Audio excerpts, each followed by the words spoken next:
waiting that everyone can assume your seats.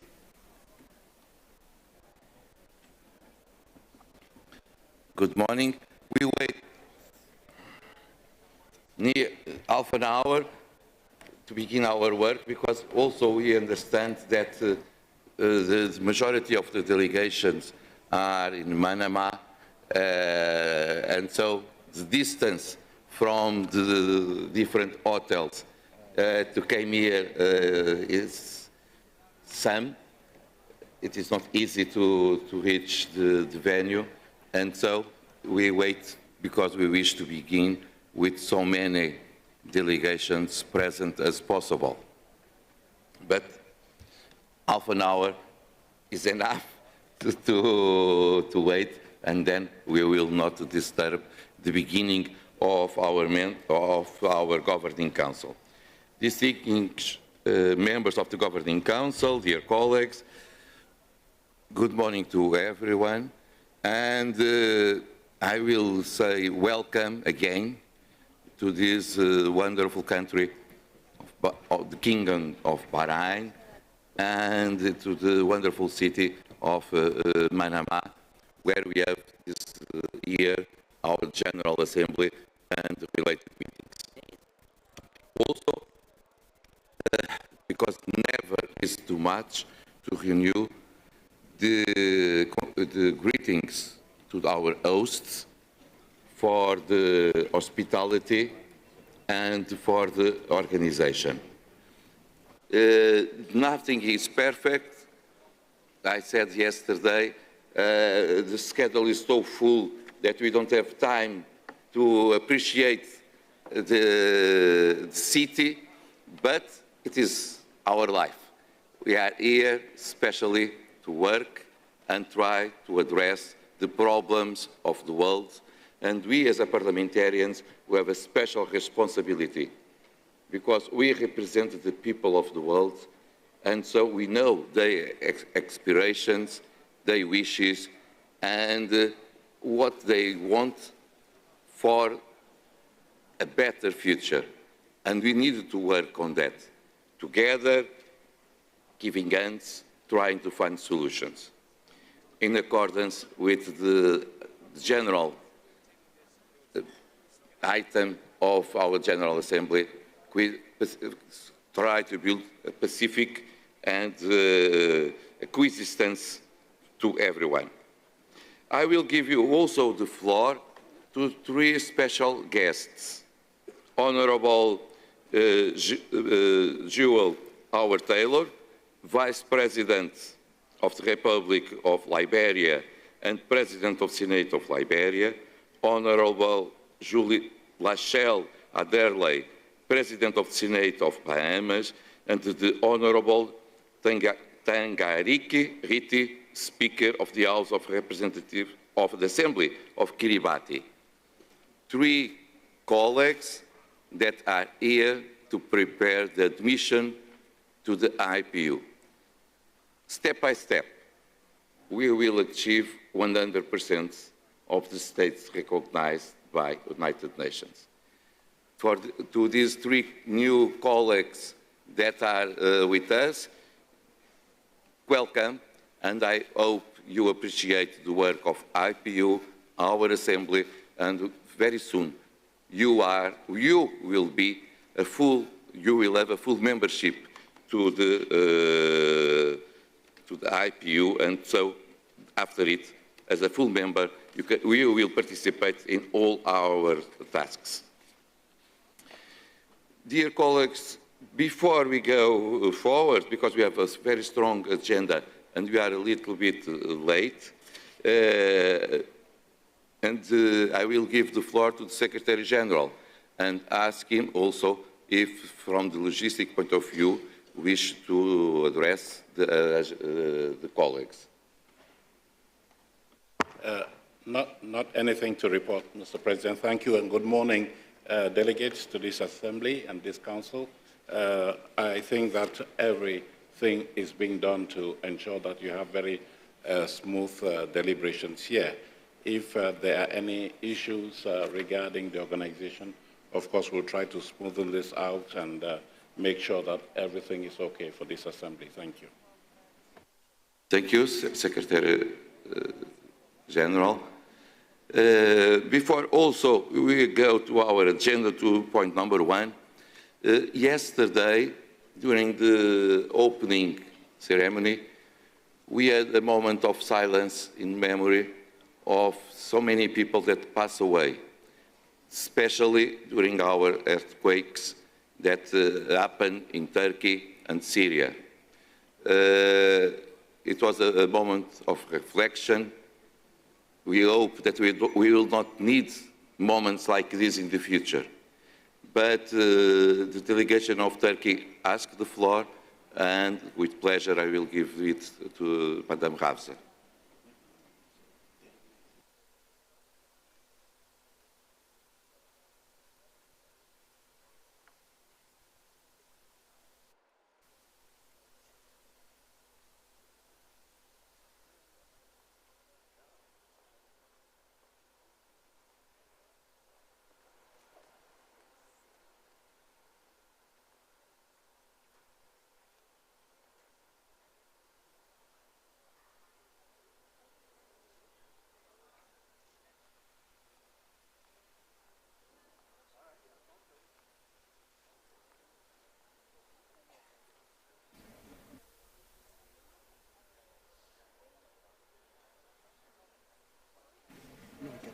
Please be kind to ladies.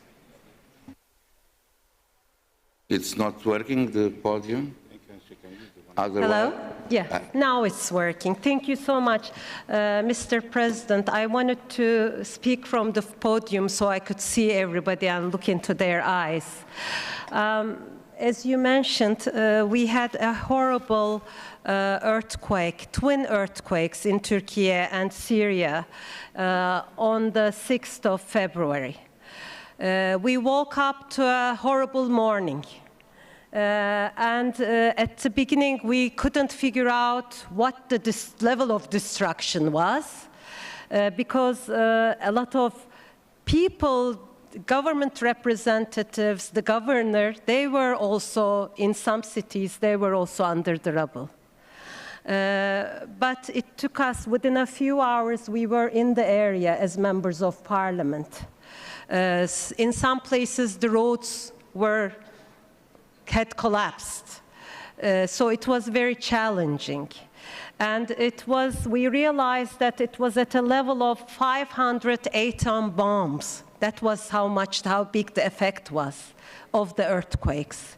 11 cities were directly affected.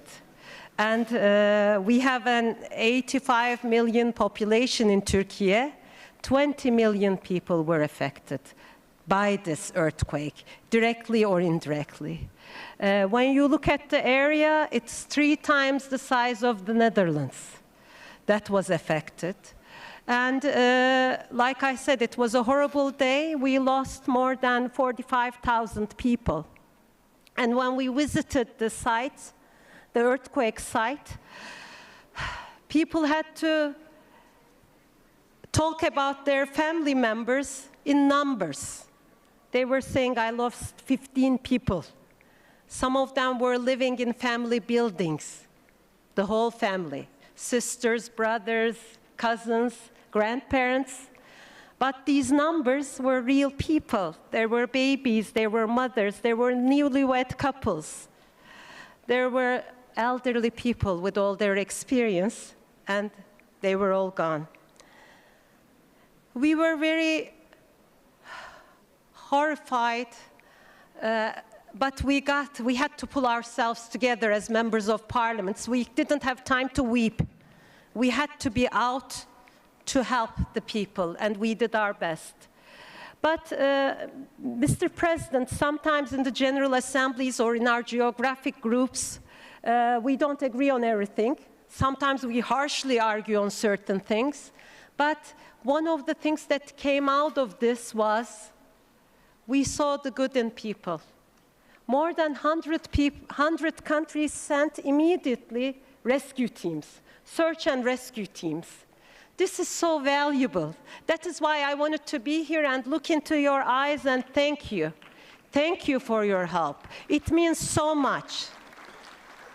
Sometimes just out of courtesy, we tell people, you know, how are you? Or I feel sorry for your loss. We just do it out of courtesy maybe, but it means so much. And of course, you know, I don't want to go against any political scientists. You know, there is a big discussion on social sciences, political science, about human being, whether human beings are good or bad. I realized again, and I have my hope again in the goodness in people, and I know that human beings are good by nature.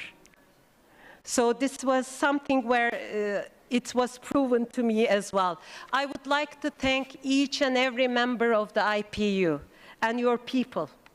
Countries we don't get along with, we're the first ones to arrive.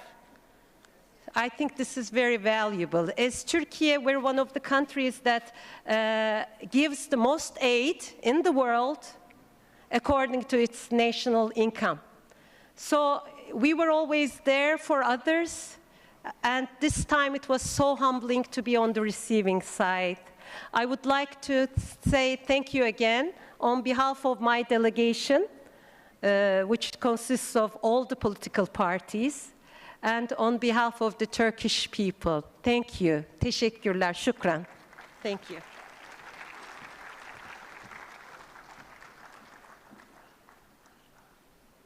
Thank you. Madam Hafsa, in these awful moments, it's possible to see the solidarity of the human beings. I hope that in the future we don't need it. It will be a good signal. But when it happens, everyone should say present. Also, I will inform our colleagues that this night passed away Madame Yvonne Passada, the former Vice President of IPU and President of the House of Representatives of Uruguay. I think that I can talk in name of all of you to extend to Uruguay and to the delegation of Uruguay our condolences, and we hope that the family will have forces to pass this moment of sorrow. So, dear colleagues, the point number 1 of our agenda is adoption of the agenda proposed by the Executive Committee. I will ask if someone wishes to add something, or if we may adopt the agenda.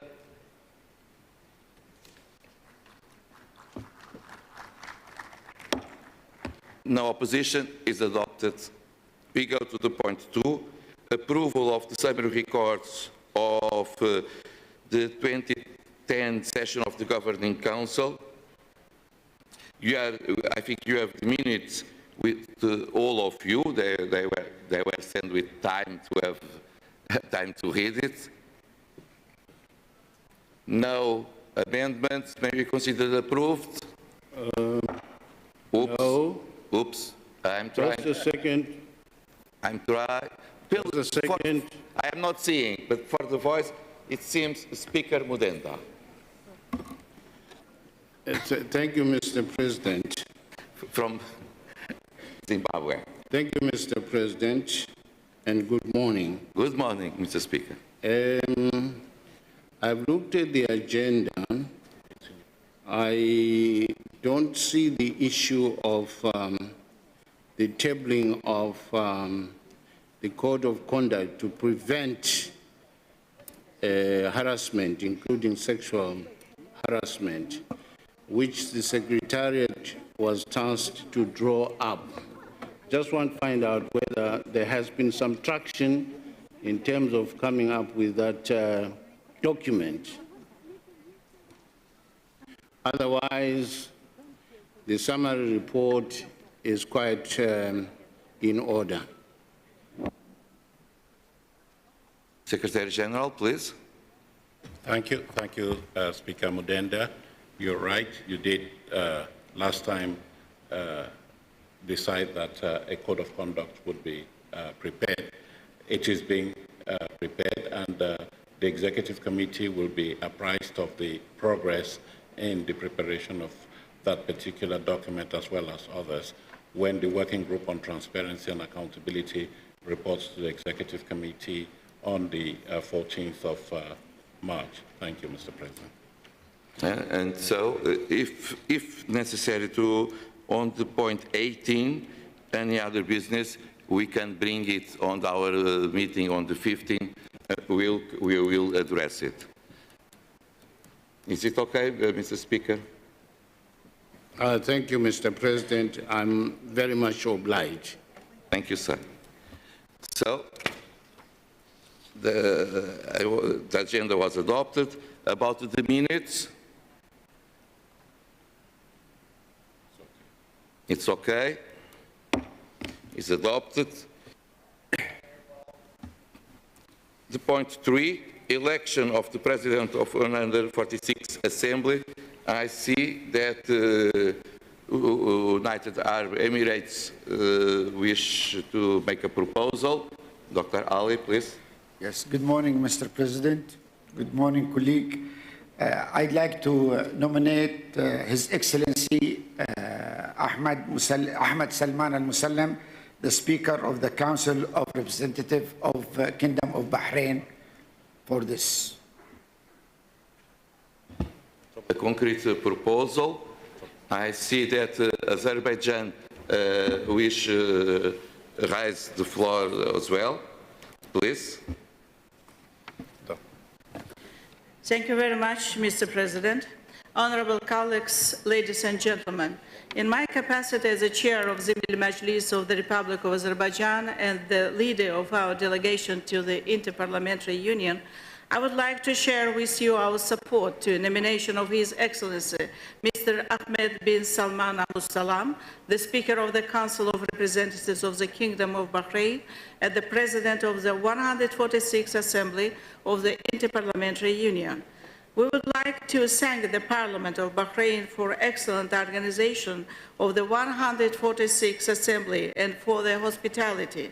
And we firmly believe that in this capacity, as a President of the 146th Assembly, Mr. Al-Musallam, with his great insight and through his leadership, will make a huge contribution to our discussions in this highly respected Assembly. Thank you. Thank you, Madam Speaker. I see Thailand as well, Ms. Kashi. Mr. President, Thailand also would like to support the nomination for Mr. Ahmed bin Salman Al-Musallam, Speaker of the Council of Representatives of Bahrain, as President of the Assembly. Thank you. I understood that Mrs. Argimon, Uruguay. Again, Madam Argimon, I said a few minutes ago, we sent to your delegation our condolences for what happened to Madam Yvonne Passada.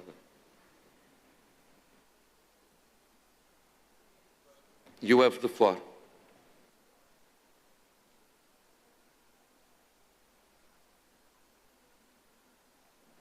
Señor Presidente, queremos, antes que nada, agradecer la deferencia que ha tenido la mesa de esta Asamblea en saludar a la delegación uruguaya respecto a lo que fue la pérdida de una compañera de nuestro Parlamento y que tuviera un rol importante en la Unión Interparlamentaria. Así que en nombre de la delegación de Uruguay queremos agradecer esta deferencia de lo que ha significado la partida de este mundo de una compañera legisladora. En otro orden, la delegación quiere apoyar también la moción presentada por el miembro de esta Asamblea, el doctor Ali, respecto a al representante de Bahrein, y aprovechamos también, obviamente, para agradecer lo que ha significado la excelente organización de este encuentro que nos ha permitido estar nuevamente todos juntos y poder disfrutar de lo que ha sido precisamente toda esta organización que nos ha facilitado el trabajo a todos y a todas. Muchas gracias, señor presidente. Turkey. Mr. President, as Turkey, we would also like to thank the Parliament of Bahrain for being such wonderful hosts. We really appreciate it.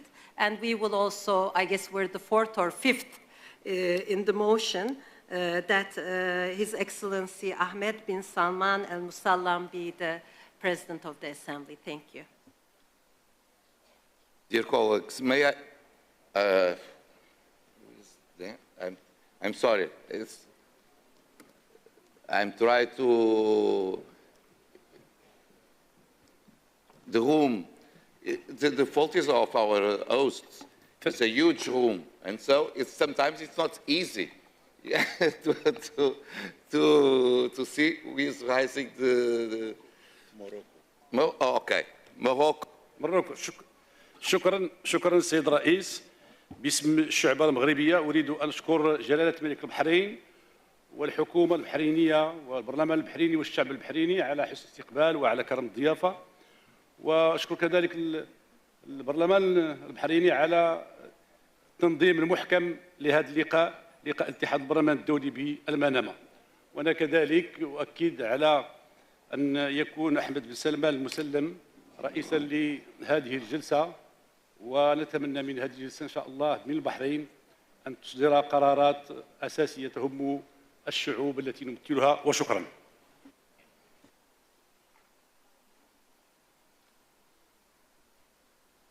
Thank you, dear colleague. Now I saw also Yemen.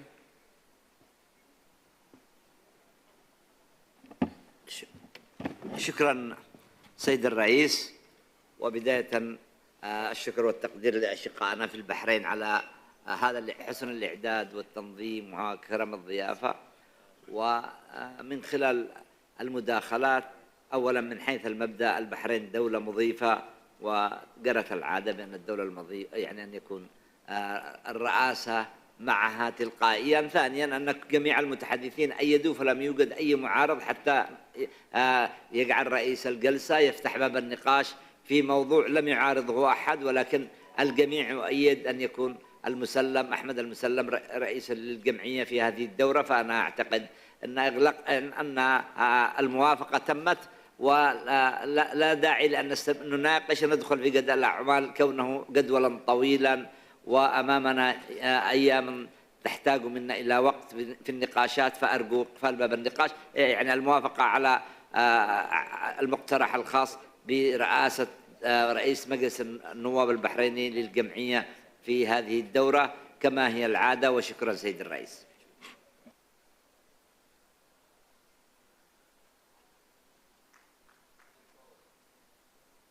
Dear colleagues, may I understand that the Assembly, or better, the Governing Council, wish to elect the Speaker Al-Muaz Salam as President of our Assembly here.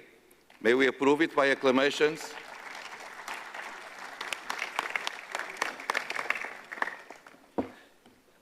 But thank you for your unanimous decision. But I will ask Mr. Speaker if you accept, because it is not one imposition. It's our pleasure to have you as President of our Assembly, but you need to accept, of course. Of course I do accept, and I have some words I would like to say. بسم الله الرحمن الرحيم. معالي السيد دوارتي باتشيكو رئيس الاتحاد البرلماني الدولي، معالي السيد مارتن تشونغونغ الأمين العام للاتحاد البرلماني الدولي، أصحاب المعالي والسعادة، رؤساء وأعضاء وفود المجالس والبرلمانات والهيئات، الحضور الكريم، السلام عليكم ورحمة الله وبركاته.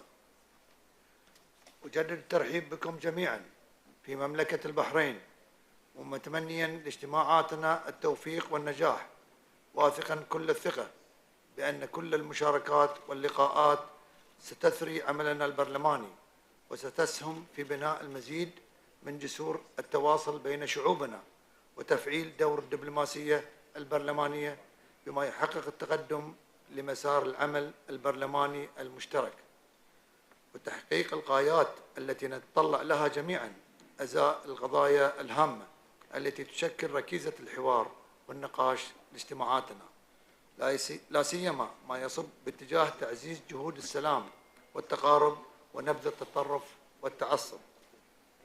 وأذعرب لكم عن بالغ التقدير لتشريفي برئاسة الجمعية 146 بأني أتقدم لكم بجزيل الشكر على هذه الثقة التي أعتبرها مسؤولية برلمانية أتطلع من خلالها معكم للمشاركة في تحقيق ما نصبو له من أهداف تسمو وترتقي بالرؤى والأفكار عبر مناقشات فاعلة وحوارات عميقة وبناءة.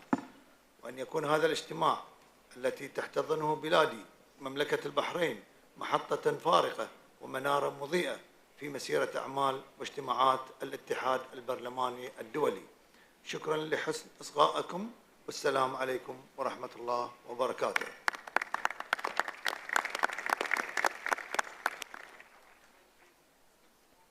Thank you for your words, Mrs. Speaker, and so you will preside our works of the Assembly of IPU. It's not just one obligation for all of us, but it's also a way we may retribute to Your Excellency to everything your Parliament did to host us in a way so warm that everyone is feeling at home. Thank you, Excellency. Thank you. Thank you, sir.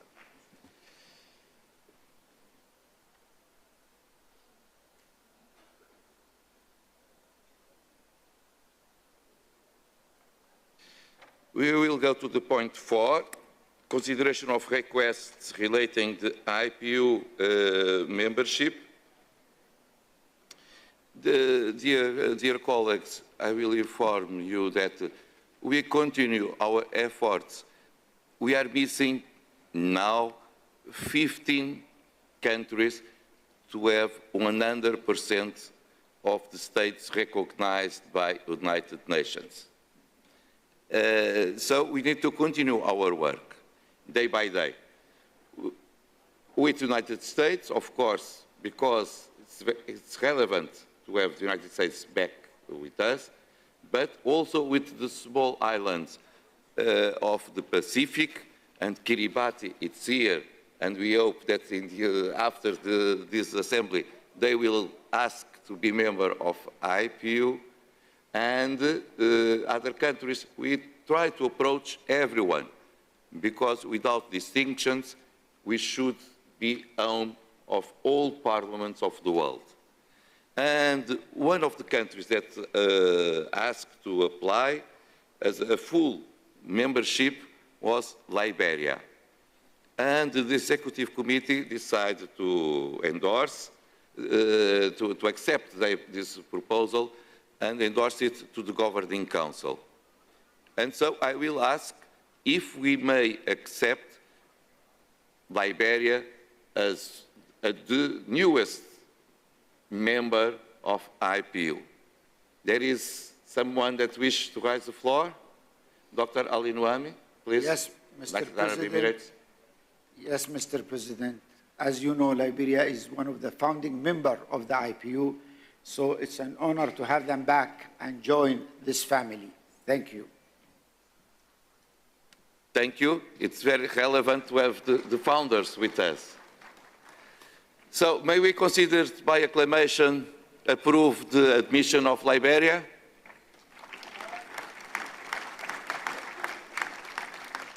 It's approved. And allow me to invite Mrs. Jewel Howard-Taylor to say a few words.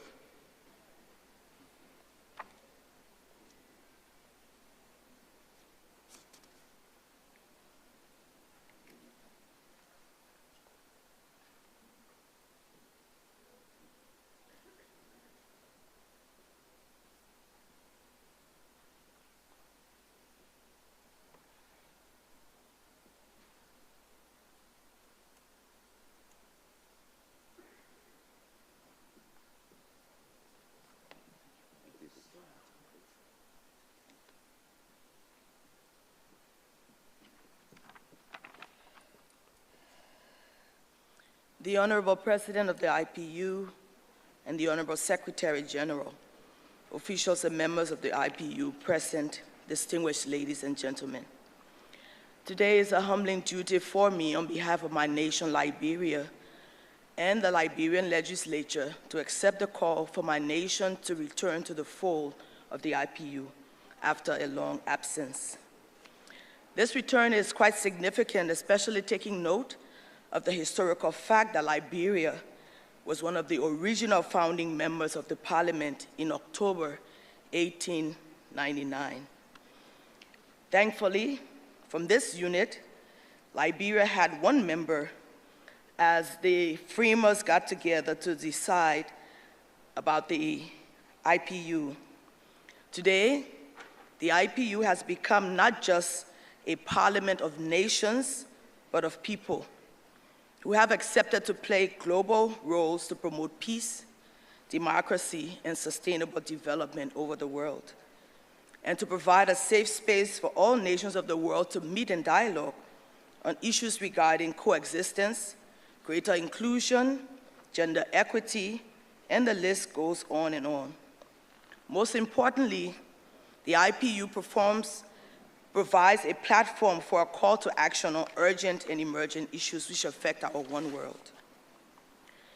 Over the years, the IPU continues to raise the bar on the possibilities which exist in order to enhance greater cooperation and cohesion amongst nations and peoples, thus moving into the sphere of multilateralism in pursuit of a more equitable and peaceful world. In view of these facts, permit me to reiterate, amongst others, two urgent challenges which are key to the fundamental principles of the IPU and are central to your work, even as we gather to debate issues of vital importance over the next few days. These two issues surround gender equality and climate change. As the world celebrated International Women's Day on March 8, 2023, it was saddening to note that the statistics from various reputable sources each bringing to light one poignant fact, that there still continues to remain a very low rate of increase in gender equality across the world. Today, these numbers stare us in the face.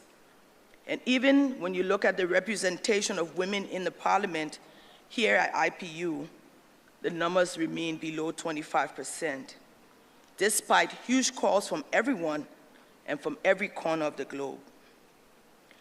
Though I believe we all agree that there are critical links between gender, social equity, and climate change, and that in fact increased gender equality numbers reflect better standards of living overall, the issues of gender equality lag behind. For women, the question still remains, what will it take to ensure true equality for 50% of the world's population? This is an issue for the IPU. If you listen to the global news, you will find out there are strong calls for climate change and the mechanisms which will deal with the negative effects already upon us. This is evidenced by strong financial support put in place to ensure a change in the trajectory of climate change. On the other hand, the issue of gender equality and the real reforms needed to shift the balance lags woefully behind, with the general perception remaining that women should continue to fight for basic human rights, that we must continue to struggle and bear the consequences of the shackles which hold women down. Mr. President, Excellencies, distinguished ladies and gentlemen, I believe there is no better forum to raise these issues than here at the IPU, as it is a global force for good, needed to shift the balance for greater equality for half of the world's population is women. As a female, I beg your indulgence to make a clarion call for an end to and equal focus on the issues attending improved gender equality, even as you put forward strong measures for climate change, global peace, and development. For the stark truth remains that as long as women are left behind, the work being done in all other aspects of peaceful coexistence and sustainable development affect only 50% of the world's population. And that is not our best, as it falls far below human standards as being set by this global world body. As we deliberate over the next several days, may our deliberations reflect the true representation of the people of the world, reflect our true hopes and aspirations, and that our actions will be dictated by the true needs of the majority, which include women and girls. In closing, permit me to express the gratitude of the Liberian delegation, firstly to His Majesty the King and to the Parliament of the Kingdom of Bahrain for all of the courtesies provided to make our stay a very beautiful one. And to the IPU, to the President and Secretary General, and to the Parliament for accepting Liberia back into the fold. We look forward to a strong representation on the issues concerning our one world. Thank you for this time.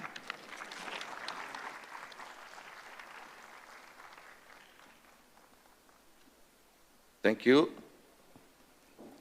Madam Speaker, and welcome. This is the most important word we may say now. Now you have one more member inside IPU. Thank you. Yes, not a new member, as the Secretary General said, with reason, a returned member. It's always important to also to express it because you are one of the founders of IPU. About the point B, amendments of the practical modalities of the rights and responsibilities of observers at IPU meetings. Then, on our last meeting, maybe we will come back about the observers, but about the amendments that we needed to have on the practical modalities of the rights and responsibilities of observers, I will give the floor to the Secretary General, because the Executive Committee appreciates the proposal made by the Secretariat and decided to present it here to the Governing Council. I will give the floor to our Secretary General. Thank you, Mr. President. Mr. President, members of Council, I assume that you have received document CL/211/4B-P, which lays out the proposed amendments to the practical modalities governing the rights and responsibilities of observers at IPU meetings. As you have said, Mr. President, the Council did decide that the Secretary General would review those modalities and make proposals to the governing bodies in light of the growing number of requests that the IPU is receiving for granting of observer status to many partner organizations out there. So during the intervening period since Kigali, we have undertaken that review, and the document that you have in front of you reflects the outcome of the deliberations. There, we have sought to clarify under which conditions observer status can be given to a requesting party. And we have indicated, and I know that the Executive Committee has accepted, that such permanent observer status will henceforth be granted upon the recommendation of the Executive Committee following a careful examination of the structure, functioning, mission statement, program of work, and track record of the organization concerned, with a focus on impact and deliverables. Secondly, the amendments give a category to parliamentary observer status, which will be reserved for parliamentary organizations who are, I would say, concurrent with the objectives of the IPU, and this is also consistent with the IPU's ambition and mandate to foster inter-parliamentary cooperation and dialogue. So there will be a clear category for parliamentary organizations. Thirdly, observers will henceforth be required to pay a token fee for registration. As you know, the increasing number of observers is also having a burden on the parliaments that or host countries that are receiving our assemblies, and we thought the executive committee agreed that it was important to ask for a token fee, not only in terms of going towards the costs of running an assembly, but in particular to indicate some commitment by those who are observers in the IPU to the deliberations of the IPU. Because in recent years, we have noticed that people come, ask for observer status, and then they disappear, and all you know is they put on their business cards that they are observers in the IPU. So you have agreed that there will be a small fee that will be paid by the observers. However, you have decided to grant exemptions to organizations of the United Nations system, as well as any other partner organizations that are required to contribute directly to the deliberations of an assembly, such as this one. Mr. President, members of council, you also agreed, the executive committee also agreed with the recommendation to restructure the categories of permanent observers as follows. 1, you'll have United Nations and related organizations. 2, parliamentary assemblies and associations. 3, international non-governmental organizations. 4, international political federations. And 5, other partner organizations. By the same token, Mr. President, you and your colleagues of the Executive Committee agree with the recommendation from the Secretary General that we remove from the list of permanent observers those entities that had been dormant over the years and had not showed any signs of life. You remember that you did mandate the Secretary General to reach out to all those organizations to ascertain their ongoing interest in the deliberations of the IPU. Some did respond, others didn't, and you have, excuse me, you have therefore decided to recommend to Council that you strike off that list the International Fund for Agricultural Development, IFAD, and the Organization of American States. But you have also left the door open and said if they want to come back, they are free to apply, and you would then put them under the relevant categories that have just been identified here. So, Mr. President, that is the gist of the amendments that are before Council today, and you may now wish to ask your colleagues to kindly approve them so that we can go ahead and implement them. Thank you. Thank you for the explanation. We wish that everyone that is as a status in our organization will be real engaged with the organization and not just one day and disappear on the day after it. And I think it is a good effort because only this way we will be more active in many fields. So I ask if someone wishes to ask something to the Secretary General. I am not seeing requests. So may I consider adopted the amendments? No opposition? Adopted.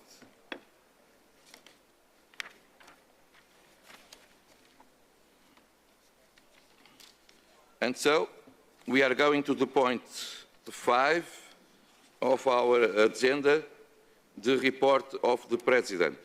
Allow me to go to the podium to do it in a very short way, and then I will come back here to answer eventual questions that you should raise.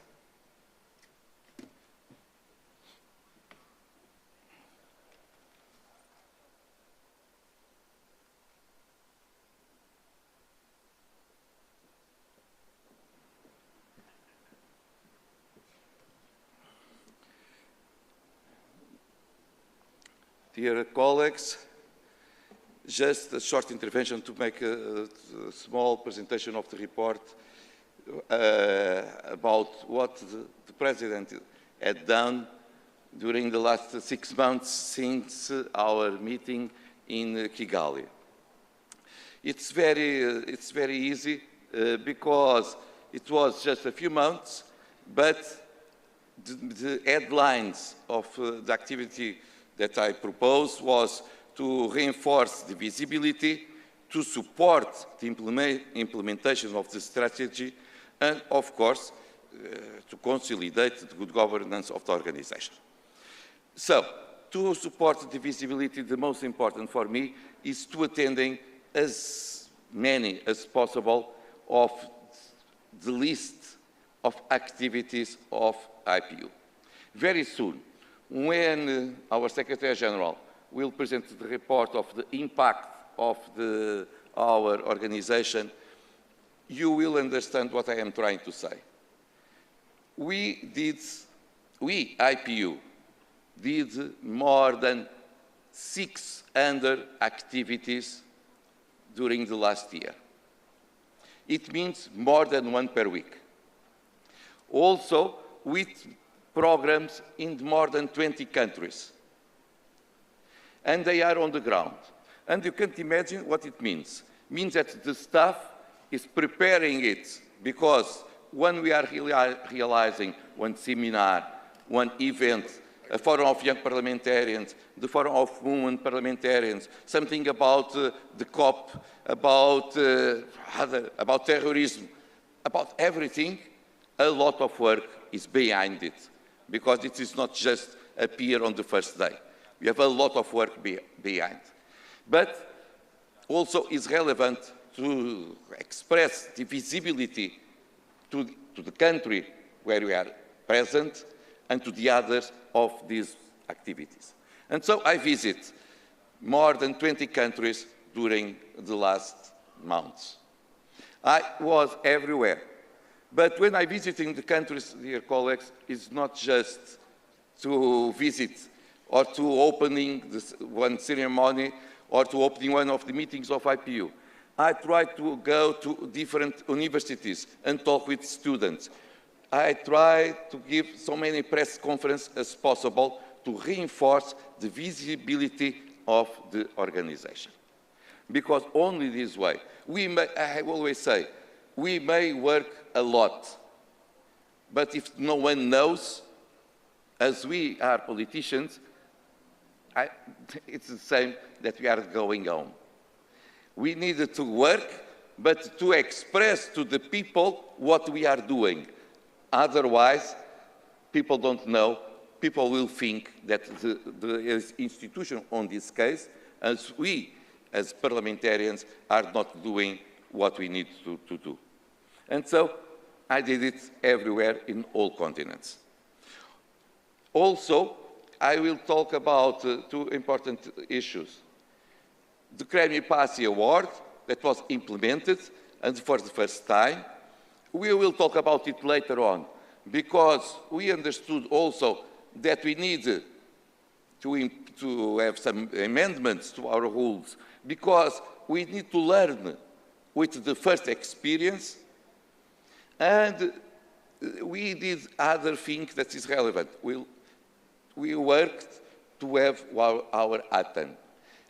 I hope that next 15 we will approve the final ATAN to the IPU. And it will be played for the first time during our first day of the Assembly in Angola with the National ATAN of Angola. And after it, for the future, forever. Two main points that headline this intervention. Gender participation, youth empowerment, fight terrorism, and fight climate change, and finally, to defend the coexistence that should happen and the solidarity in all countries and in all societies. And this is the headlines of the activity to reinforce the visibility. And also to implement the strategy, because they are linked. When we approve our strategy, we identify the main areas that need to be in our agenda. And so, all the activities of IPU, and of course, after it, the presence and the support of the President will be to assure that it will be implemented as accurate as it should be, and we did it for during the last month in all in all parts of the world. And finally, the good governance, because we need to talk about how to manage our organization. Because of that, of course, we have meetings of the Executive Committee where many of these things are approved, but also meetings with the Secretary General in person, by video, many phone calls with him, with the different directors of IPU, because we should work as a team. If we don't want to work as a team, the President, Secretary General, the services, the Executive Committee, we will lost. We will lost. Because it means that one is trying to push the organization to one side and the others will try to push the organization to other side. But in this case, no. We work together as a team to reinforce the relevance of IPU, and this is most important. In conclusion, very easy to say, it's just if you ask me, what did you do? I will say, I do everything, and I went everywhere that can be relevant to strengthen our organization, to strengthen IPU. Thank you.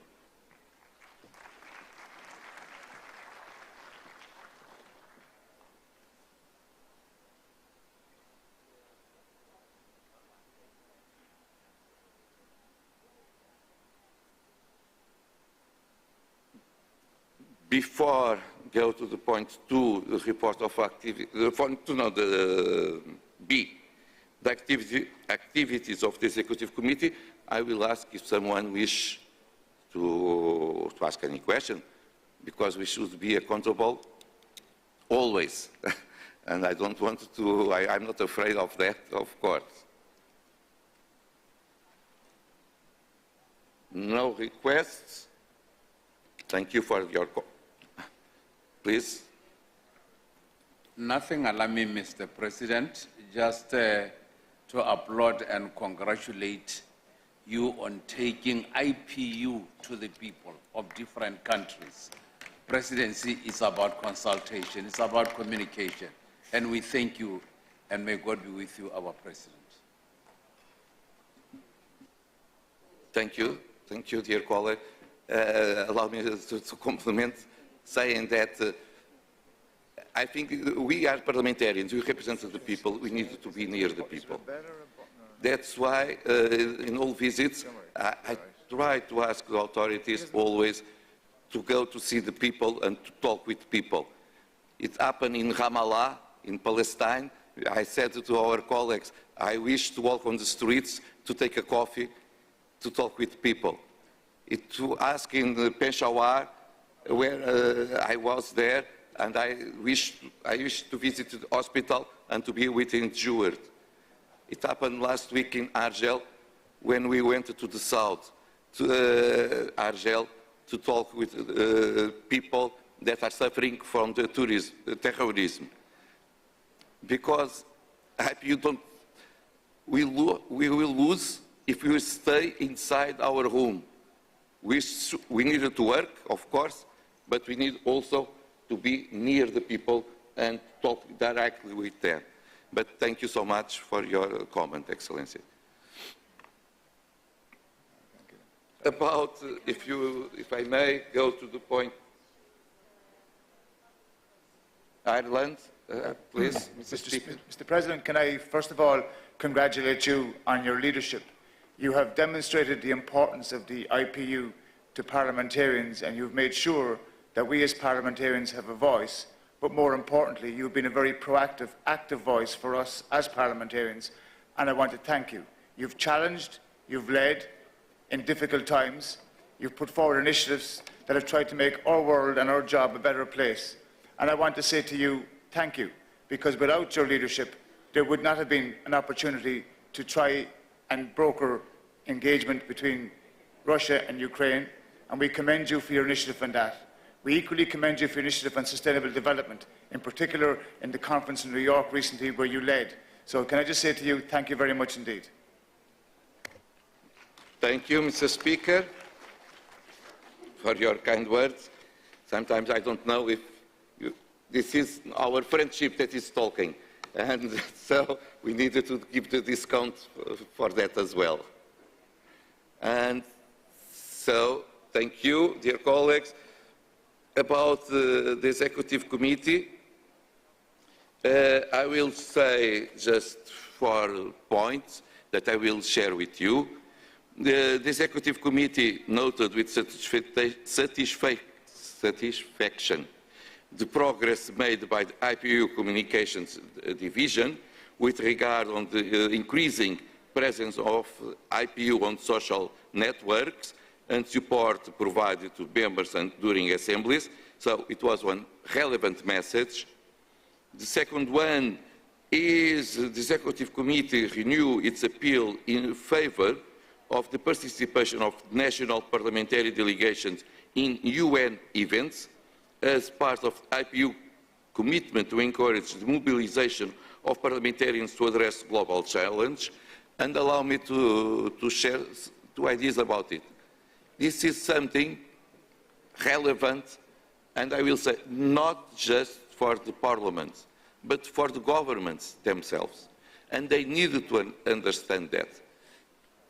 Because if they include parliamentarians on the national delegations, the parliamentarians will understand the difficulties of the negotiation process that happened in the United Nations. And so the parliaments can have the support of parliamentarians when they are discussing, because the parliament is there with them, but also the parliamentarians after it will understand better that sometimes what government achieve, it is not the perfect, what they wish, the ideal agreement, because in the negotiation process we never achieve everything a country wishes to achieve. And that's why it's relevant to have the parliamentarians accompanying this process. Unfortunately, there are many governments that don't understand that. And we need to continue our efforts to have parliamentarians in the national delegations that attending UN events. The point 3 is about raising the contributions, and especially we will address the speakers of parliament. That is very important that all countries pay their contributions to the IPU, because it is impossible to work if the contributions are not coming. And so we need to continue our work with all parliaments, but it's very relevant to talk about it. And finally, the Executive Committee expressed its great concern regarding the denial of education to women in Afghanistan. And we condemn this violation of human rights, but what is more important is to create channels of dialogue with the authorities, sometimes behind the scenes, to change the situation. We don't want one award. We want the changing of the situation. If it happened and no one knows this is the role of IPU, we don't care. Because what is more important is the woman, that women in Afghanistan should have the right for education. That is essential, and we will fight for it in a very strong way. And so this is the most important note from the Executive Committee that I will share with you, and I will ask if I may understand that you take good note of that. No requests, so it's taken. Thank you so much. And we go to the point 6.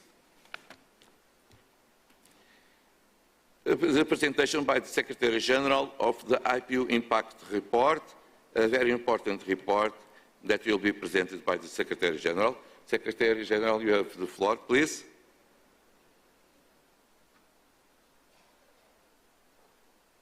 Thank you. Thank you very much, Mr. President. Mr. President, members of Council, I crave your indulgence to allow me to sit while presenting this report. It's because I have a host of documents in front of me and I need to be looking closely to my notes. But I just want to say that it gives me great pleasure and it's a source of pride for us all to present the impact report of this organization for 2022. This is a report that covers the work of the IPU during the first year in the implementation of its strategy, its newly minted strategy for 2022-2026. And as in previous years, we have sought to go beyond just a description of activities conducted by the IPU and look at how these activities are making an impact in the areas of the mandate of the organization.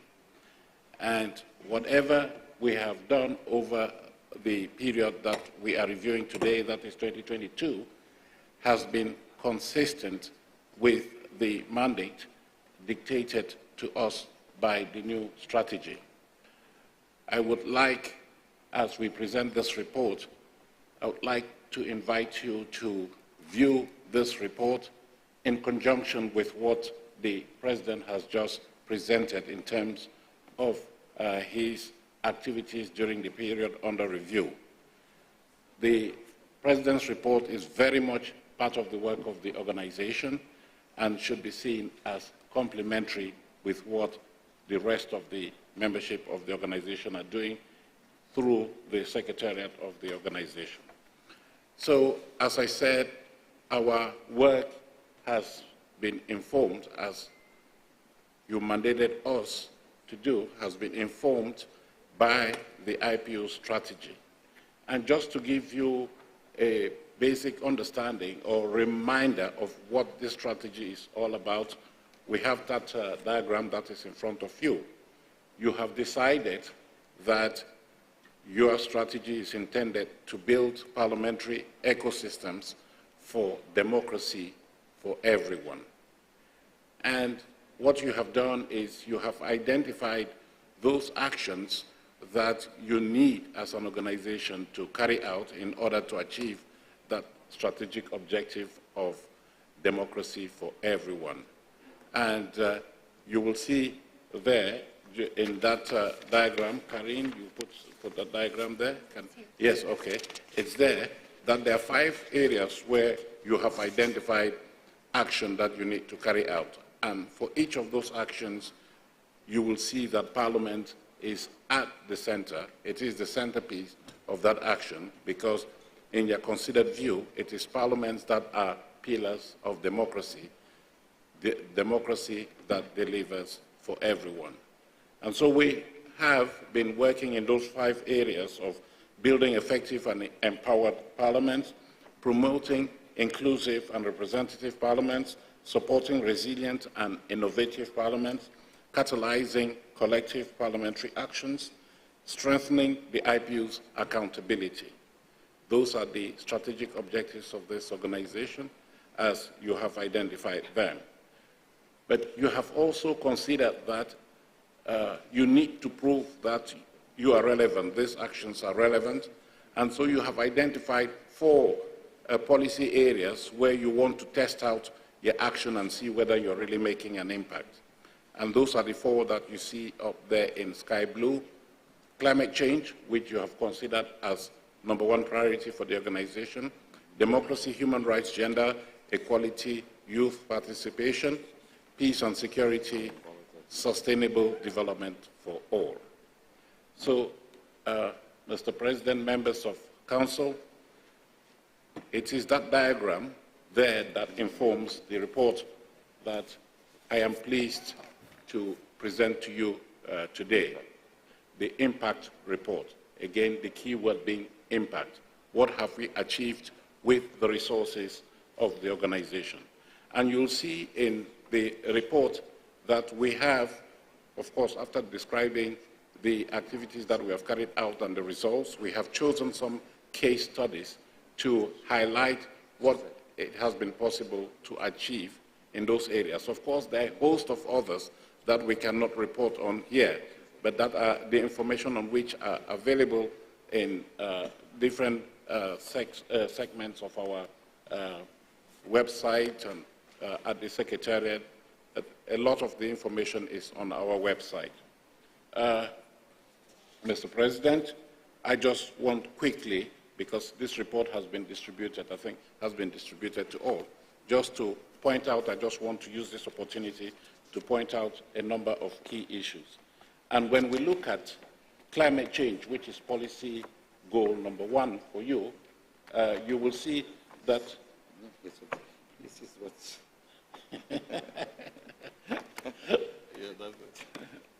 you will see that 2022 has been a very busy year for the organization. There's been a lot of things that are being done, and 2023 is going to be another very busy year for climate change. And later this morning, we will be launching the campaign on My Parliament, My Planet, which is intended to amplify parliamentary action for climate change. So you will see in this report that when we are talking about building effective and empowered parliaments, you have been very anxious to promote the issue of human rights. And I would not like to delve in greater detail on this because there will be a report tabled before this Governing Council on the 15th by the Committee on the Human Rights of Parliamentarians, which, as you know, is that mechanism, a unique one that is empowered to examine and defend cases of violations of the rights of parliamentarians across the world. I just want to say that, unfortunately, in 2022, we witnessed a 10% increase in the caseload of that particular committee. Currently, they are seized of some 740 cases in 44 countries around the world, and you will receive a report on that.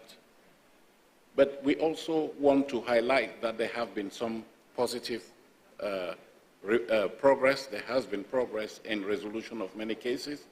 And in this particular instance, I want to single out how the committee's work and the IPU's work in general has led to the freeing or release of members of parliament who had been imprisoned in Sri Lanka. Recently, we have had confirmation from the imprisoned parliamentarians themselves that thanks to the IPU, they have now been released from jail and they are free to go about their daily activities. This is an example of impact that we want to highlight.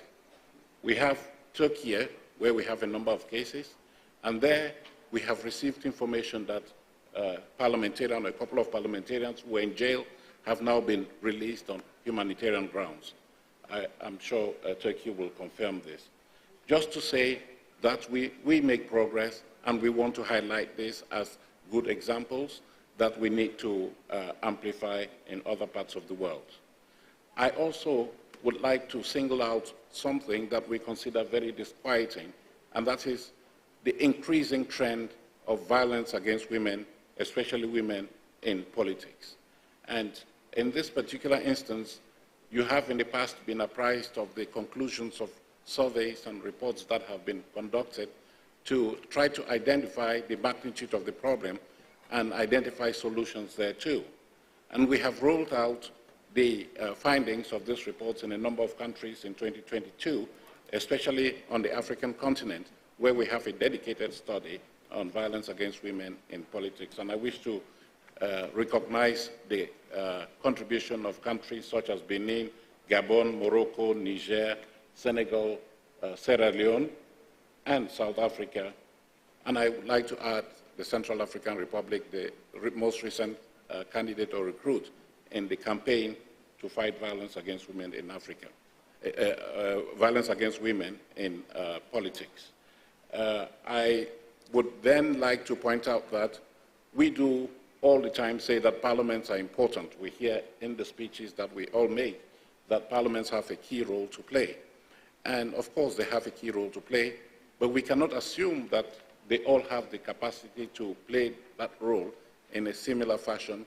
And that is why the IPU is dedicated to promoting capacity building for parliamentarians, providing tools for parliamentarians to allow them to perform their duties in a proper manner. So we have the Global Parliamentary Report, the flagship publication of the organization that was published and which helps to identify how parliaments can promote engagement with the citizens in order to capture their concerns and feed this into the legislative process. I would like to also congratulate all of us on what we are doing to promote inclusive and representative parliaments around the world. This is International Women's Week, and during this week, last week, we did launch the annual report. Do I have it here?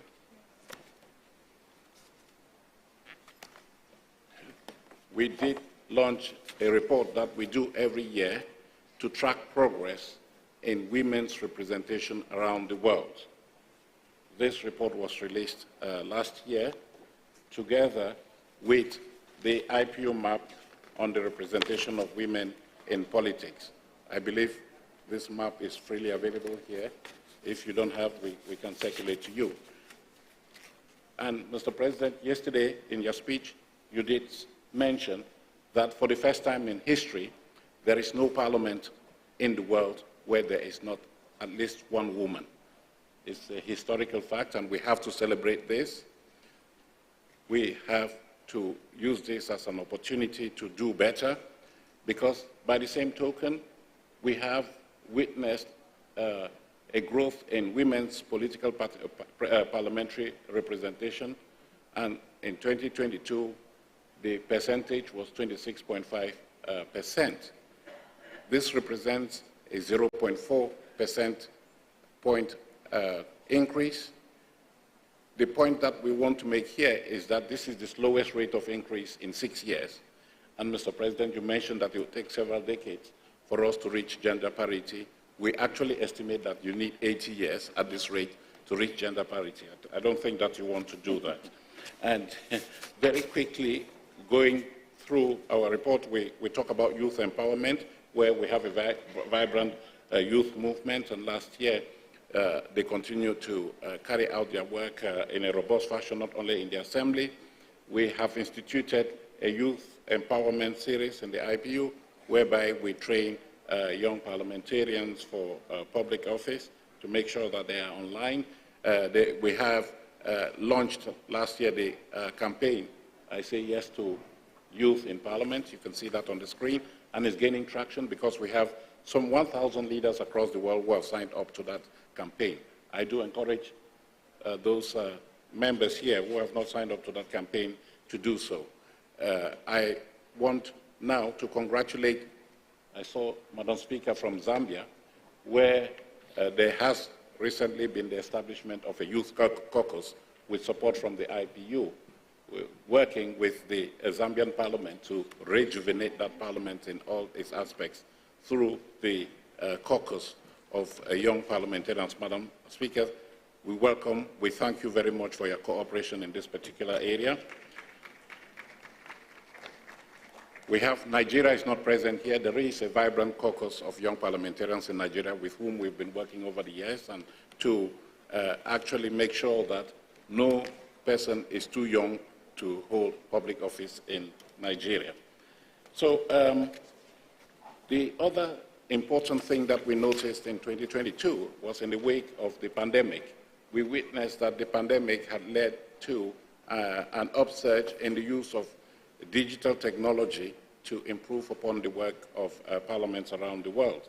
And there, the IPU itself has sought to implement its own digital transformation. And so you will see that many of those activities that the President was referring to in his report have been carried out using digital technology. We have transformed the working methods in the Secretariat to make sure that colleagues can work remotely. We give access to our documentation in a remote fashion around the world, and I think this is very important. We do have a dedicated mechanism in the IPU, the Center for Innovation in Parliaments, that has been very hard at work promoting networking among parliaments on how we can harness new technologies for the benefit of parliaments. During this assembly, Mr. President, we will listen to the outcome of the deliberations of a very important committee in this organization, which is the the Committee on UN Questions. Last year, you did carry out a review of the way you engage with the United Nations as part of your mandate to catalyze collective parliamentary action in support of global processes. And that committee is being redesigned, reformatted to make it more agile in responding to our relationship with the United Nations. This will be reported on tomorrow, I think on the 14th. Mr. President, let me really conclude, I think because you have the report in front of you, just to refer you to the introduction to my report, which gives you an important glimpse of what it is, our challenges, what we achieved, and what our challenges are. We continue to prosecute climate change as a very important priority for the organization. 2022 was a year where we really deployed the potential of parliamentary diplomacy, and mention has been made of the task force that you established to look into the peaceful resolution of the war in Ukraine. We have singled out the increase in women's political participation, and we have stressed that it is important that we continue to be robust in promoting that. We have also pointed out that the trends in violations of human rights of parliamentarians are not very encouraging, and that we need to be more robust in prosecuting parliamentary solidarity in defense of your colleagues who around the world are victims of violence by all sorts of actors. We have also pointed out that in 2022, we have developed new tools for members of parliament, and during this assembly, we will be launching a report on, I believe, universal health coverage. Here last year, you did launch a report or a handbook for parliamentarians on global health security preparedness, just to give you tools that will allow you to perform very well. So 2023 is the one where we will be focusing on climate change, and as I mentioned earlier, we are going to launch, Mr. President, this campaign for parliaments and the planet. I would like to stop at this particular point, and then you can ask any questions. We will be pleased to field them. Thank you. Thank you, Secretary General, for your report. And for the first time, we have, with the new strategy, we have this impact report, because it is very important to understand what is the impact of our activity and not just what we are doing, the impact of our work. Allow me to share what I expressed also at the Executive Committee, not just a special thank you to the Secretary General and to the Secretariat for everything that was presented, because it means a lot of work, but also about one figure that is, I think, no one like. The number of cases presented at the Committee of Human Rights of Parliamentarians. And dear friends, if we have there one case, it is too much. But when we have hundreds of cases, it's completely a disaster. But I will express also something. Maybe the figures don't show what we are thinking.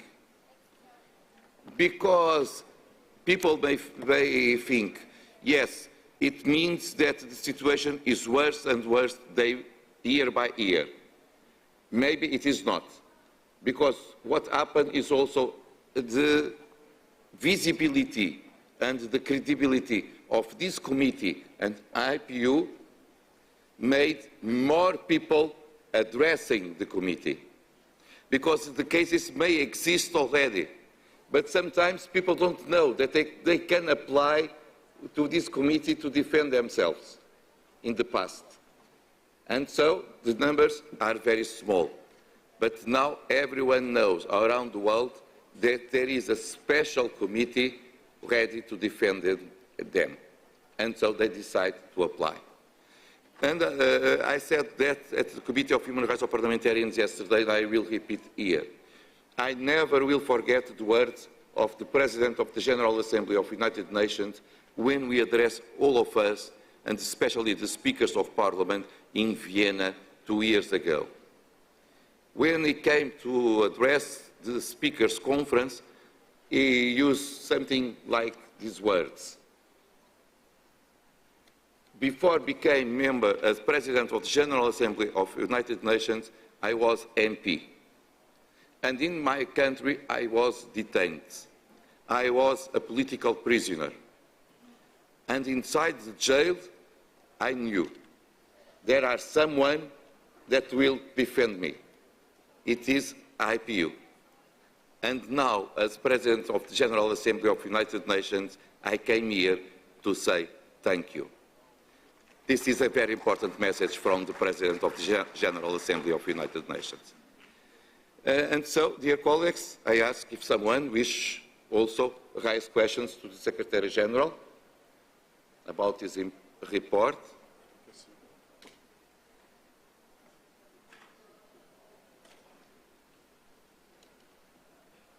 Burkina Faso, thank you, because I'm trying, but sometimes I not see the hands raised.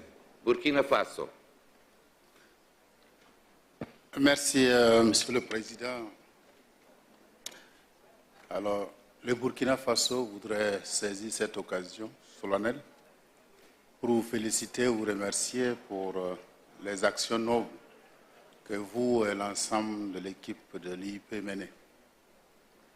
Alors, en ces moments solennels, chaleureusement, nous voulions saluer et féliciter le staff de l'IIP, notamment son président et particulièrement Monsieur le secrétaire général.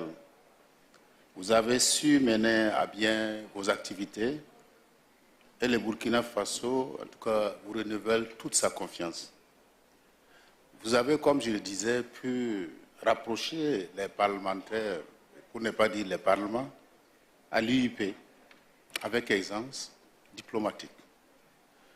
Mon pays, comme les autres d'ailleurs, vous demande encore et encore d'accepter de recevoir ces remerciements et considérations. Bonne suite à l'UIP dans le déroulement de ses activités pour l'atteinte de ses objectifs. Le Burkina Faso vous salue et je vous remercie. Merci beaucoup, chers collègues. Côte d'Ivoire. Où est Côte d'Ivoire? C'est là. S'il vous plaît. Côte d'Ivoire.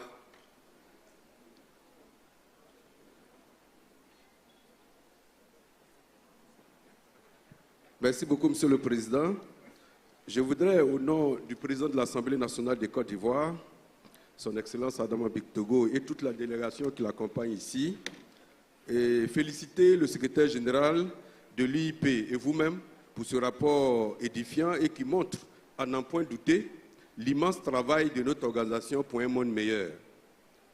Je profite donc de cette occasion, comme je l'ai dit, pour encore vous dire merci et à vos collaborateurs et vous encourager pour la suite. Parce que notre institution travaille pour un parlementarisme efficace et je pense que c'est ce que vous faites. Encore une fois, la Côte d'Ivoire voudrait vous encourager. Je vous remercie. Merci beaucoup, collègues. The Democratic Republic of Congo.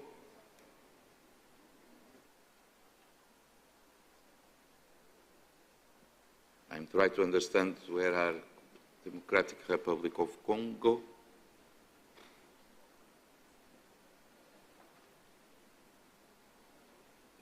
Okay. No. excusez-moi. Sénégal, si vous, c'est votre foi.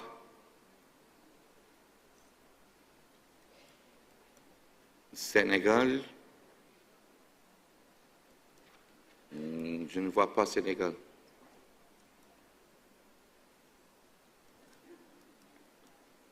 Okay. Je n'avais autre. I will give you the floor to the Secretary General if you wish to express something. Thank you, Mr. President. We're very grateful for the very positive comments that have been made by the delegation from Burkina Faso and Cote d'Ivoire, a source of encouragement to all of us. I just want to point out that the bulk of the activities that have been conducted by the IPU have been with the support of lots of you here. We have a small secretariat in the IPU, but we are proud that we can count on the support of our membership. Many of you have been called on to travel to countries nearby or far away in order to represent the IPU in activities that we're organizing on the ground. This is part of your commitment to the organization, and we want to congratulate you on that. I also want to point out that, of course, the resources for implementing the activities that we describe in the report come from you as members of the organization through the contributions that you make to the budget of the organization. And I wish to use this opportunity to thank you again for agreeing to a 3% increase in the assessed contributions to the budget of the organization. But I also want to single out the contribution that we receive from extra budgetary sources from a host of partners out there. I do know that many of the countries represented here, their development cooperation agencies, are giving us resources to do more work, to amplify more work. And I would like to extend my gratitude to Swedish SIDA, the Swedish International Development Cooperation Agency, for their ongoing support to the work of the IPU. Irish Aid is also supporting us. The Canadian Department for Foreign Affairs and Trade, providing a lot of support for IPU activities. And I just want, there are many others that we will identify when we do present our financial reports to you. But I just wanted to use this opportunity of my impact report to thank those that I have mentioned for their substantial contribution to the budget of the organization. Mr. President, thank you very much. And Mr. President, let me use the opportunity to thank my colleagues in the Secretariat. It is not the Secretary General who is doing all of this work. It is the team that you see in this assembly or who are back in Geneva who are actually doing the work. I'm just the face of the Secretariat. And so I want to thank my colleagues for their unflinching dedication to the organization. And I hope that we can continue to be deserving of the trust of our members. Thank you. Thank you, Secretary General. Before we finish this point and go to the campaign Parliaments for the Planet, and then we will finish the meeting of the Executive Committee because we needed to begin the Assembly. Forgive us the colleagues that came into the Assembly, but the Governing Council began a little bit late, and then we are trying not to delay so much the beginning of the Assembly itself. But before go there, just allow me to say 3 messages that I will share with all of you. And they are messages from the Executive Committee that directly expressed to the Secretary General. We love the report. It's an amazing one, but please continue to work. Otherwise, people will think, okay, we did it, we don't need to do more. No, it's always possible to improve, and we should have this goal in mind. Second point, the Executive Committee recommended the Secretary General to put in place a database of good legislative good practice. Because sometimes we don't need to create something from zero. If a parliament wishes to legislate in one issue, can ask IPU what are the best practices to combat corruption or to combat human traffic on climate change or something like that. And we should create this easy, friendly consultation of a database, and we use that.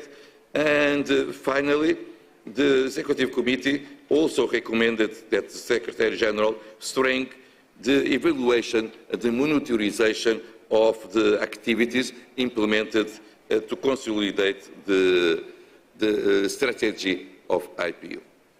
Just with three messages, dear colleagues, I think we can go finally to launch our IPU climate campaign, Parliaments for the Planet. Very quick, I will give the floor then to Secretary General and we have a video, but just to say that climate change, it's a reality. Everyone knows that. Second, we don't need to talk about the consequences of that. Everyone knows. It's just to repeat, we may save time. Then, we parliaments, we have a role on that, and we parliamentarians have a role on that. Because when we define our internal policies, we can address if they are climate change friendly or if they don't interfere at all to change the real situation. Also, when we make our budget and how we affect the financial amount of the state budget. And finally, when we, as Member of Parliament, put our government doing what they are doing to implement the Paris Agreement, because they need to be accountable to us as well. And so, we have power to change the situation, and we need to use our power and not just talk about climate change and what we need to do. We may act right now.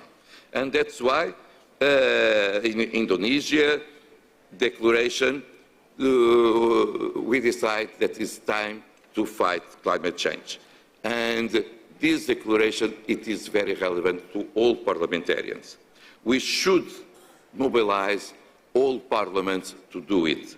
And also, during the COP27 in Sharm el-Sheikh, we addressed the issue, and I believe that in COP28 in United Arab Emirates, we will come back to this issue as well.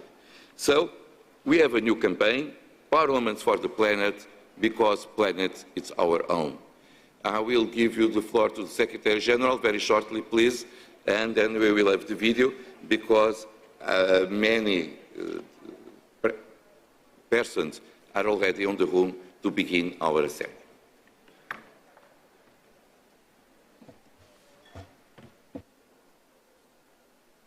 Okay, thank you, Mr. President. Yes, very quickly, because you have the documentation with you.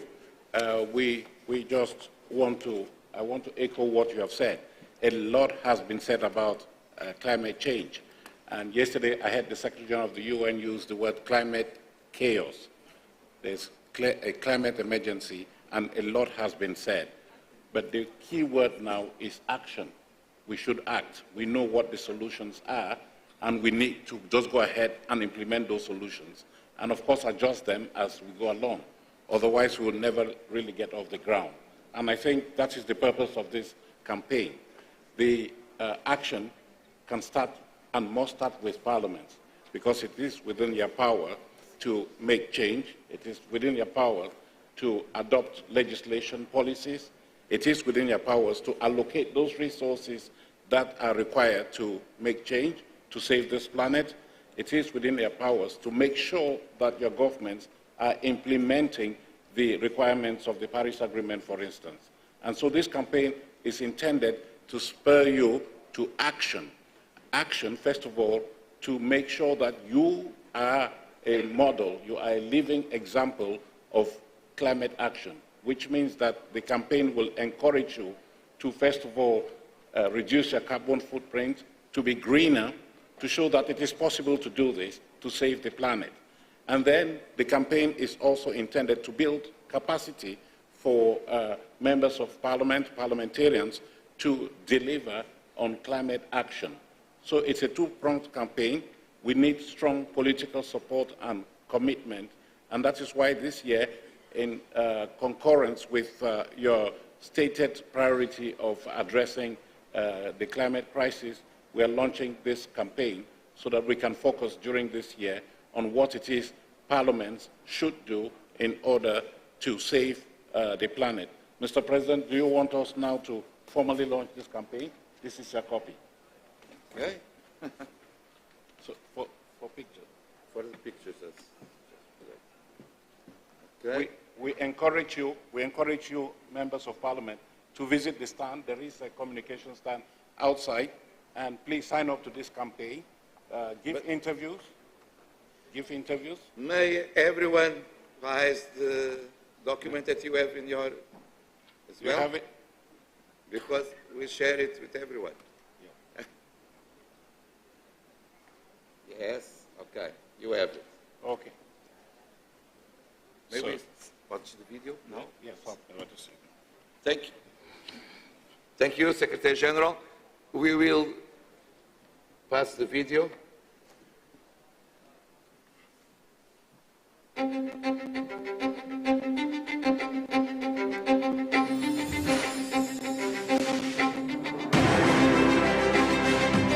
My Parliament, my planet.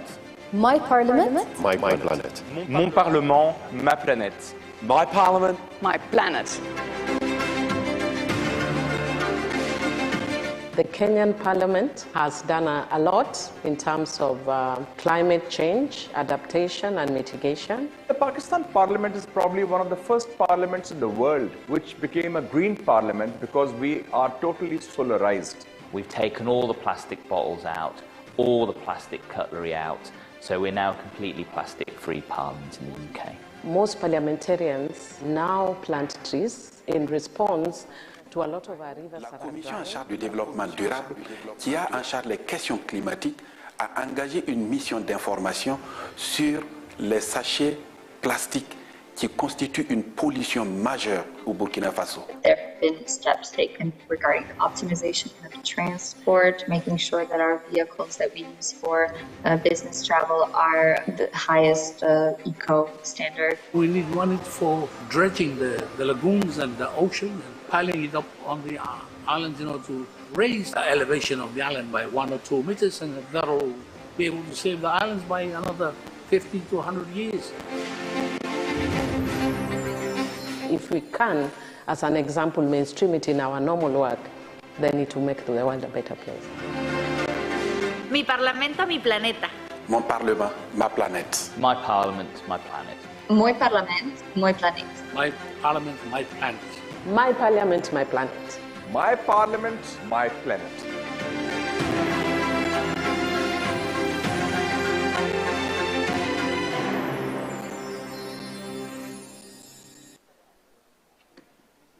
Thank you.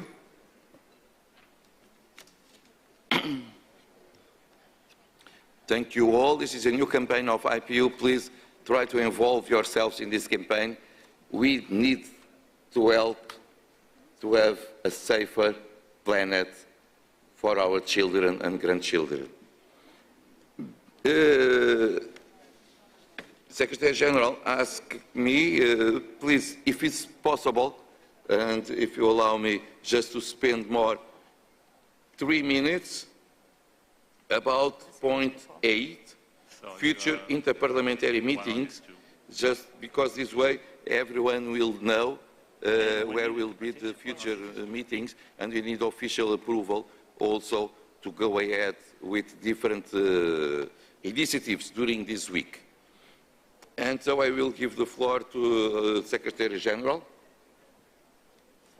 Very quickly. I'm sorry, Secretary General. I believe that all of you have the documentation with you where, with the list of the future meetings of IPU. That's why I think it's easy just in 3 minutes we do it.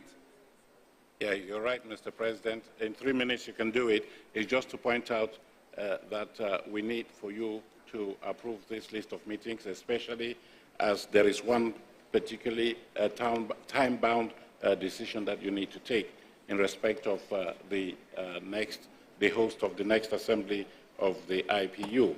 You have that document in front of you, and you will see that it is being proposed that the next assembly take place in Luanda from the 23rd to the 27th of October 2023. If you recall, the Governing Council had decided that this would take place in Geneva. This assembly would take place in Geneva. But subsequent to that, the Executive Committee did receive an offer from the Republic of Angola, the Parliament of Angola, to host an IPU assembly in October 2023. And the Executive Committee did examine this application. We did send a mission to Angola to ascertain that the conditions were there to host an assembly. That mission did conclude that the technical facilities were there. With a few challenges, the Parliament could host that assembly. And Mr. President, you and your colleagues decided, therefore, to recommend to Council that this assembly take place in Luanda, in Angola, in October 2023.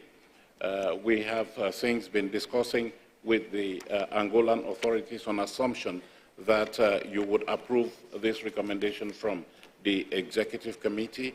And if that is the case, then the Secretary General will proceed to sign a host country agreement with the Parliament of Angola, and you will then meet in Luanda at the end of this year rather than in Geneva. Other than that, Mr. President, the other meetings are normally the specialized meetings that we carry out. Many of them have already been approved by the Governing Council. There are a number of them that are seeking your approval, and for each of those meetings, we can guarantee that the resources have been mobilized for implementation.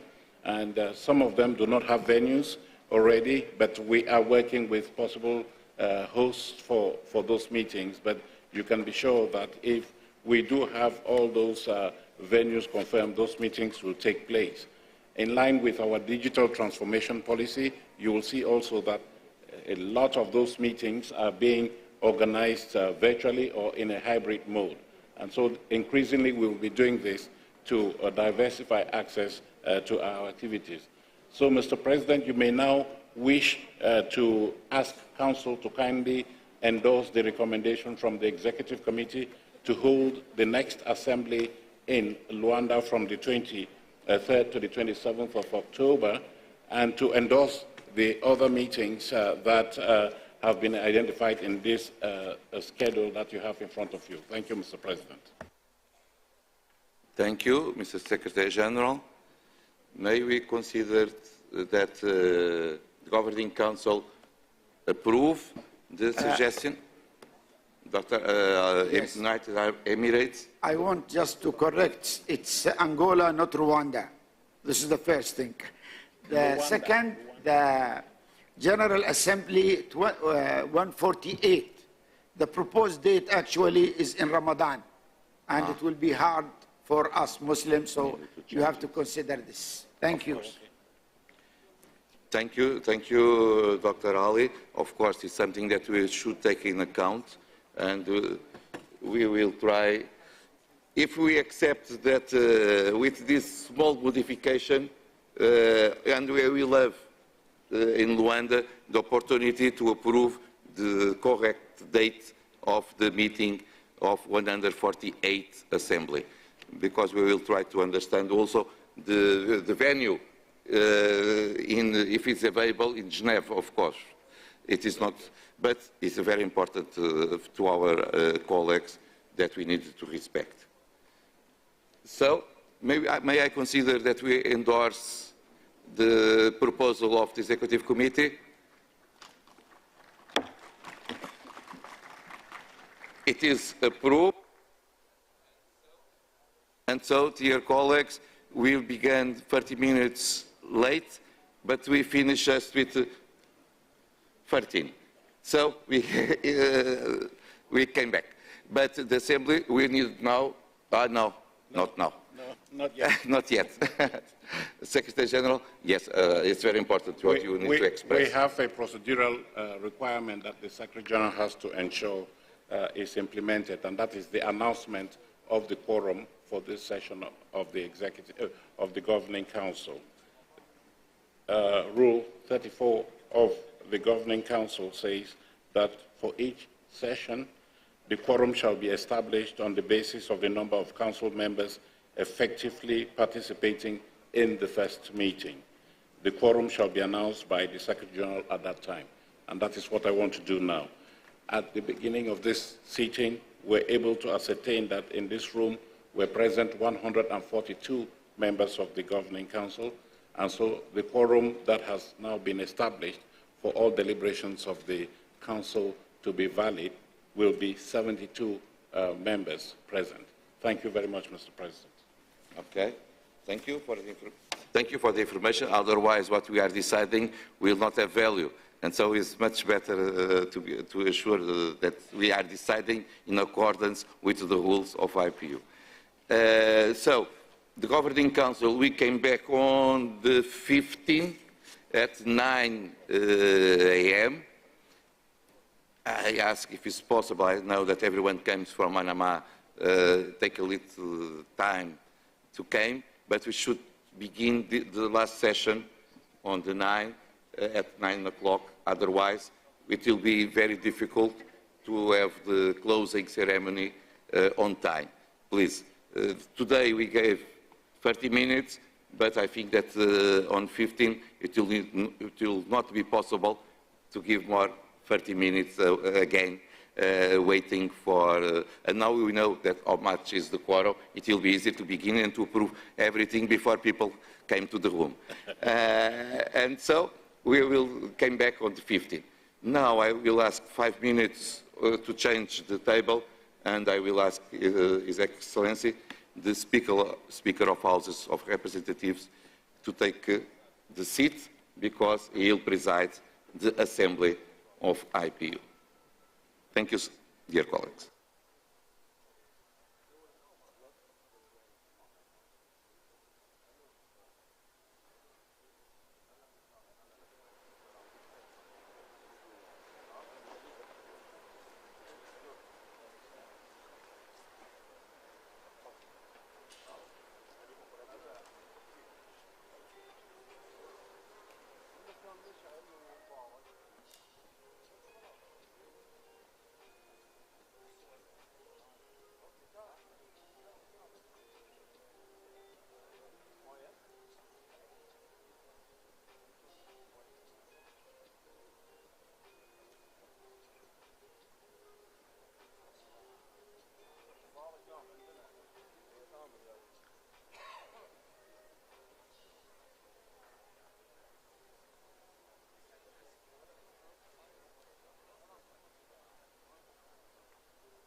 Dear colleagues,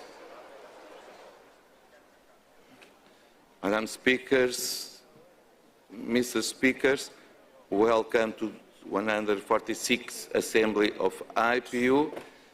I just wish to inform you all, that the Governing Council meeting, during the meeting this morning, decided to elect President of the Assembly, His Excellency the Speaker Al-Musalan from the House of Representatives of the Kingdom of Bahrain by unanimity. And so he will preside this Assembly. It's an honor for us to have you in this position, Excellency, and this way I will give the floor and everything will be directed by him after this moment. Thank you, Excellency. You have the floor.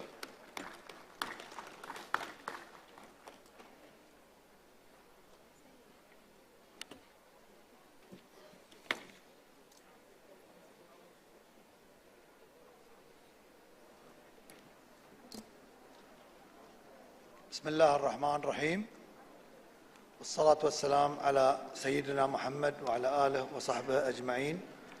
معالي السيد دوارتي باتشيكو رئيس الاتحاد البرلماني الدولي، سعادة السيد مارتن تشاونغونغ الأمين العام للاتحاد البرلماني الدولي، أصحاب المعالي والسعادة رؤساء البرلمانات والوفود، الحضور الكرام، السلام عليكم ورحمة الله وبركاته. في الوقت الذي تنعقد فيه أعمال جمعيتنا هنا في مملكة البحرين ضمن شعار تعزيز التعايش السلمي والمجتمعات الشاملة ومحاربة التعصب، تعاني العديد من المجتمعات من انتشار ظاهرة التعصب والتطرف والعنف على نحو يمس السلام الإنساني في العالم، الأمر الذي يدفعنا للتأكيد على أهمية الرسالة التي أطلقها سعادة الأمين العام للأمم المتحدة ودعوته الصريحة للعمل بشكل مكثف من أجل بناء مجتمعات أكثر سلاما وشمولا واستقرارا لا يكون فيها مكانا للإرهاب والتطرف والعنف. وما لا شك فيه أن كافة الموضوعات المدرجة على جدول أعمال الجمعية العامة 46 بعد المائة والاجتماعات المصاحبة لها تحتل من الأهمية ما يتطلب معها العمل معا كبرلمانات منضوية تحت مظلة الاتحاد البرلماني الدولي من أجل الوصول إلى رؤى وتصورات تستوعب متطلبات هذه المرحلة وتحديات الحساسة، خاصة مع الظروف الاستثنائية التي مرت بها كافة دول وشعوب العالم خلال الفترة الماضية. السيدات والسادة، رغم مرور ما يزيد على عامين من تفشي جائحة كورونا وما تركته من آثار واسعة على كافة القطاعات وما خلفته من ضغوط اقتصادية غير مسبوقة وأضرار اجتماعية هائلة، لا زال العالم يعاني من تبعاتها حتى اليوم. الأمر الذي يتطلب منا كبرلمانيين أن نواصل العمل لمساندة جهود المجتمع الدولي عبر تفعيل التعاون متعدد الأطراف والمبادرة بطرح التوجهات والرؤى الموحدة، بقية الخروج بمبادرات وحلول تحقق التعافي المستدام من آثار الجائحة، إذ تعد الشراكة ضمن النظام العالمي متعدد الأطراف نقطة ارتكاز للوصول إلى الغايات المرجوة على نحو أسرع وأكثر كفاءة. ومع التحديات الطارئة نقف اليوم أمام تحديات متنامية تزداد خطورتها وتتعاظم الحاجة إلى اتخاذ تدابير عاجلة لاحتوائها، كمشكلة التغير المناخي التي تخلف ما يقارب 20 مليون لاجئ، في وقت ينذر البنك الدولي من أن هذه المشكلة قد تتسع وتجبر أكثر من 200 مليون شخص على الهجرة بحلول العام 2050، الذي قد يزيد من تفاقم أزمة التصحر والجفاف وندرة الغذاء والماء إن لم نسرع كبرلمانات تمثل شعوبها من أجل توحيد كافة الجهود لمواجهة هذه المشكلة وتوجيه الموارد والطاقات البشرية والعلوم الحديثة من أجل حماية بيئة الإنسان ومستقبله على الأرض. السيدات والسادة، نجد لزاما أن تكون قضايا المرأة وتمكين الشباب في مركز اهتمامنا على رأس أولوياتنا وأجنداتنا التي توضع على طاولة الحوار والنقاش في اجتماعات الاتحاد البرلماني الدولي بصورة دائمة، وذلك لاعتبارات اجتماعية واقتصادية وتنموية هامة، إذ يسهم ذلك في الوصول إلى المستويات المنشودة من المساواة بين الجنسين، وتعزيز فرص التنمية المستدامة، وتنشيط خطط التطوير والإصلاح الشامل بما يؤدي لمستقبل أكثر ازدهاراً للدول والشعوب. كما تبرز أهمية الحضور المستمر لقضايا حقوق الإنسان في النقاشات والمداولات باعتبارها نقطة ارتكاز لتحقيق العدالة والسلم المجتمعي، خاصة ونحن اليوم في صدد مناقشة واحدة من أكثر القضايا تعقيداً والمرتبطة بالاستغلال السيء للفئات الأكثر ضعفاً كالأطفال والأيتام والفقراء، ونتطلع للخروج من تلك المناقشات بنتائج وتوصيات تنعكس على التشريعات الوطنية للدول الأعضاء للحد من الاستغلال السيء لبعض المؤسسات التي ترعى الحالات الإنسانية وتوظيفها للقيام بالأعمال التي تتنافى مع المبادئ والأهداف التي أنشئت من أجلها. السيدات والسادة، إن ما يمكن أن نخرج به من اجتماعاتنا هو القدرة على الانتقال بمستوى التعاون بين برلماناتنا على نحو يمكننا من توحيد الجهود وتوظيفها لتحقيق السلام العادل والشامل، وتنحية الصراعات والنزاعات باتجاه الحوار والنهج السلمي كضرورة حتمية وحضارية، والتصدي لكل ما يهدد الأمن والسلم الدوليين كانتشار الأسلحة النووية والهجمات السيبرانية وغيرها من التهديدات التي تشكل قلقاً لدى المجتمع الدولي. كما نتطلع لتعزيز آليات عمل اجتماعاتنا بصورة تمكننا من إيجاد مراجعة دورية لمعرفة مدى ترجمة النتائج التي تخلص لها النقاشات المرتبطة بموضوعات الجمعيات العامة للاتحاد البرلماني الدولي، وانعكاسها في التشريعات والقوانين على المستوى الوطني لبرلمانات الدول الأعضاء. والسلام عليكم ورحمة الله وبركاته.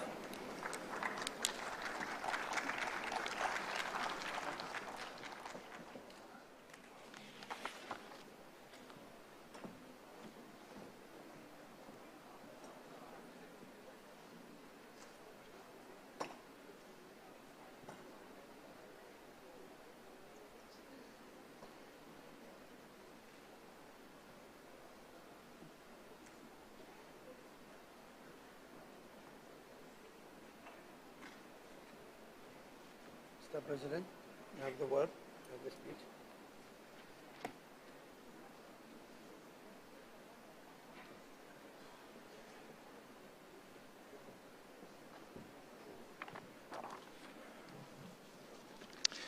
Mr. President of the Assembly, Madam Speakers, and I see so many, Mr. Speakers, Secretary General of IPU, dear colleagues, ladies and gentlemen, it's an honor for me to address these opening remarks as we discuss a very important issue, how to promote peaceful coexistence and inclusive societies and fighting intolerance.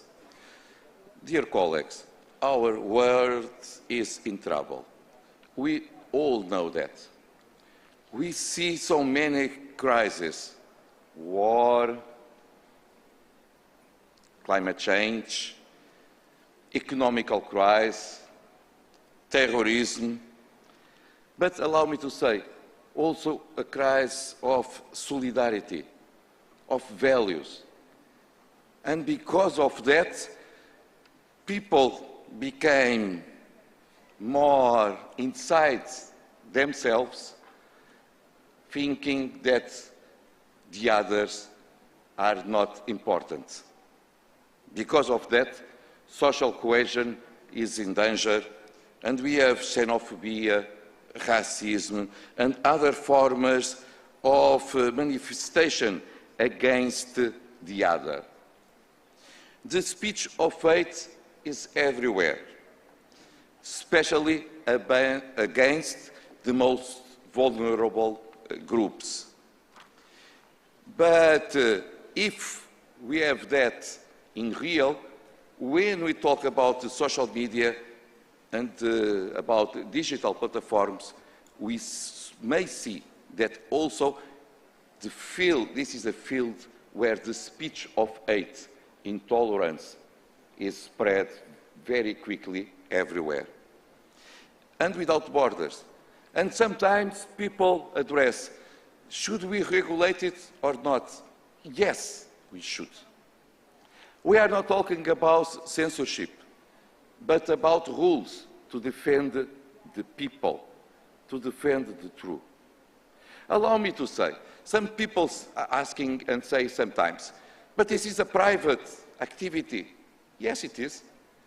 But for the security in our roads, the state and the parliaments will legislate about what conditions a car should have to defend security. And then it's a private activity. The same issue we may talk about digital platforms. It's a private business, but we should legislate to defend the people. Otherwise, it's a completely open war without scruples and a very pocket that may attack everyone every time. And so we need to understand that we needed to change the things. And that's why we parliamentarians has a special role. We have a special role to try to avoid, first of all, the speech of hate between ourselves in our own parliaments, because we know that many people are seeing us as example as well. And if we insult our colleagues that have different ideas, if we don't respect them, while we may talk about tolerance and pacific coexistence. This is essential inside our life, but also when we talk with colleagues from different countries. Here in IPU, we don't need to agree about everything all the time, because we are human beings, and this way we have different ideas, and we need to respect ideas of the others, and we can expose our ideas, defend them, respecting the other.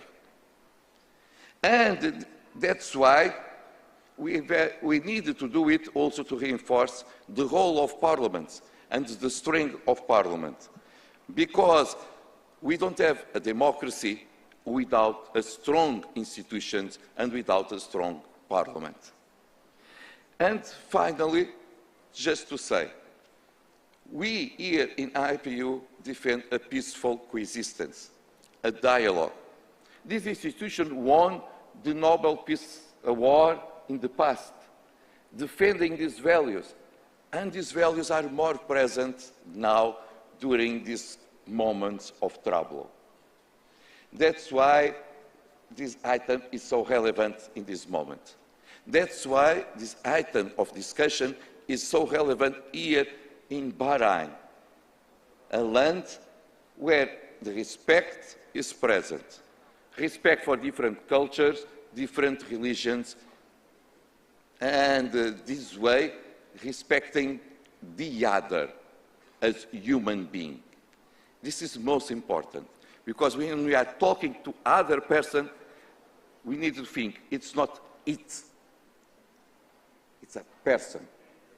And if we put the personalities, the people, each person in the center of our activity, we will understand our peaceful coexistence and the solidarity that should exist should be in the front of our activity all the time. Finally, to say, I thought, I don't know if I was mistaken, that we learned about what happened the last 2 years. We saw that we had an awful pandemic that killed millions of people. In just a few weeks, a small virus that is impossible to see with our own eyes spread around all the continents, north and south. Different religions, rich and poor, different cultures, everyone suffers. It shows how small is our own, this planet, how small is our world. And only because we have different scientists from different countries, cultures, religions working together was possible. So quick, discovered vaccines to this calamity. I thought we learned from that. We are a very small world. And so we needed to respect and to have a pacific coexistence between all countries, all cultures, and all religions. And we parliamentarians should work every day to achieve it. I believe this is the role of IPU, to put people together. That's why we are here. Work together to fight the fanatism, the xenophobia, the radicalism, and to work together to have a safer and a better world. It will happen during the next days. I believe that. Thank you.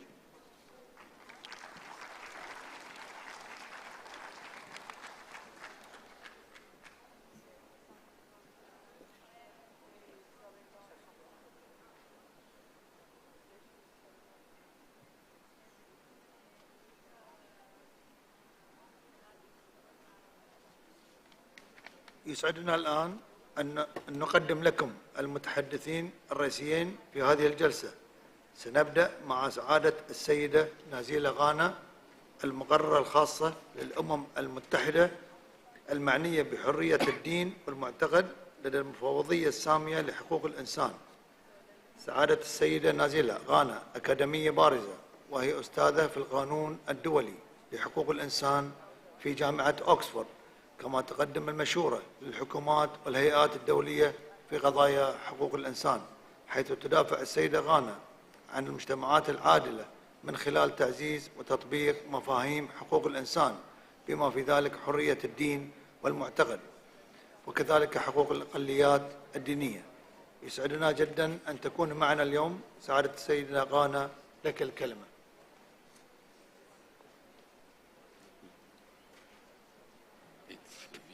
Video.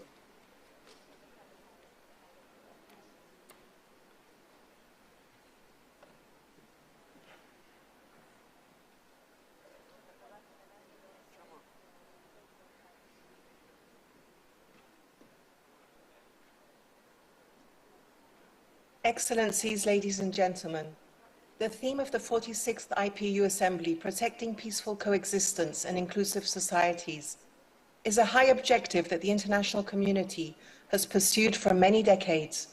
Parliamentarians have a critical role to play in advancing the promotion of equality and coexistence and the countering of discrimination and intolerance.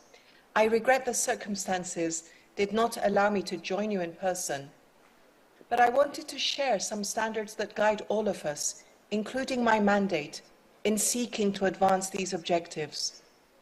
The 1981 United Nations Declaration on the Elimination of All Forms of Intolerance and of Discrimination Based on Religion or Belief supports us in our definitions.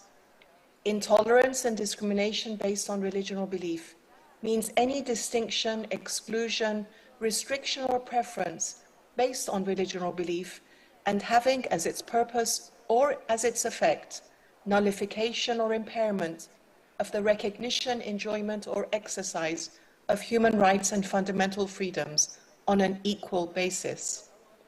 In turn, religion or belief encompasses thought, conscience, religion, or belief. Human rights standards do not rely on state recognition of who is worthy of freedom, respect, tolerance, equality, and rights. We are all worthy of rights and dignity, merely by virtue of being human. It is inherent in us, and state authorities and non-state actors alike have the obligation and responsibility to provide us the opportunity to fully access these. Another set of human rights standards that are critical to the tasks before you at this Assembly are captured in the 2012 Rabat Plan of Action on the prohibition of advocacy of national, racial, or religious hatred that constitutes incitement to discrimination, hostility, or violence. This has allowed the international community to distinguish between unlawful incitement on the one hand and morally reprehensible speech on the other, a distinction that is ever more necessary with the amplification of hate speech on social media and the visible consequences of populism, including by parliamentarians, in hate speech targeting religious and other minorities. Your responsibilities as parliamentarians is unique and critical, and I look forward to seeing the constructive results of this attention in the years ahead as you sincerely and courageously address intolerance and discrimination against all members of society without prejudice or self-interest, and thereby advance inclusivity, coexistence, human rights, and peace. Thank you.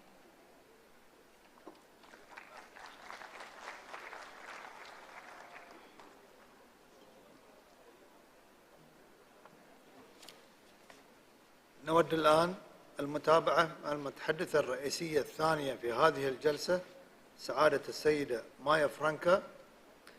حصلت سعادة السيدة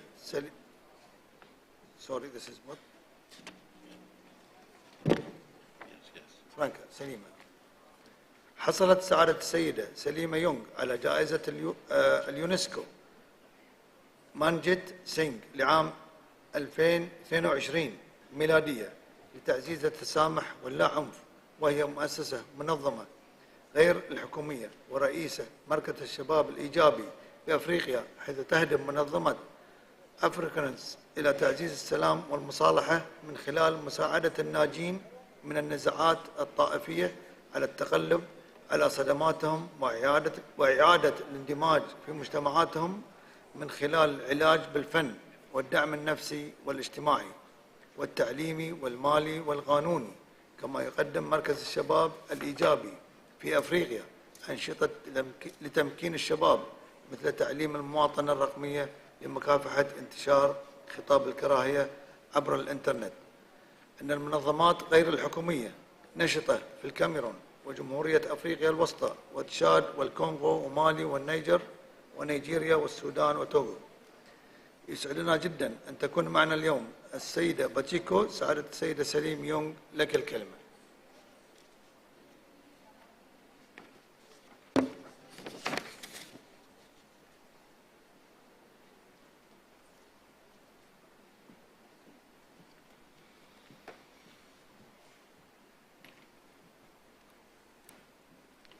His Royal Highness, the King of Bahrain, Mr. President of the Assembly, Mr. President of the Inter-Parliamentary Union, Mr. Secretary General of the Inter-Parliamentary Union, speakers, members of Parliament, members of the Diplomatic Corps, distinguished ladies and gentlemen.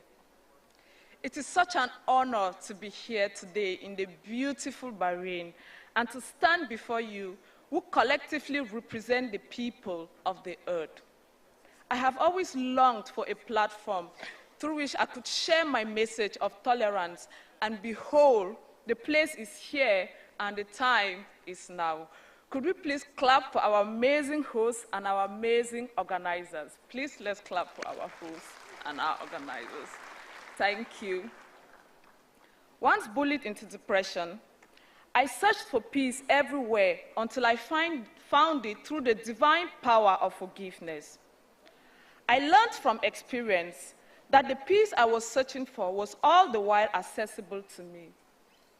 I also learned that I could only be at peace with others if I was at peace with myself, and that peace is not just the absence of violence, but a state of being and a lifestyle. Since then, I have dedicated my life to advancing tolerance, forgiveness, empathy, and human fraternity as keys to sustainable peace. I come as one, but I speak for many. I speak for the millions of people whom intolerance has rendered physically broken, emotionally shattered, and socially petrified. I stand for the heroes who remain unrelenting in their drive to promote tolerance and peaceful coexistence. We've all had our bouts of trauma and triumph, yet we have made peaceful coexistence more complicated than it needs to be. In our world today, not a day passes without instances of man's inhumanity to man. We live in an era where religion, culture, ethnicity, gender, race, and different ideas have triggered unnecessary conflicts which could have been easily avoided if we just learned to tolerate differences. The statistics are alarming. In 2021, the Peace Research Institute reports that at least 119,000 people died as a result of organized violence, and UNHCR reports that about 89.3 million people were forced to flee their homes owing to conflict and persecution. But unfortunately, many of us here today are complicit in these monstrosities when we allow greed, envy, and discontent linger in the minds of men unhindered. When we normalize an international space bound by self-interest and an ugly thirst for power. When we neglect and stigmatize mental health, forgetting that mental health is linked to inner peace and productivity. Ills like racism, tribalism, and xenophobia are all born from a distorted mindset and a desire to raise oneself above the other. Popularly dubbed Africa in miniature for its rich culture and biodiversity, my country, Cameroon, which should be a beacon of pluralism, has instead plunged itself into a mire of deadly interfaith and intercultural conflicts. In 2016, in what became known as the Anglophone conflict, separatists in the Anglophone regions of Cameroon came into conflict with the central government. This conflict split my country along linguistic lines and bred tensions between average citizens. To witness this was traumatizing for me because as an Anglophone raised in Francophone Cameroon, I had embraced my dual cultural heritage. I longed for a Cameroon where people would not be judged by the foreign language they speak, but by the content of their character. But as I interacted with victims of the conflict, I knew that this could only be possible when everyone's voice mattered and when everyone had equal access to opportunity. During this conflict, which has been unfortunately neglected by the international community, some of my relatives were killed and some took up arms and became combatants out of war trauma. I witnessed firsthand the harrowing realities of loss, deprivation, and suffering resulting from the conflict. In 2018, I founded Afrogiveness, which I coined from two words, Africa and forgiveness, to use the unifying language of arts to heal and diffuse tensions between survivors on opposite camps of conflict. I set out to contribute my part to alleviate the suffering of victims by providing basic needs and income-generating training.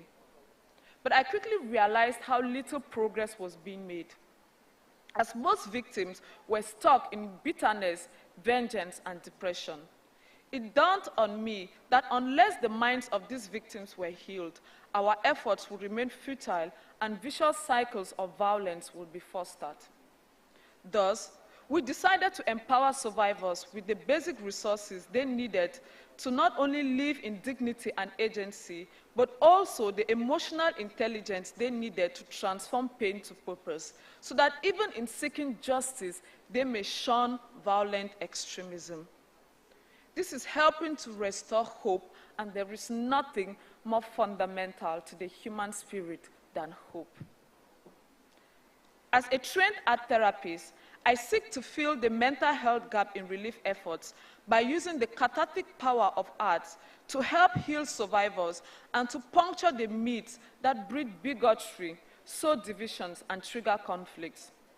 I have learned that tolerance is not about condoning what is wrong. It is about allowing people the space to be themselves as long as they do not hurt anybody. In 2020, I founded the Afro-Giftness Choir, Cameroon's first interfaith and refugee choir, which uses music to heal, connect, and uplift survivors of conflict and intolerance while enabling dialogue, mutual understanding, and peaceful coexistence. In a recent experience, we had to bridge the gap between three groups of people in the Afro-Giftness Choir. One was a group of Muslims who found the use of musical instruments non-permissible, and two other groups, one part Muslim, one part Christian, found the use of musical instruments permissible. This bred tensions between choristers, and we had to find a way for all to coexist harmoniously. So we did our research and came across Halal Beats, a company that creates music with vocal-based soundtracks. We then decided to do two versions of all songs, the inclusive version and the halal version. This satisfied both Christians and Muslim choristers and improved harmonious cooperation within the Afro-Giftness Choir. I learned from this experience that we can always find ways to coexist if we really want to. We must find ways to coexist, especially now that we really have to. To quote the famous leader, Martin Luther King, we must learn to live together as brothers, or we will perish together as fools. In our increasingly fragmented but globalized world, it has become imperative, now more than ever, to compel peaceful coexistence as the rule of law. Although about $15 billion is spent on peace-building processes each year, the world continues to know conflict and intolerance. This is an alarm bell that we need to change our approach because we cannot keep doing the same thing and expecting a different result. Fostering peaceful coexistence will require us to change the dynamics of power. The most powerful countries must not be measured by their nuclear force or military superiority, but by their ability to stand for justice and, yes, for love. Changing the dynamics of power will encourage an atmosphere of collaboration rather than competition and will help rebuild trust between peoples, countries, and systems. Dear legislators, in the spirit of nothing about us without us, we count on you to stand for our right to be stakeholders in every law enacted on our behalf and to continue to walk your talk on tolerance. Please urge our leaders to lead by example so that tolerance does not become an empty word that will fade away like a ghost in the morning sun. Two major things can make peaceful coexistence happen: peace education and mental health. As Nelson Mandela said, education is the most powerful weapon you can use to change the world. Peace education can entrench in people values that keep them at peace with themselves, with others, and with nature. For peace to reign, values must become law. Values are like pillars that compel us to do good even when tempted by evil. They keep us secure during trying times, and we all know how petty and intolerant people become when they feel insecure. So, dear legislators, do not feel it is cheesy to enact laws on gratitude, integrity, forgiveness, kindness, and even love. Through peace education programs, we can stamp out the us versus them syndrome and combat victimhood. Peace education can enlighten us on our shared rights and freedom and our common humanity while countering the spread of online hate speech, fake news, and cyberbullying through digital citizenship education. So we urge you, dear legislators, to make peace education a mandatory subject in formal and informal education programs. There can be no peace without mental health. As you can guess, every conflict we experience today was brewed in the minds of human beings. Laws on mental health can prohibit stigma and discrimination against survivors of trauma and mental illness, making it easy for people to seek help before they transfer aggression to others. Dear legislators, ladies and gentlemen, there is a kind of peace that we are yet to behold. There is a version of the world that we are yet to behold. This peaceful world depends on you, it depends on me, it depends on us all. May we please be reminded that peaceful coexistence is a shared responsibility and a collective process which should be nurtured in our minds. To paraphrase UNESCO's most cherished concept, since wars begin in the minds of all, it is in the minds of all that the defenses for peace must be constructed. May I re-paraphrase? Since wars begin in the minds of all, it is in the minds of all that the defenses for peace must be constructed. Thank you.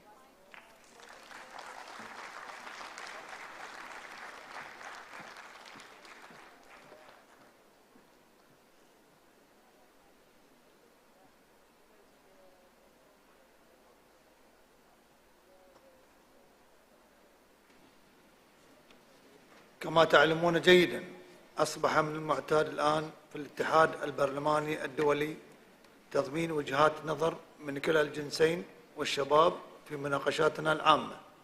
نود أن نبدأ بدعوة سعادة السيدة ليزيا فاسيلينكو رئيسة مكتب النساء البرلمانيات لإلغاء كلمتها في هذه الجلسة. سعادة السيدة ليزيا لك الكلمة. You can take the floor.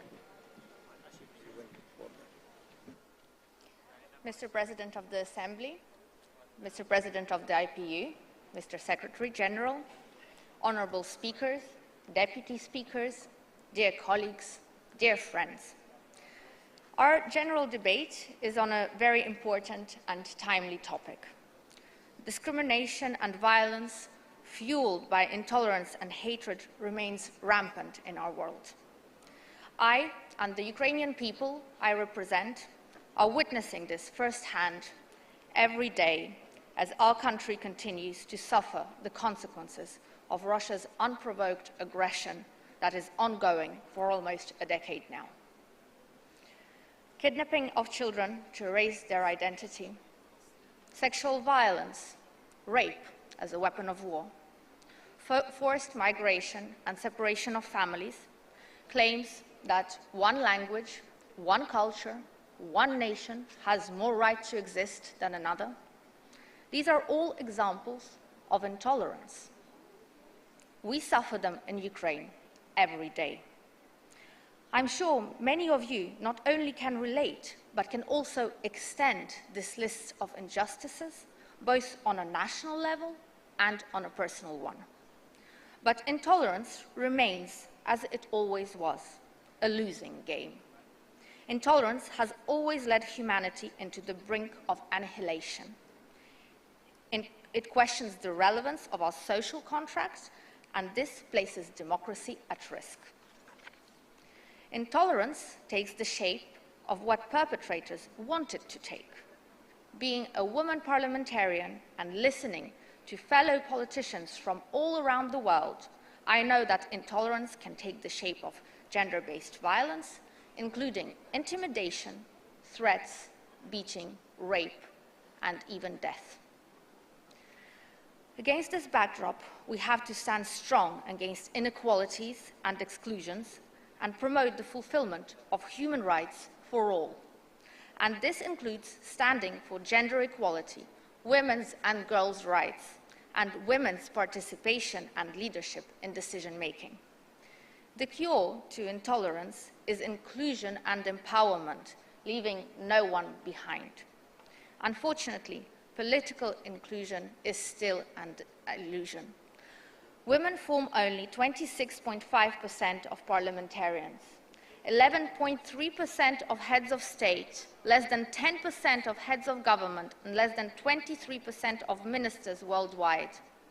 This means that 73% of MPs, 90% of prime ministers, and 77% of ministers in the world are male. This is a model of exclusion. Colleagues, let's be serious.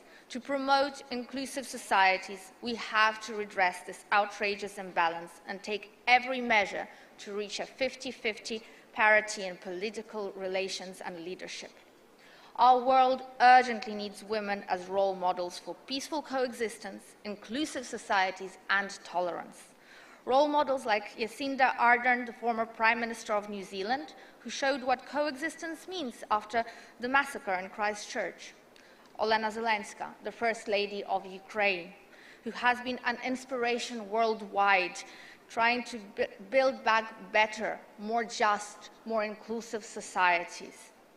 Mia Mottley, the Prime Minister of Barbados, who is an example of climate inclusivity.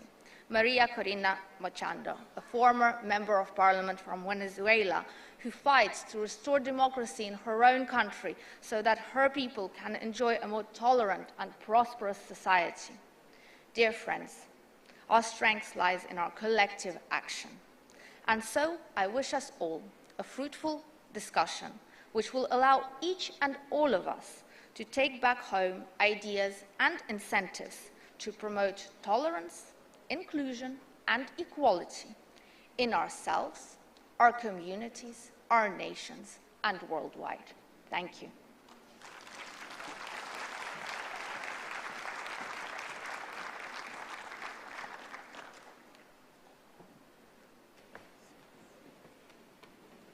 Thank you.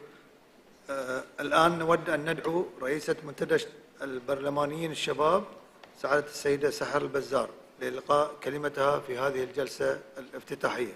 تفضلي.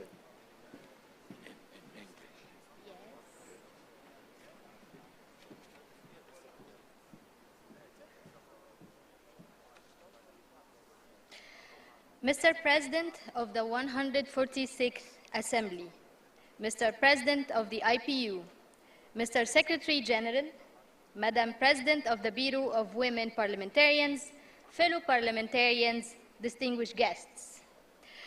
When my generation looks to the future, it sees many challenges, from climate change and natural disasters to poverty and inequalities and conflict and wars. For us to have a chance to tackle these challenges, we need to work together, all generations, both in our borders and across borders. To work together, we need to leave no one behind and fight exclusion with all our strength. Leaving people behind outside our societies, our economies, our political institutions will lead to more inequalities, alienation, intolerance, and mistrust. It can lead to violence and conflict.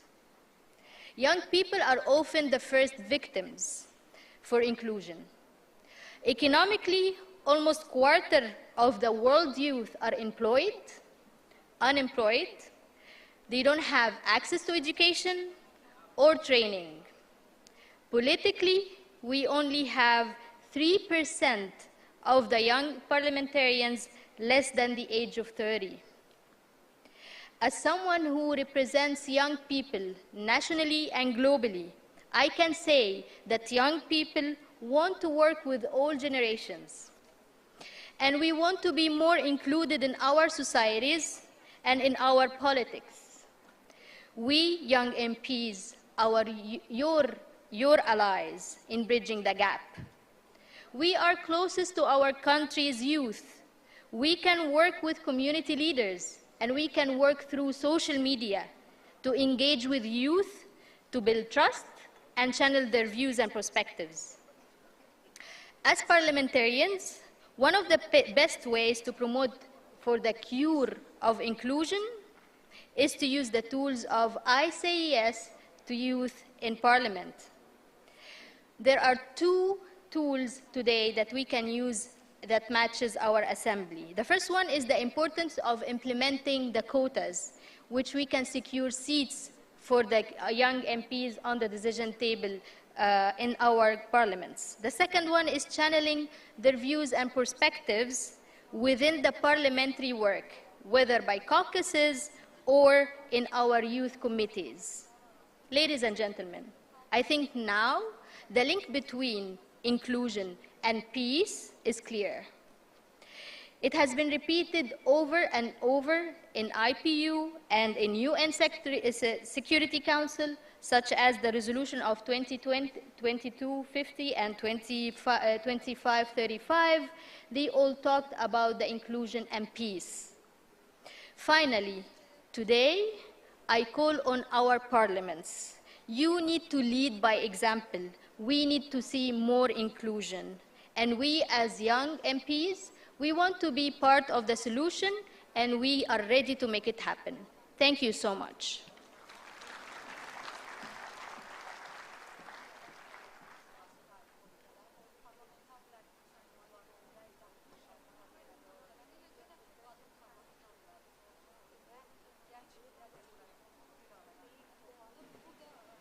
شكرا للضيوف المحترمين. They can leave the floor.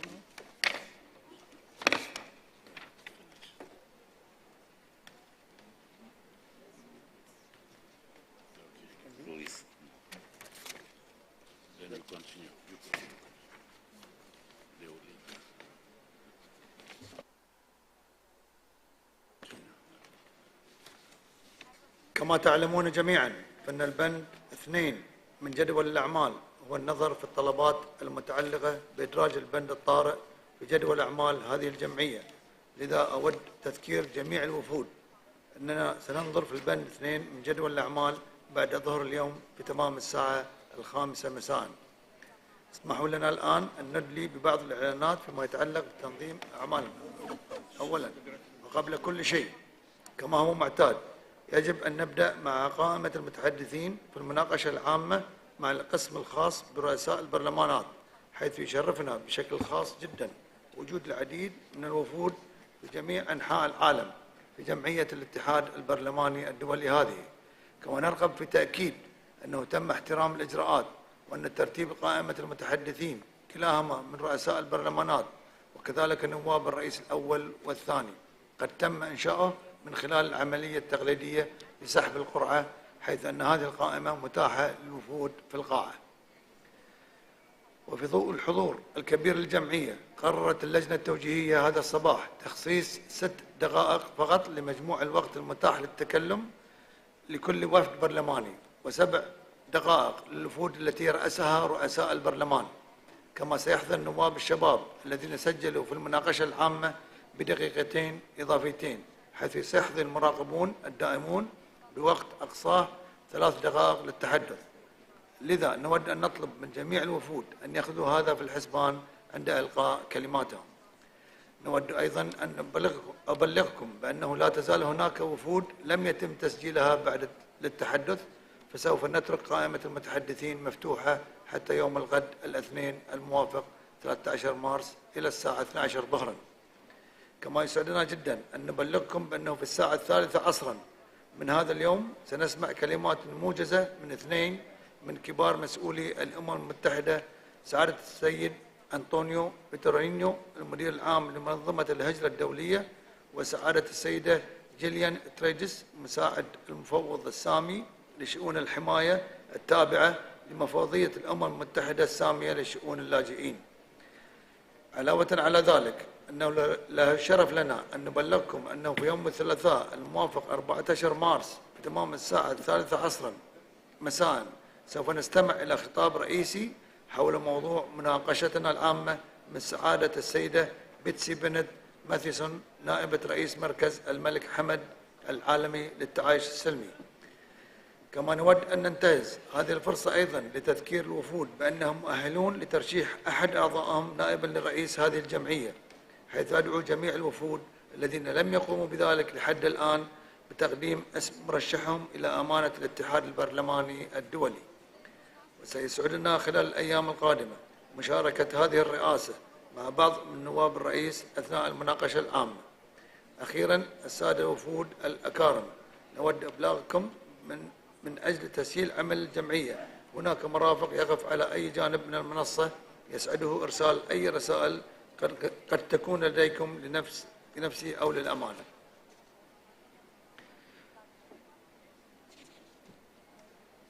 This is the list you are talking.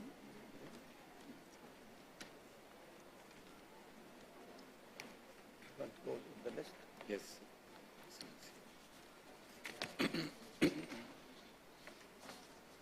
بنبدأ في الليست رقم 1 Mr. Simon from Armenia, and the second is Miss Hos from Belgium.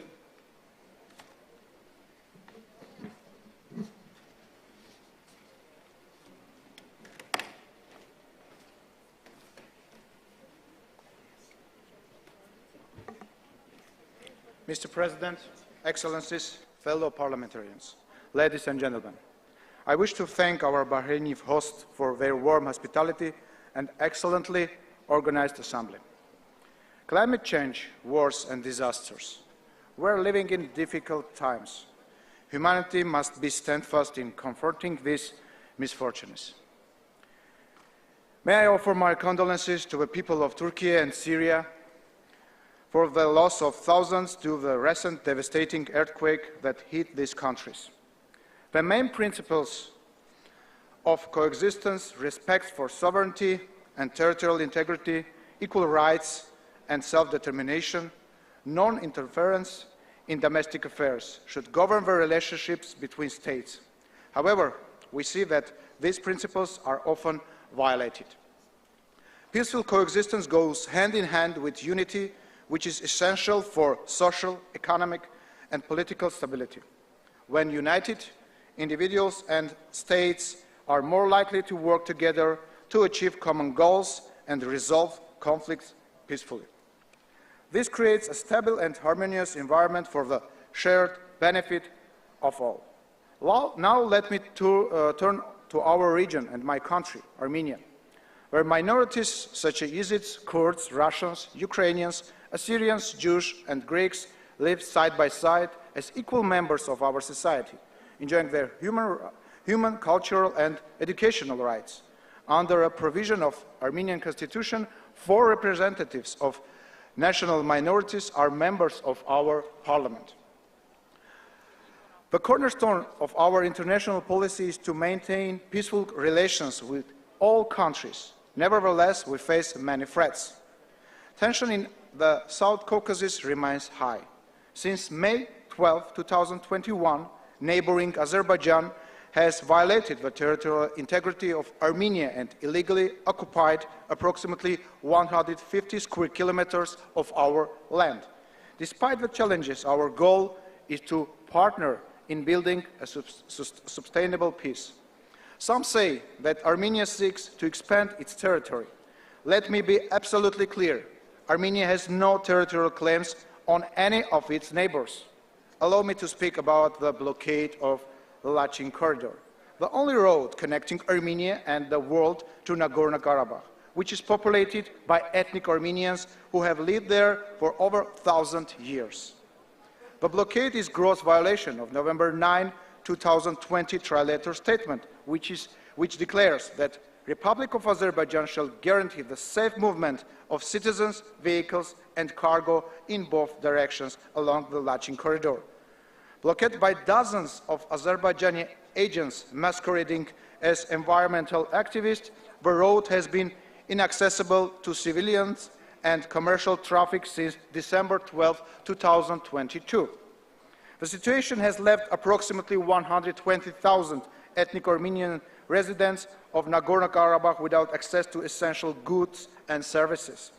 They have been deprived of life-saving medication and health care as humanitarian aid delivered by the Red Cross and peacekeepers has not met demand. Disruption to the supply of electricity and gas have created extreme hardship. On many nights, the people of Nagorno-Karabakh are subjected to deafening calls to prayer and spotlights beamed at their homes.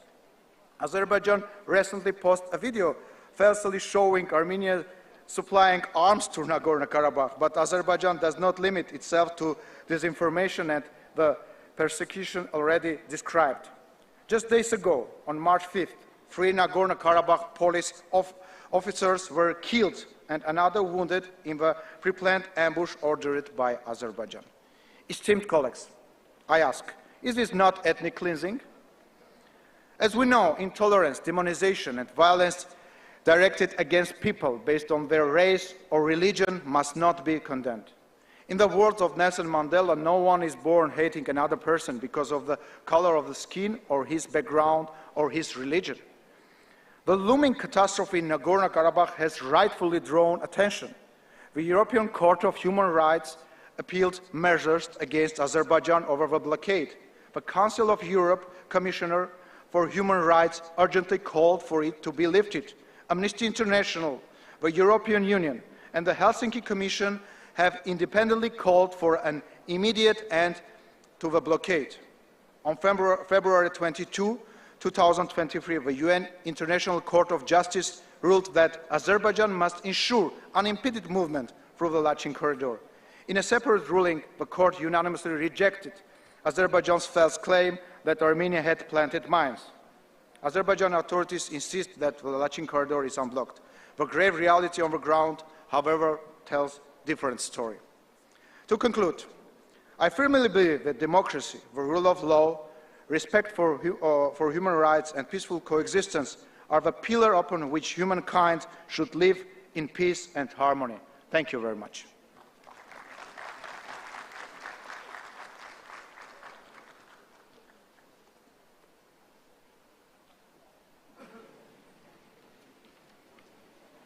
Stihos from Belgium, can take the floor, please.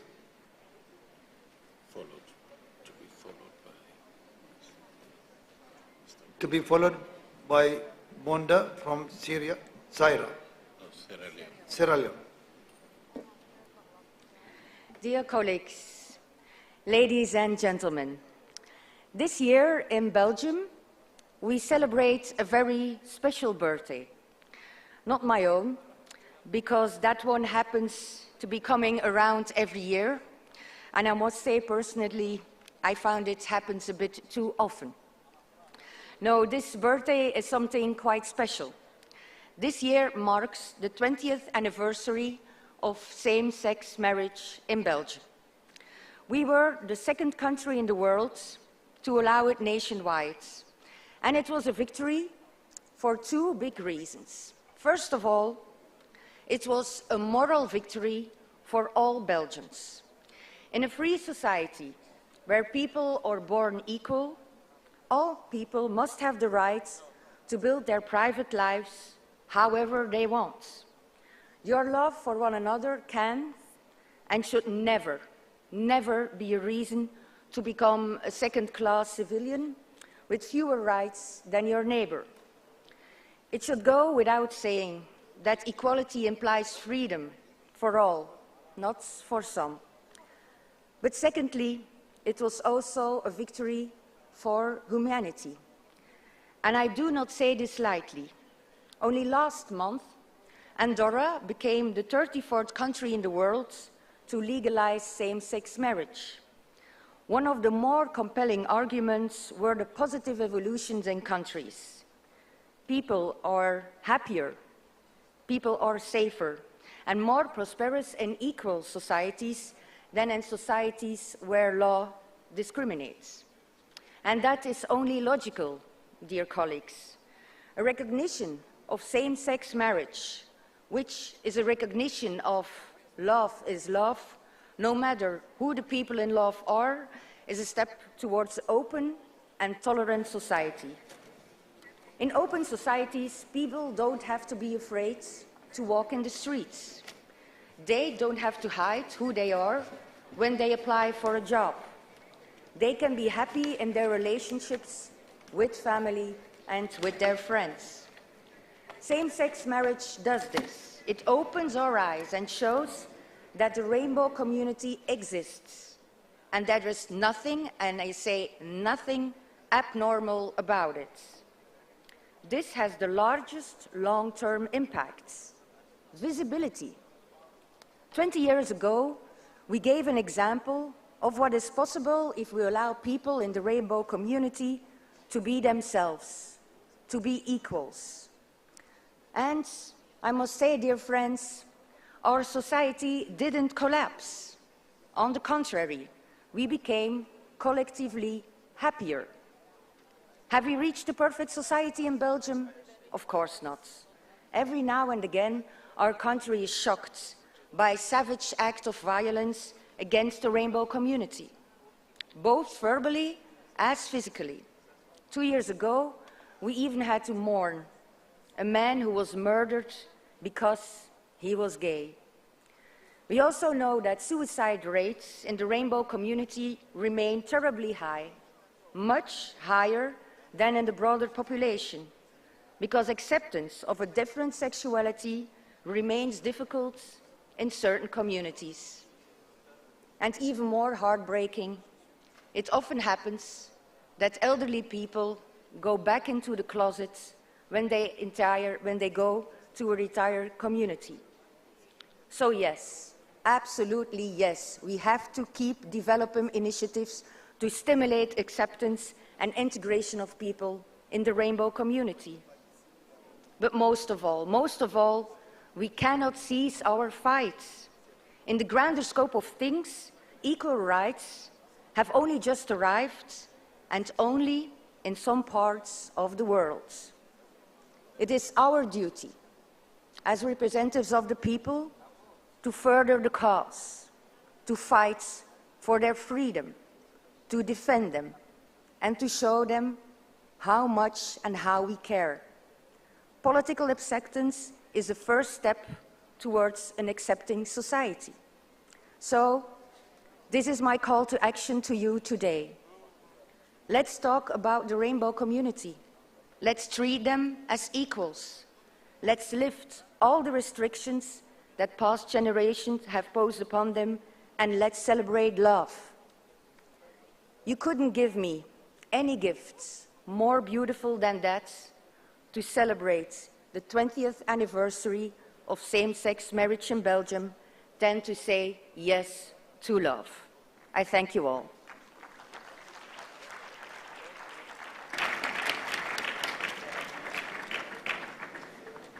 Thank you. Mr. Bando from Sierra Leone is absent, so Mr. Birla from India can take the floor, please.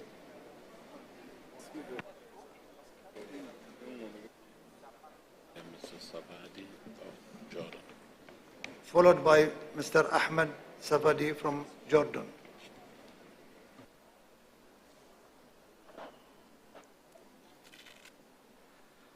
Honorable Chairperson and IPU की general assembly के अंदर पधारे सभी प्रतिनिधियों का मैं अभिनंदन करता हूं, स्वागत करता हूं, नमस्ते।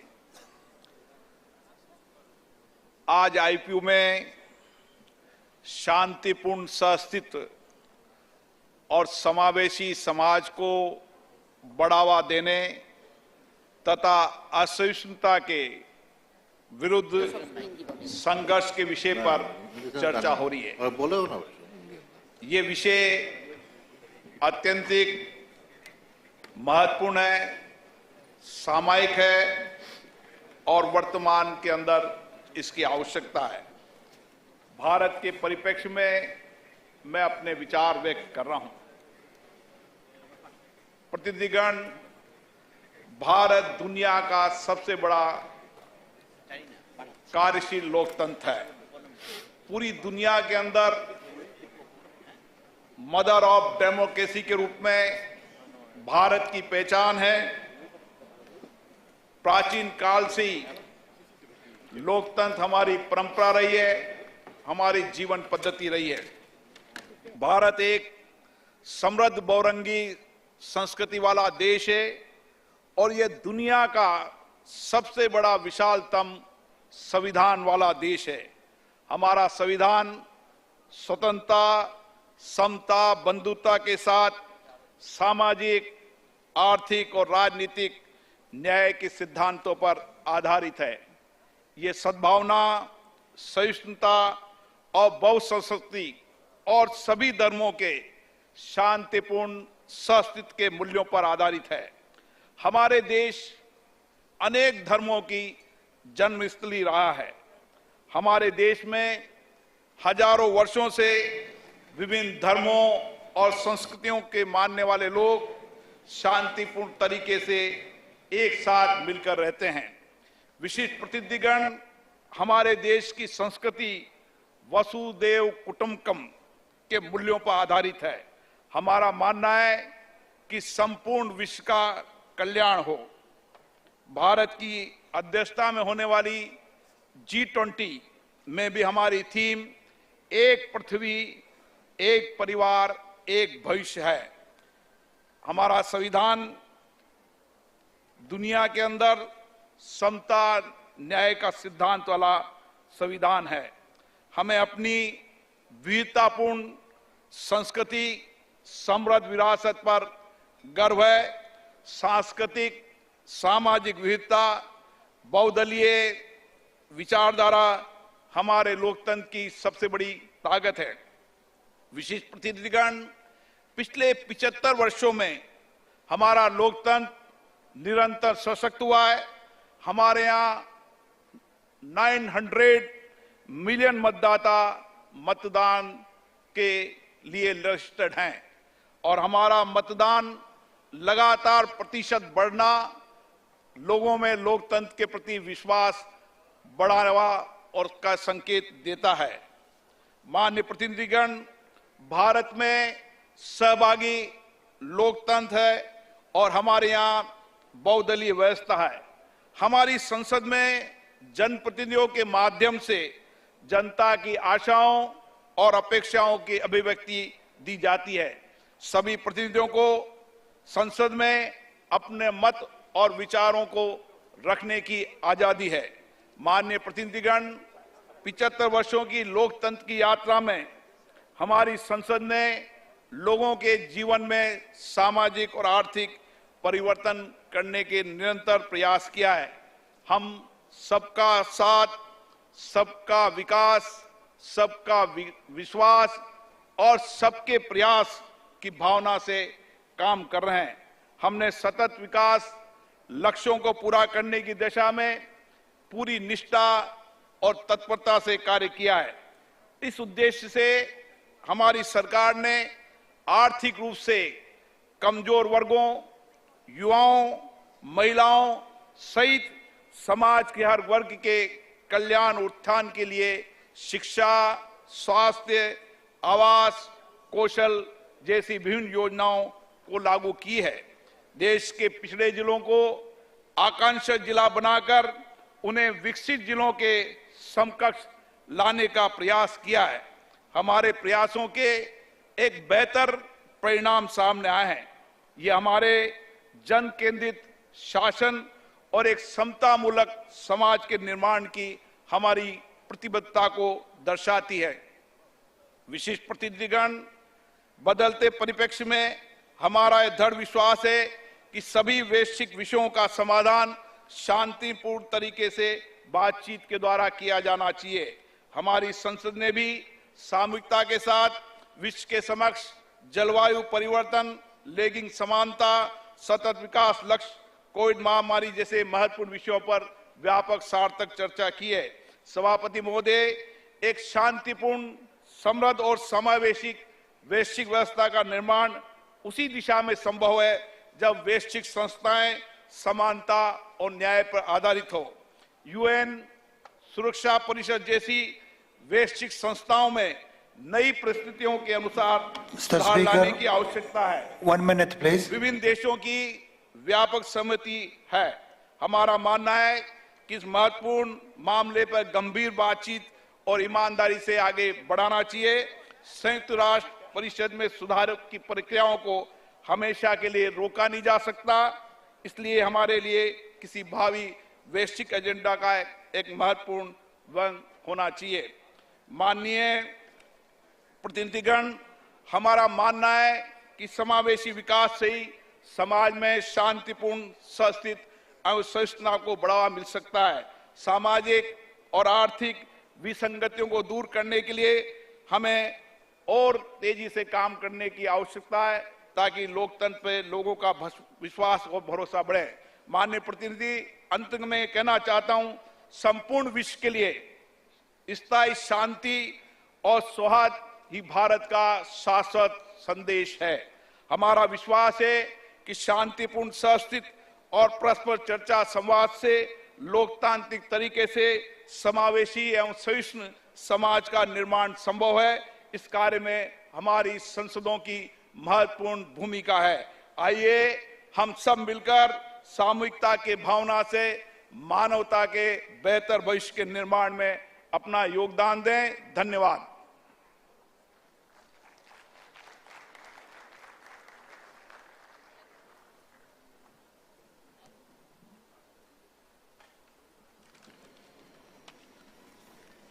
مع الرئيس أحمد الصبري تفضل.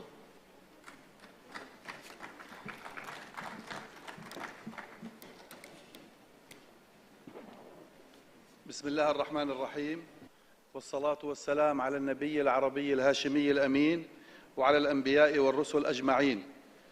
رئيس الاتحاد البرلماني الدولي الأكرم، معالي رئيس مجلس النواب البحريني الأكرم، عطوفة أمين عام الاتحاد البرلماني الدولي الأكرم، السيدات والسادة رؤساء وأعضاء الوفود المشاركة، أحييكم بتحية الإسلام، فالسلام عليكم ورحمة الله وبركاته.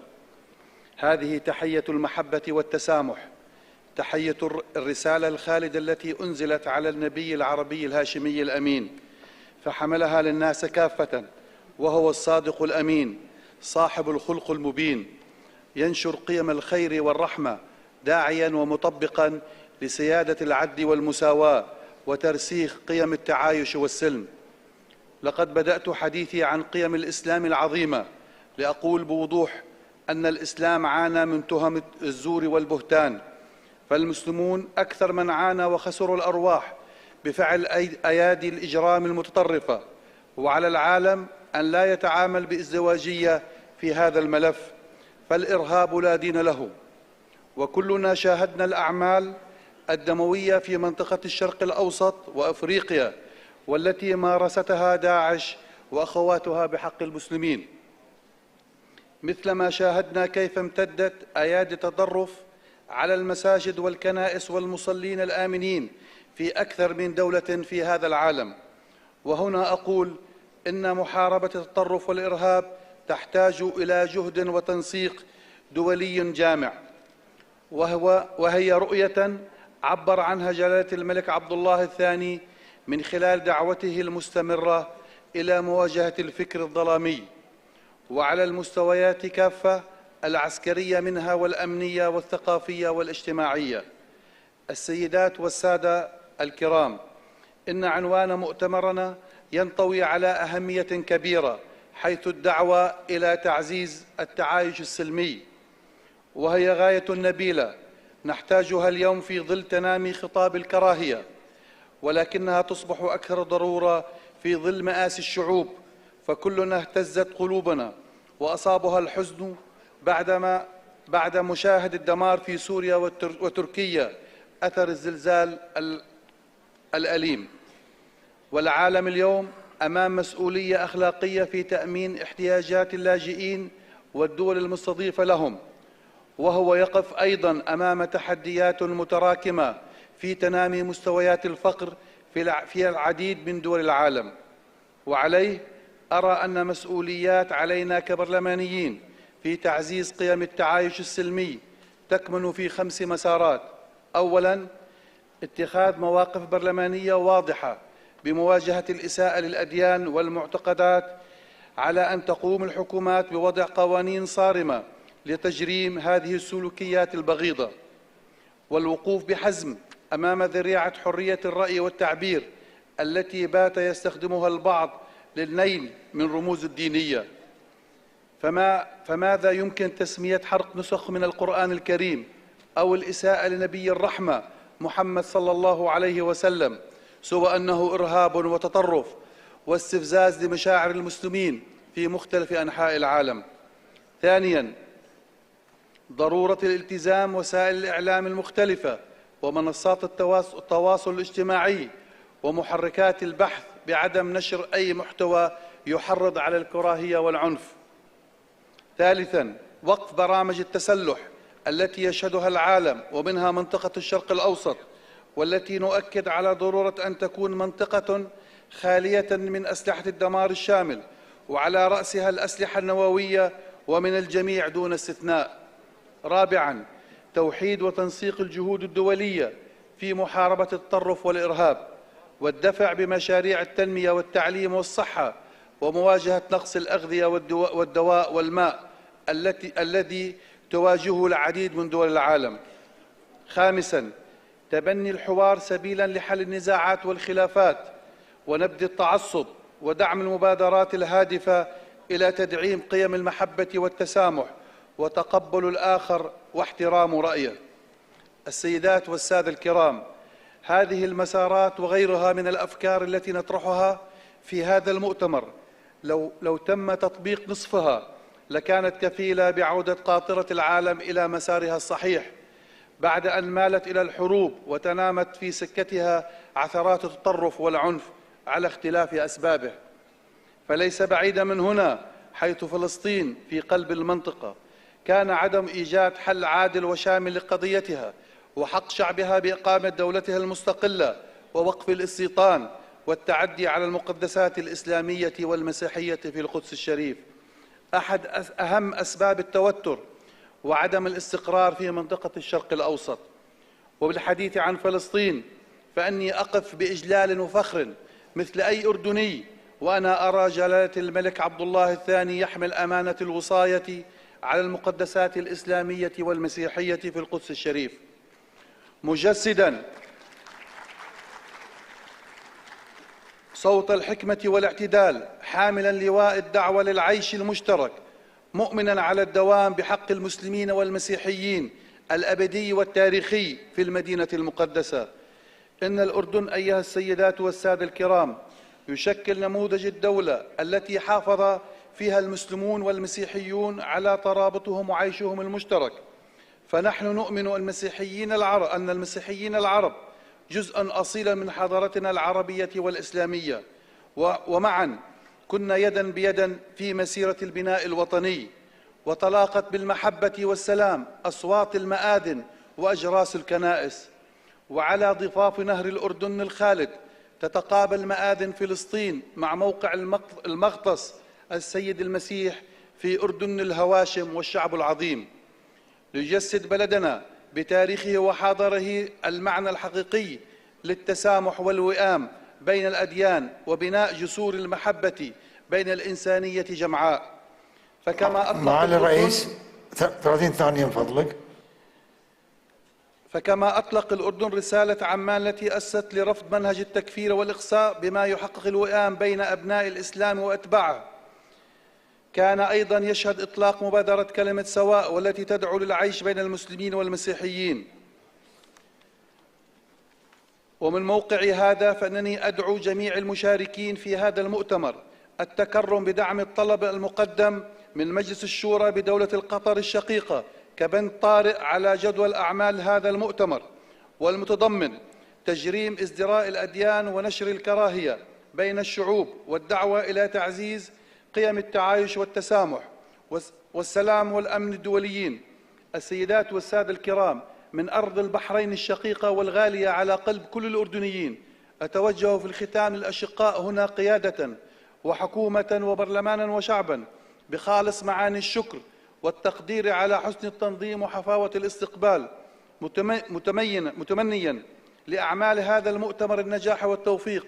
وأختم بما بدأت، فالسلام عليكم ورحمة الله وبركاته. شكرا معالي الرئيس.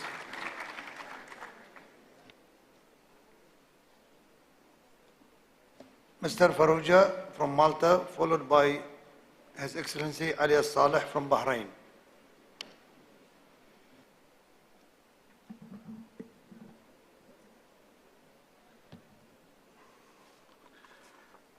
Excellency, Chair of the Assembly, President of the IPU, honorable colleagues, distinguished parliamentarians, keeping peace and promoting peaceful existence is a continuous process, one which is not limited to a particular geographic region or point in history, but is rather a universal journey requiring joint and innovative tools.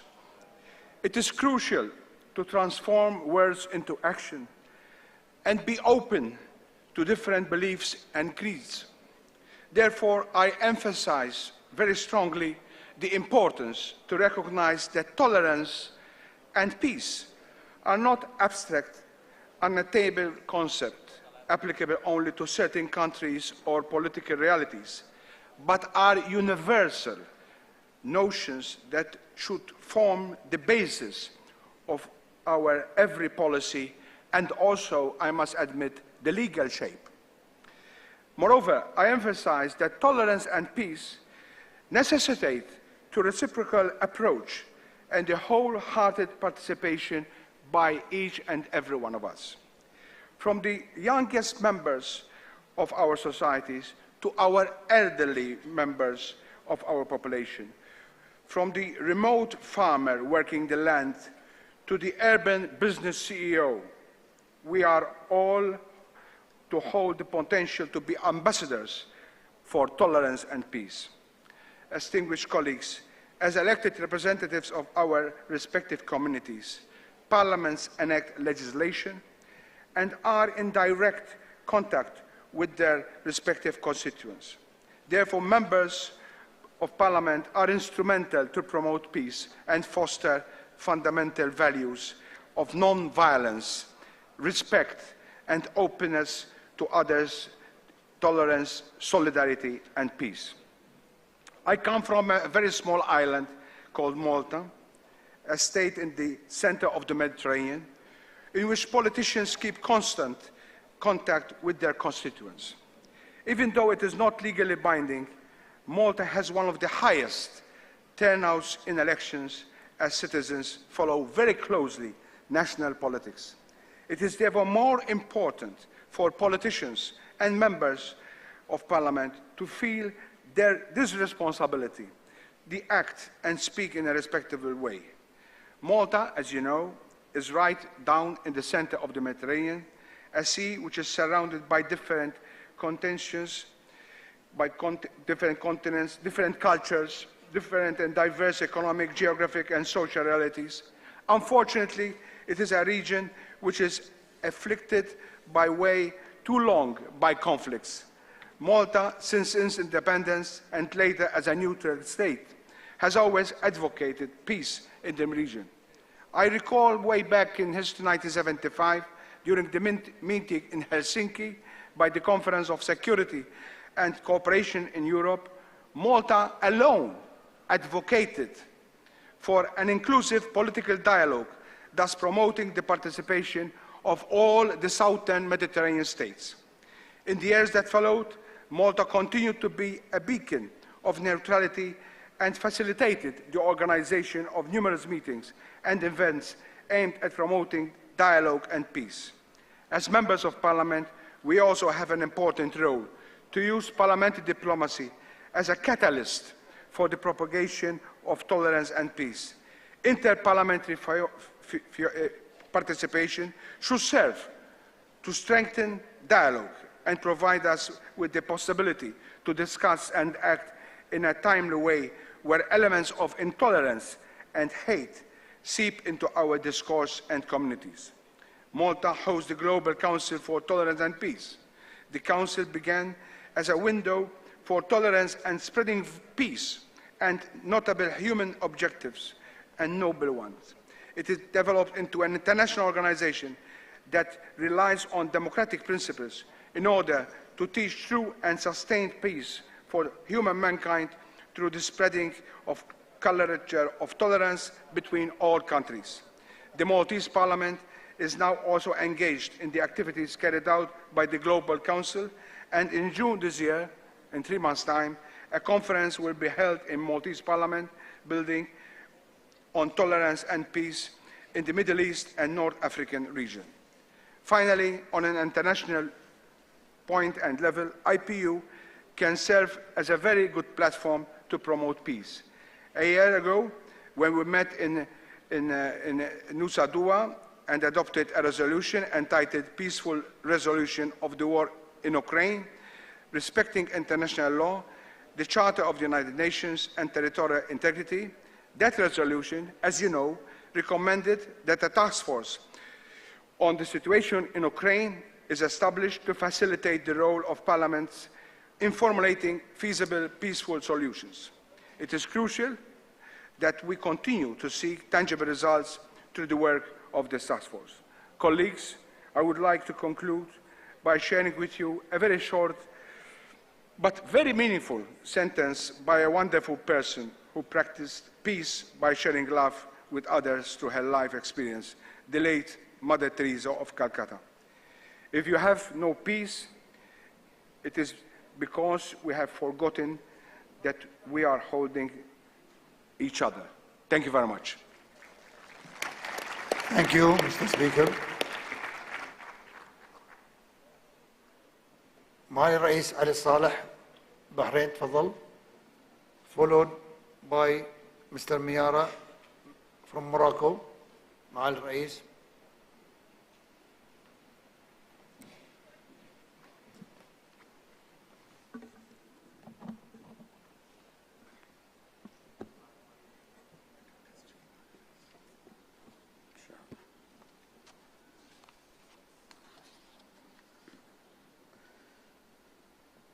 بسم الله الرحمن الرحيم. معالي السيد أحمد بن سلمان المسلم رئيس مجلس النواب في مملكة البحرين، رئيس الجمعية العامة، أصحاب المعالي والسعادة، الحضور الكريم، السلام عليكم ورحمة الله وبركاته.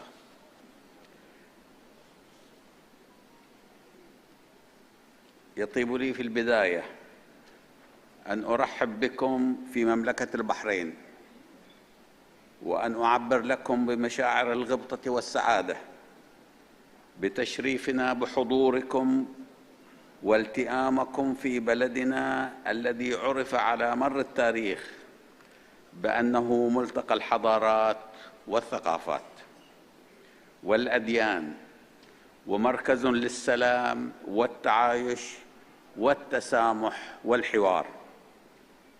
كما أتوجه بالشكر الوفير والتقدير الكبير لقائد نهضتنا ومسيرتنا التنموية والديمقراطية، ملك الإنسانية والسلام، حضرة صاحب الجلالة الملك حمد بن عيسى آل خليفة، ملك مملكة البحرين المعظم حفظه الله ورعاه، لتفضل جلالته برعاية هذا التجمع البرلماني الدولي الزاخر بالنقاشات الفاعلة والأفكار النيرة والآراء المتعددة حول مختلف القضايا والموضوعات التي تتلاقى وتتشارك فيها برلمانات دول العالم.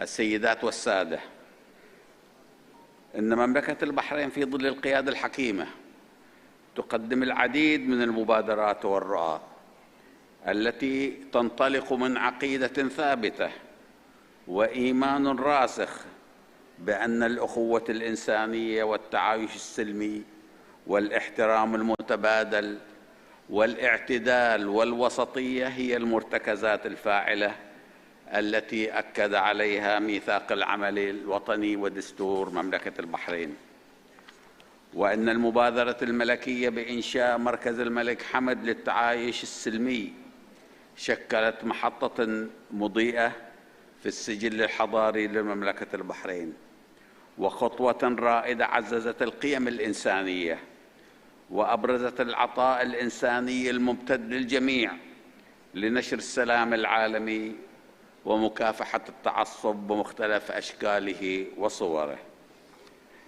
إننا نعقد مؤتمرنا هذا تحت شعار تعزيز التعايش السلمي والمجتمعات الشاملة ومكافحة التعصب، ومن هنا فإننا نجدد الدعوة التي أطلقها صاحب الجلالة ملك مملكة البحرين المعظم للمجتمع الدولي لتعزيز التعاون التشريعي والفني في إقرار اتفاقية دولية لتجريم خطابات الكراهية الدينية والطائفية والعنصرية بجميع صورها وأشكالها، وندعو إلى الاستنارة بإعلام مملكة البحرين الذي دشنه حضرة صاحب الجلالة ملك مملكة البحرين المعظم في عام 2017 ليكون منطلقاً وحافزاً لوضع أطر إنسانية وأدلة استرشادية ومبادئ رصينة تحقق اجتماعنا وأخاء إنسانياً مستداماً للدول والشعوب في دول العالم كافة. وإننا وجرياً على الشعار الذي تبنيناه نؤيد المقترح في البند الطارئ الذي اقترحه الأخوة الأشقاء في دولة قطر في موضوع تجريم احتقار الأديان والكراهية والتعصب. ولذلك نأمل من مؤتمركم هذا أن توافقوا على هذا البند الطارئ، لأننا أحوج ما نكون إليه في هذه الظروف التي يمر فيها العالم.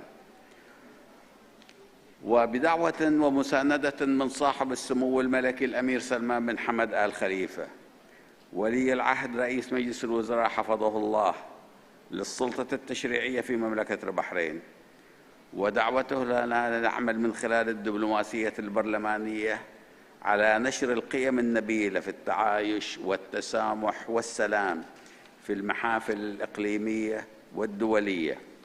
ونحن باعتبارنا في المؤسسات التشريعية والبرلمانات الوطنية يجب أن نتداعى ونتشارك ونعمل معاً على صوغ وثيقة تشريعية مشتركة وشاملة لتكون خارطة الطريق نحو ترسيخ دور وجهود البرلمانات في نهضة المجتمعات وتقدمها، والعمل على تماسك الشعوب وتآلفها، والدعوة للابتعاد عن الفئوية الممقوتة والانقسامات الدينية والطائفية. وأصبحنا اليوم في حاجة ملحة وضرورية أكثر من أي وقت مضى للتركيز على بناء الإنسان والاستثمار في العقل البشري ليكون منتجاً ومؤثراً وجزءاً أصيلاً في المساعي المتنامية نحو تنشئة مجتمعات شاملة ومترابطة وقادرة على الإسهام في ديمومة التطور العالمي وبلوغ أهداف التنمية المستدامة، خصوصاً في ظل الأزمات غير المتوقعة التي تواجه البشرية، ومنها سلسلة الكوارث الطبيعية وتحديات تغير المناخ والحروب والنزاعات المسلحة وتحديات تحقيق متطلبات الأمن الغذائي والمائي التي تتطلب تكاثفاً وتعاضداً دولياً لتجاوزها. ولذلك فإننا نعتقد بأننا اليوم مطالبين من أي وقت مضى لأن نكثف جهودنا لتحقيق السلم والتعايش والتسامح بين دول العالم أجمع لكي نجتاز هذه الظروف الصعبة التي نمر بها. وأخيراً أشكر الاتحاد البرلماني الدولي على اختيار مملكة البحرين لاستضافة تجمعنا هذا، ونشكركم جميعاً على كريم حضوركم ومشاركتكم، والسلام عليكم ورحمة الله وبركاته.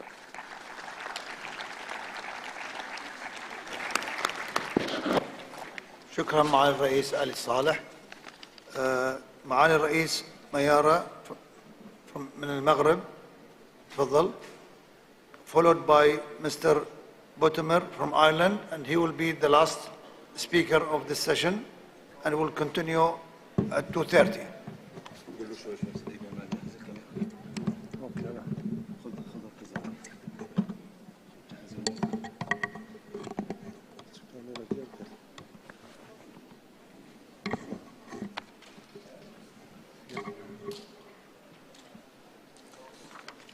بسم الله الرحمن الرحيم، وصلى الله وسلم على سيدنا محمد وعلى آله وصحبه أجمعين.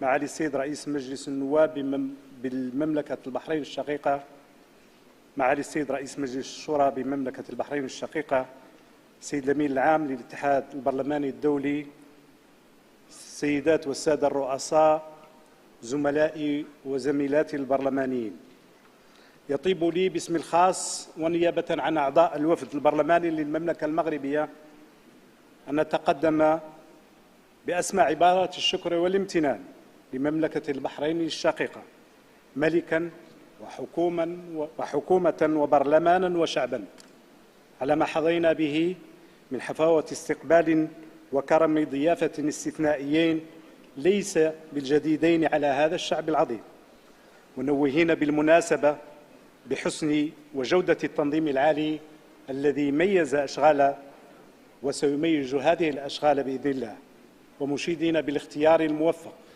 والسديد لموضوع المناقشة العامة لجلستنا هذه، والذي يفتح المجال أمام ممثلي برلمانات العالم والمنظمات الشريكة بالاتحاد البرلماني الدولي للتداول في شأن قضايا تحظى براهينية قصوى في عالمنا اليوم، وترتبط ارتباطا وثيقا بسعينا الجماعي لتحقيق أهداف التنمية المستدامة ل 2030 بما يعزز أسس السلم بين البلدان ويرخص دعائم العيش المشترك بين الأمم والشعوب. وما يعطي لجلستنا هذه أهمية كبرى هو انعقادها في سياق استثنائي إقليمي ودولي بالغ التعقيد، وذلك بسبب ما يعيشه العالم حاليا من تداعيات متعددة الأبعاد كالوضع في أوكرانيا وتدهور الأوضاع الاقتصادية والاجتماعية والإنسانية على المستوى الدولي بسبب تحديات التعافي من مخلفات جائحة كوفيد-19، بالإضافة لتأثيرات تفاقم تغير المناخ والتي تهدد بقوة العالم، ومخافة من المجاعات في بعض مناطق العالم لا سيما في القارة الإفريقية، وتدني مستويات الأمن الغذائي، وهي كلها عوامل تجعل من منسوب التوترات والاضطرابات والنزاعات عبر العالم وبالتأكيد من المنظمات الدولية ذات الصلة مرتفعا جدا ومثيرا لقلق شديد بات يلقي بظلاله مجددا على عدة مناطق جيوسياسية بالغة الحساسية. أيها السيدات والسادة، إن التطرف العنيف واللا تسامح والكراهية هي الشحنات التي تتغذى منها الحركات الشعبوية والانفصالية التي بدأت تنتشر بشكل مقلق في مناطق عديدة من العالم، حيث تسود الهشاشة الأمنية وعدم الاستقرار، وتوجد على رأس هذه المناطق التي باتت فيها أسس السلم والعيش المشترك مهددة بشكل صريح منطقة الساحل جنوب الصحراء بإفريقيا التي تواجه تحديات مستعصية للغاية تلقي بظلالها على مناطق جغرافية أوسع. لذا يستوجب الأمر تكثيف وتضافر الجهود منتظم الدولي لتمكين بلدان هذه المنطقة من إرساء دعائم متينة للسلم والسلام والعيش المشترك عبر اقتلاع جذور التطرف العنيف والتعصب والكراهية، بما يمكن من تشييد مجتمعات دامجة لسائر المكونات الثقافية والدينية والسياسية. نعم سيد الرئيس، لا بد من إعلاء كلمة الحوار الدائم والمثمر، وخاصة حوار الحضارات، ولقد انخرطت المملكة المغربية باعتبارها أحد الأعضاء المتأسسين لتحالف الحضارات للأمم المتحدة في الجهود الدولية لتعزيز مبادئ السلم وترسيخ منظومة القيم المثلى الموحدة لانصهار مختلف مكونات هذا العالم، ومن مكون المغرب الأمازيغي الإسلامي الصحراوي والغنية بروافدها أيضا الأندلسية والإفريقية والعبرية والمتوسطية، ومن رغبة المملكة الأكيدة في الحفاظ على مكانة المغرب كأرض للتعايش والسلم والانفتاح. وقد أكد جلالة الملك رئيس لجنة القدس على ذلك من خلال رسالة موجهة إلى المشاركين في المنتدى العالمي لتحالف الحضارات، حيث قال: في هذه اللحظة الفاصلة من تاريخ البشرية والتي تنكب فيها على التصدي للتغيرات المناخية ومحاربة الإرهاب ونبذل قصارى الجهود من أجل تحقيق التنمية المستدامة والأمن المائي والطاقي والغذائي، ومن أجل التنمية بصفة عامة ينبغي لنا أن نعود إلى ما هو جوهري وأساسي في هذا الشأن، ألا وهو العيش المشترك. فلا خير يرجى من إطلاق مشاريع كبرى إذا كنا لا نستطيع تجاوز هذه الحلقة الأولى على درب تحقيق العيش المشترك من أجل إنسانية واحدة تعيد وضع الكائن الإنساني في صلبها. انتهى المنطوق الملكي. ومناسبة كذلك نؤكد وانسجاما مع روح هذا النقاش نتبنى أيضا داخل المملكة المغربية وندعو الجميع إلى تبني مقترح برلمان قطر والرامي إلى تجريم كل أشكال ازدراء الأديان. ومن قلب العاصمة المنامة وباسم البرلمان المغربي نؤكد أننا نرحب بكم أيضا في إطار الندوة البرلمانية المقبلة التي سيعقدها البرلمان الدولي حول الأديان، والتي ستنعقد بمدينة مراكش في يونيو القادم، أرض التسامح والسلام. وإلى ذلك الحين وإلى حين أن نراكم في مراكش أجدد شكري وامتناني وتقديري العميق لمملكة البحرين الشقيقة بقيادة صاحب الجلالة الملك حمد بن عيسى آل خليفة، أدام الله عزه وفخره وأدامه فخرا لشعبه وبلاده على حسن الضيافة وكرمها، متمنيا للشعب البحريني الشقيق المزيد من التقدم والازدهار والنماء، ومتمنيا لمؤتمرنا هذا ولدورتنا هذه المزيد من النجاح في سبيل التنمية الاقتصادية والاجتماعية لكافة بلدان المعمور، وفي سبيل إرساء مبادئ السلم والتسامح عبر العالم، والذي ظلت المملكة المغربية دوما تدعو له، باعتبار على أنه بالسلم نبني الأوطان وبالحروب لا نبني أي شيء، بالحروب أيضا نخرب كل ما بيناه. شكرا لكم والسلام عليكم ورحمة الله تعالى وبركاته.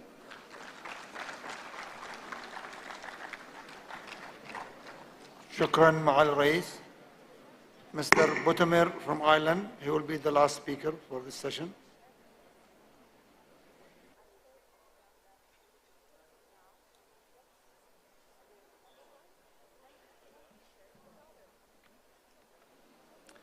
Díomh Cordia, mar Cathaoirleach Shannon Éireann, some Bowl Parliament na Éireann, is cúsmór an bheith an seo ag labhtling an an tábhar ách úntach seo agus an háchtach. Mr. President, Mr. General Secretary, dear colleagues, it is important that we listen as we assemble today to speak on promoting inclusivity, peace, and diverse, inclusive societies. Our world is at an inflection point, and we as parliamentarians have a sacred duty to lead and to act responsibly.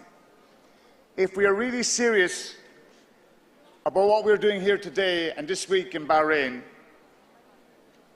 promoting peace, building an inclusive society requires leadership. It requires us to challenge each other. It requires us not just to talk, but to act, because leadership requires action. And that can be done through our legislative programmes. Ireland takes its role very seriously. Since 1958, we have engaged in peacekeeping missions around the world as part of our UN mandate. In our legislation in our Parliament, we've introduced incitement to violence and hatred legislation, and just recently, online safety and media regulation. Dear colleagues, Ireland today is a modern and inclusive society. It's a welcoming country. I stand before you as an openly gay man, as the first Speaker of both houses of the Irish Parliament, as a member of the LGBT community, and we have a gay Prime Minister in Leo Varadkar. And we were the first country in the world to vote by popular vote for marriage equality. Dear colleagues, can I challenge you all and us all today? The Global Peace Index from last year reveals that we live in a world that's becoming more divided, less tolerant and less peaceful. Why is this the case? What does this say about us and our roles as parliamentarians? As I said, we have a duty to lead, to remove intolerance, to fight hate crime, to stamp out discrimination and prejudice, and it's through us as parliamentarians that that battle begins. Last night, our President challenged us in his opening address when he spoke about us matching our pledges to create tolerant and inclusive societies through actions. Friends and colleagues, there can be no more obfuscation. Our world, as I said, is at an inflection point. Today and this week in our Assembly, our duty is to reaffirm our commitment to peace building, to gender equality, to climate change, to the promotion and upholding of human rights, and to the upholding of democracy in the holding of free and fair elections, and especially to the encouragement of our female and women colleagues in running and being elected to parliaments. Finally, Mr. Speaker, we must support the people of Ukraine in this illegal war. We must commend our President for his initiative, and as parliamentarians in a global world, we must insist that the urgent voice of the people of Ukraine is heard at all times. Thank you very much indeed. Ninarku Korla.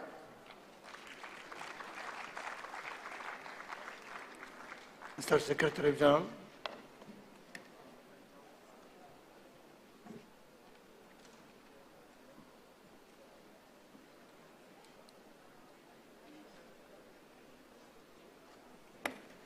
Thank you, Mr. President. You did indeed announce that the Irish speaker would be the last speaker for this morning's session. And before you rise for lunch, I have to make a procedural announcement regarding the quorum. In conformity with Rule 33 of the Assembly, for each Assembly, the quorum shall be established on the basis of the number of delegations effectively participating at the first plenary meeting. The quorum shall be announced by the Secretary General at that time. We have ascertained that in this room there were a number of delegations present to the tune of 125. The quorum has therefore been set at 63 delegations for the deliberations of this Assembly to be valid. Thank you, Mr. President. I do understand that my colleague, Ambassador Philip, has an announcement to make before we break off for lunch. With your permission. Yes. Thank you very much, Mr. President. We have an announcement for the members of the Africa Geopolitical Group and the members of the Africa Parliamentary Union. You are kindly requested to remain here in this room for another 10 minutes. The chair of the Africa Group has an important and very urgent announcement to make that concerns your group. Thank you very much. And the distinguished speakers of Parliament, you will have received a nominal invitation for lunch. It takes place right outside the main hall on the right-hand side, the VIP restaurant, and it will start shortly. The session resumes at 2:30 p.m.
Mr. President of the Assembly,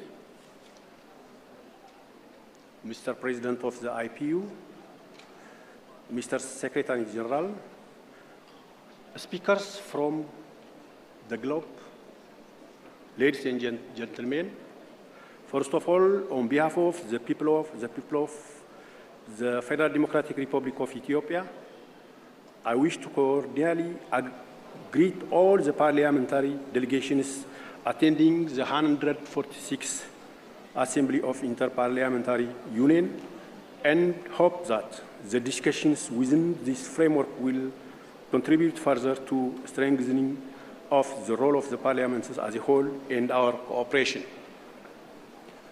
I would like to express my deepest sympathy to those who have been affected by the devastating earthquake which took place in Turkey and Syria. Dear colleagues, the period that we are passing through right now with its acute challenges puts heavily burden on global community. Even the so-called established democracies struggle to cope and sometimes fail in dealing with problems. COVID-19, along with deteriorating economic conditions, aggravates the situation, which unfortunately leads further polarization of societies and growing disbelief in political systems.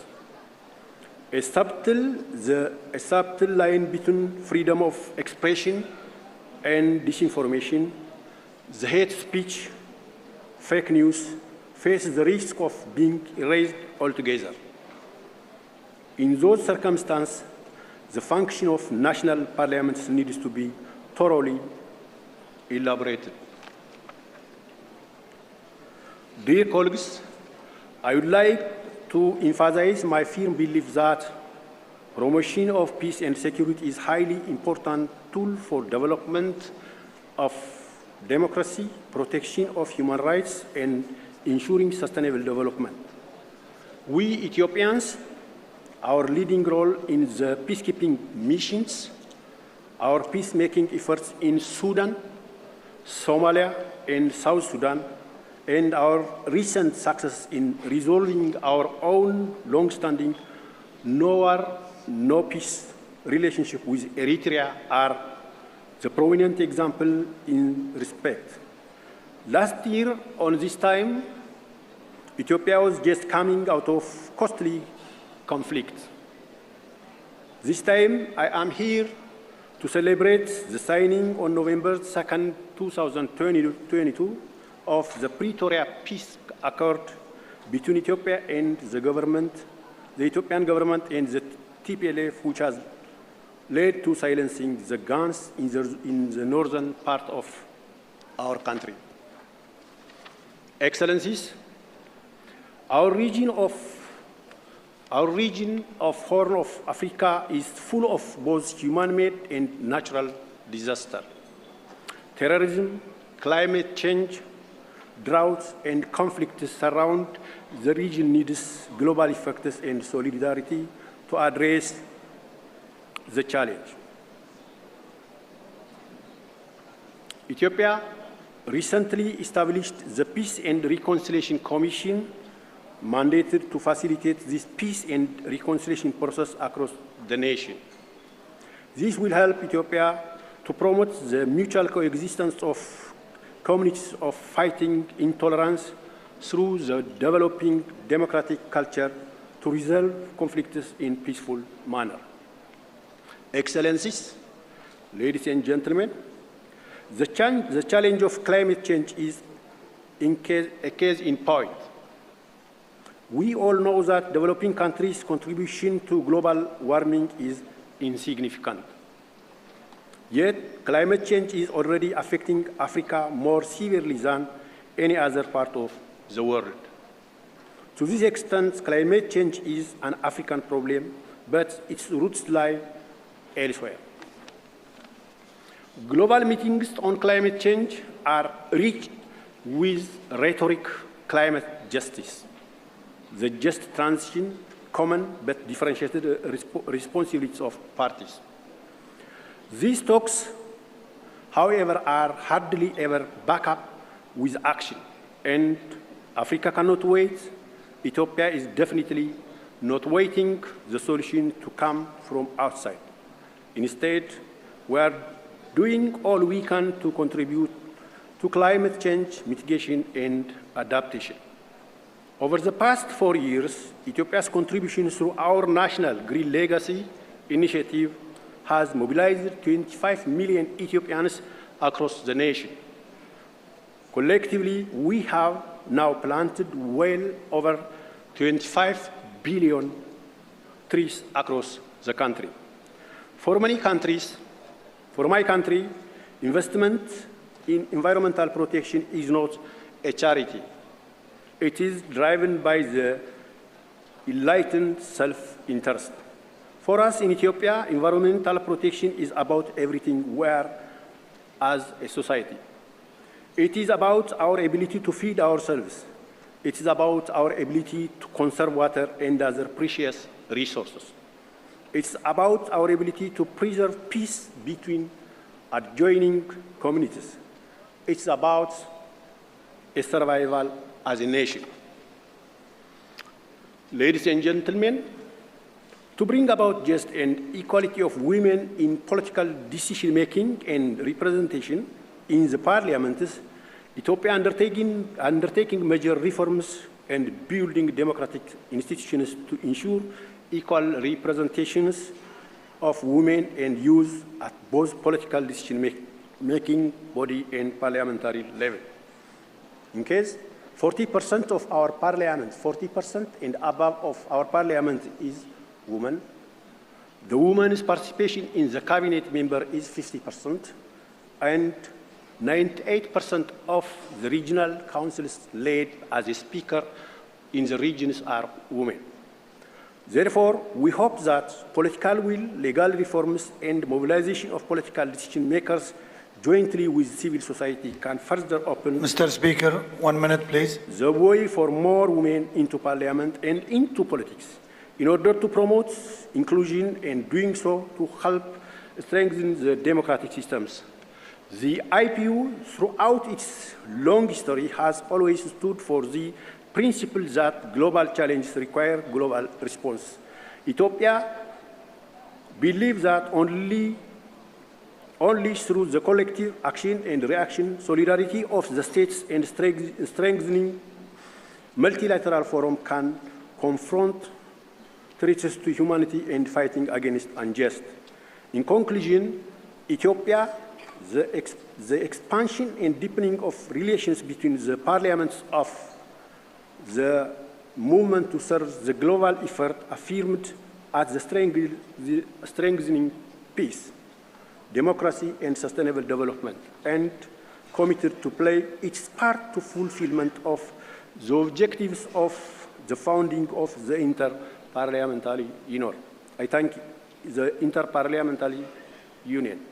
I thank you very much for your attention. Thank you very much. Thank you. معالي الرئيس محمد الحلبوسي من جمهورية العراق، تفضل.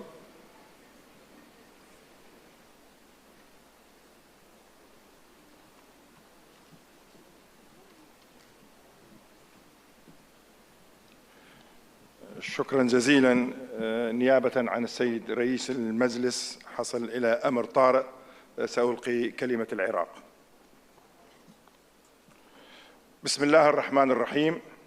السيد رئيس الاتحاد البرلماني الدولي، السيدات السادة أصحاب المعالي والسعادة، رؤساء البرلمانات والوفود والأعضاء المشاركين من شتى العالم، السلام عليكم ورحمة الله وبركاته.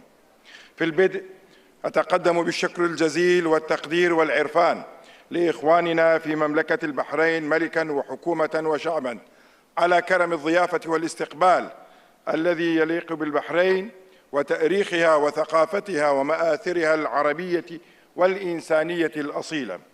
كما أشكر الحضور كلاً حسب مكانه ومقامه على تفاعلهم مع هذا الحدث العالمي المهم، والذي يأتي في هذا الوقت بالذات حيث تتجلى أهميته من موضوع بحثه القيم والحساس ليقدم لنا إجابات واضحة عن أسئلة حرجة وملحة، لعل هذه الإجابات تسهم بشكل أو بآخر في حلول عاجلة وجذرية لمعاناة عالمنا من خطر التعصب الديني والسياسي والاجتماعي، وليمنحنا الفرصة لتعزيز التعاون والتعايش السلمي بين الشعوب والثقافات والحضارات المختلفة شكلاً، والمتفقة جوهراً ومضموناً في ضرورة أن ننعم بالسلام والأمن والاستقرار في ربوع المعمورة.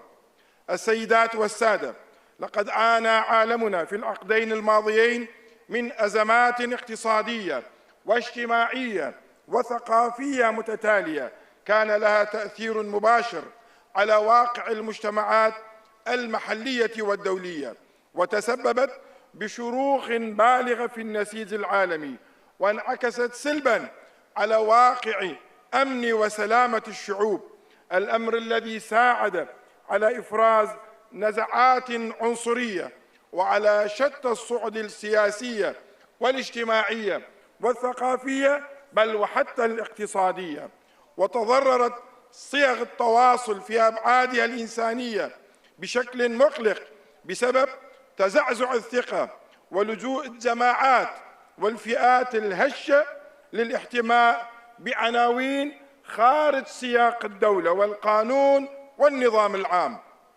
بعد أن فشلت هذه الأنظمة في تأمين حياة آمنة ومستقرة لها بعد تغول جماعات السلاح في المجتمعات المحلية في بعض البلدان.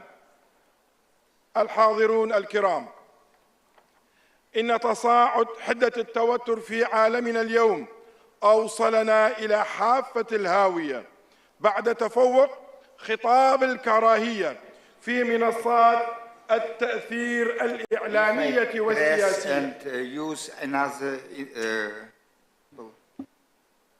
والفشل في توجيه هذا الخطاب من خلال تشريعات وقوانين دولية.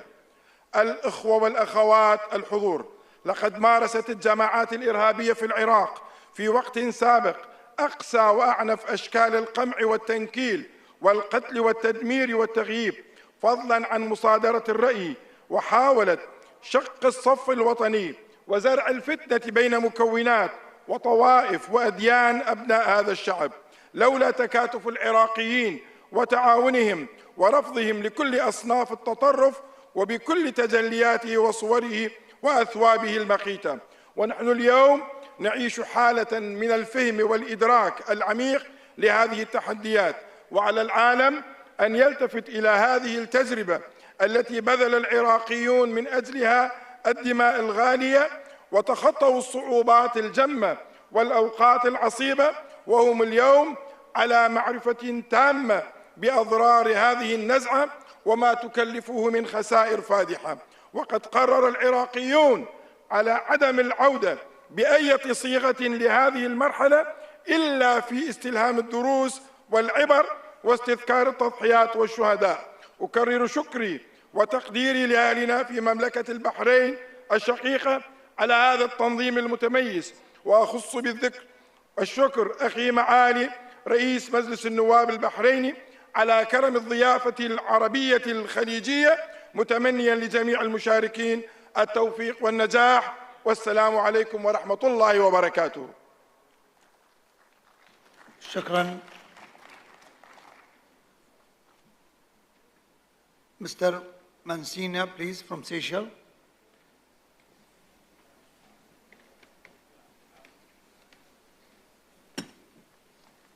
So we have here, the first one is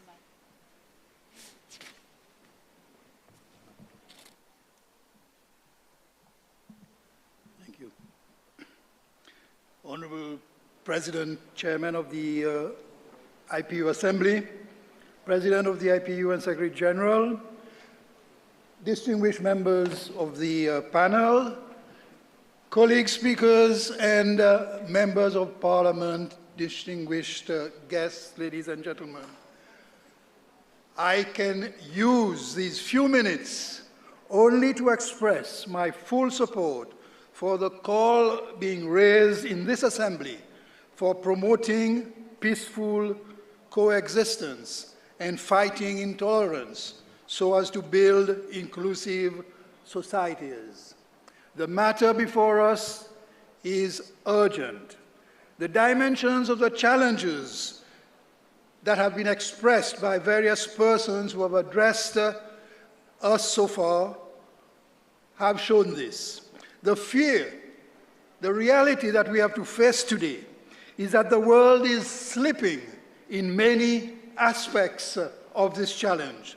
The increase in armed conflicts across national borders, even with the threat of escalation into a worldwide conflict and involving nuclear war, is greater today than it has been for the past 60 years. And it has put us into a highly unsettled world environment. As representatives of our people, we must lead by seeking solutions. We have obviously two dimensions to combat the threats and find solutions. There is first the national dimension and the international. My country is a very small island nation, but we are determined to join every effort on both of these levels. Nationally, executive governments and parliaments have to be committed together to fighting existing discrimination and intolerance and moving our countries forward. This has to be a continuous process. As a country, we have found that even when we do not have major problems, where we have stable democratic governance with rights enshrined in our Constitution, where we do not have ethnic or religious conflicts, there are issues we need to continue to work on. Some of these, the greater protection for women and children from domestic violence and their inclusion in political leadership, the participation of disabled persons in the workforce, and the protection of migrant workers. We also have to be alert to emerging threats. For example, we have only recently come to take stock of the impact of modern communications, such as social media network, in spreading intolerance. Last year, our National Assembly passed a wide-ranging cybercrimes law, which includes fighting verbal abuse, insults, and hate speech on social media. It is one of the ways in which we have tried to keep up with the emerging challenges. Internationally, we continue to add our voice against armed conflict, and although small, we will continue to do so. We have consistently voted in support of UN resolutions against the invasion of Ukraine and for the end of aggression against a sovereign country. The war in Ukraine has justifiably received a lot of attention because of the very high stakes for the whole world. But there are ongoing conflicts, such as that in the Democratic Republic of Congo, the terrorist threats in other parts of Africa, and the war in the Eastern African region. We must all continue to be part of all efforts for peace and peaceful coexistence. The world can only meet these challenges by unity of effort. I am here only to pledge my country's commitment to this. I thank the IPU and I thank our hosts, the Kingdom of Bahrain and the Parliament of Bahrain, for giving us the opportunity to address these challenges. Thank you very much. Thank you. يسعدنا الآن أن نقدم المتحدثين الرئيسيين في هذه الجلسة. سنبدأ مع سعادة السيد أنطونيو فيتورينو المدير العام للمنظمة الدولية للهجرة، حيث شارك على الدوام في تعزيز العمل الأخلاقي للمهاجرين وكذلك في الدعوة باستمرار ضد أوجه عدم المساواة والتمييز والعنف والاستبعاد الاجتماعي التي يعاني منها المهاجرون، مما يسهم إسهاما حاسما في وضع سياسات عامة شاملة بشأن الهجرة. يسرنا جدا وجوده معنا اليوم. Mr. Antonio, you can take the floor, please.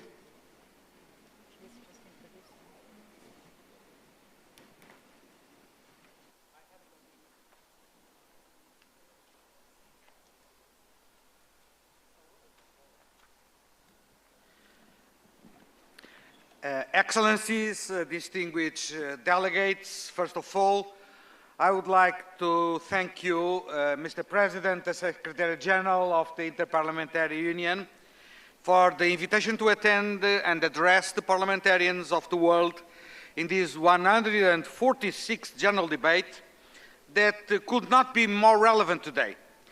Conflicts and social unrest are on the rise, and with it discrimination and racism. For many minorities, including migrants, of course, the COVID-19 pandemic has exacerbated a pre-existing culture of distrust, xenophobia, and intolerance.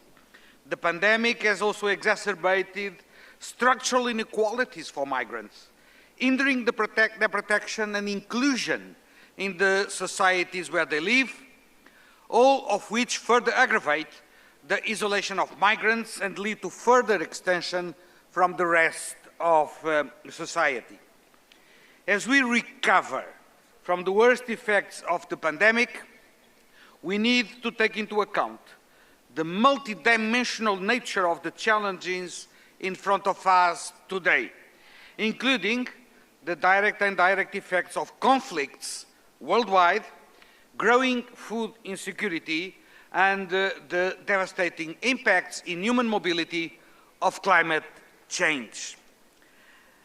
Given the interconnectedness of these challenges, I believe it is important to tackle them in a holistic manner, drawing on and supporting society's capacity for innovation, adaptation, and cooperation, and to create a more sustainable and peaceful environment. Parliamentarians, and I myself, having been for more than 20 years a parliamentarian in my country, Portugal, and also in the European Parliament.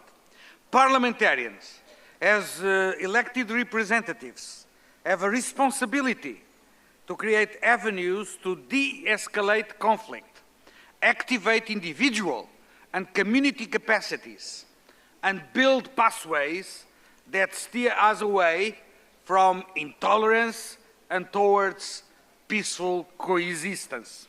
And none of us can do it alone, which is why leadership is so essential to enable effective and sustainable solutions. From IOM side, as the leading UN migration agency, we support community engagement, social cohesion and reintegration programs in conflicted affected countries for decades now, building peaceful and inclusive societies as a prerequisite for broad-based development and also as a bridge out of humanitarian dependency. Through disarmament programs, demobilization, reintegration programs, we offer our support to reintegrate former combatants with the goal of effectively transitioning them to civilian life, as well as help the communities to which they return to ensure that they can recover, rebuild, and absorb these individuals. The role of parliamentarians in supporting national reconciliation, peace building, and the construction of a peaceful community, the role of parliamentarians is critical to create opportunities both for individuals and communities to flourish, as well as setting the social framework that embraces peaceful coexistence, inclusion, and tolerance. Excellencies, it is about all to guarantee that wherever they are, be it in the workplace, in the school, in the shops, or just walking around their neighborhood, migrants have opportunities to connect and engage with host communities. Social interactions do not only nurture trust and mutual supportive relations in the community, but also contribute to efforts in reducing inequalities within the society.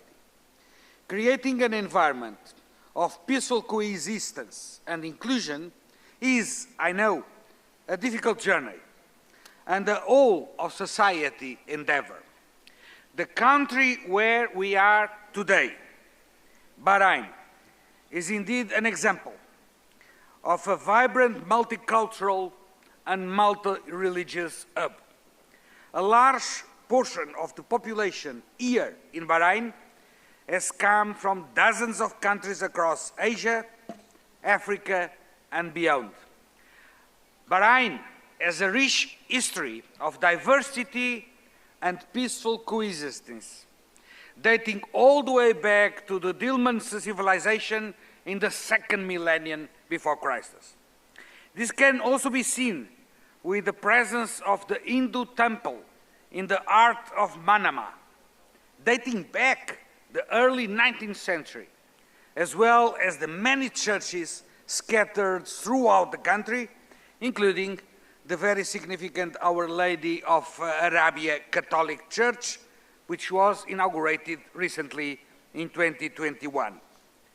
Therefore, Excellencies, setting conditions for a fair and equitable application of the law, supporting inclusive social protection systems, recognizing the importance of youth engagement, attaining gender equality, and encouraging the constructive participation of all members of society, the media, and community leaders, that is the package that can rebuild our social contract, a social contract that is based on human rights, inclusion, peaceful coexistence, and tolerance.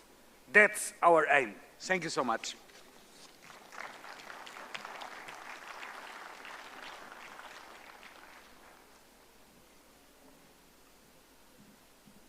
Thank you, Mr. Vitorino. نود الآن المتابعة مع ثاني المتحدثين الرئيسيين في هذه الجلسة، سعادة السيدة جيليان تريجس، مساعد المفوض السامي لشؤون الحماية التابعة للمفوضية الأمم المتحدة السامية لشؤون اللاجئين، حيث لديها تاريخ واسع من الخدمة المكرسة لحقوق الإنسان وقضية اللجوء في استراليا ومنطقة آسيا والمحيط الهادي والعالم بأسره. ساعدت مفوضية الأمم المتحدة السامية لشؤون اللاجئين ملايين الأشخاص على إعادة حياتهم، وهي تشمل اللاجئين والعائدين والأشخاص غير القانونيين والمشردين داخليا وطالبي اللجوء، لقد كانت حمايتهم ومأواهم صحتهم وتعليمهم أمورا بالغة الأهمية، حيث ساعدت في شفاء الكثيرين من ماضيهم المدمر وبناء مستقبل أكثر إشراقا. يسعدنا جدا أن تكون معنا اليوم. If you can please, can you take the floor please?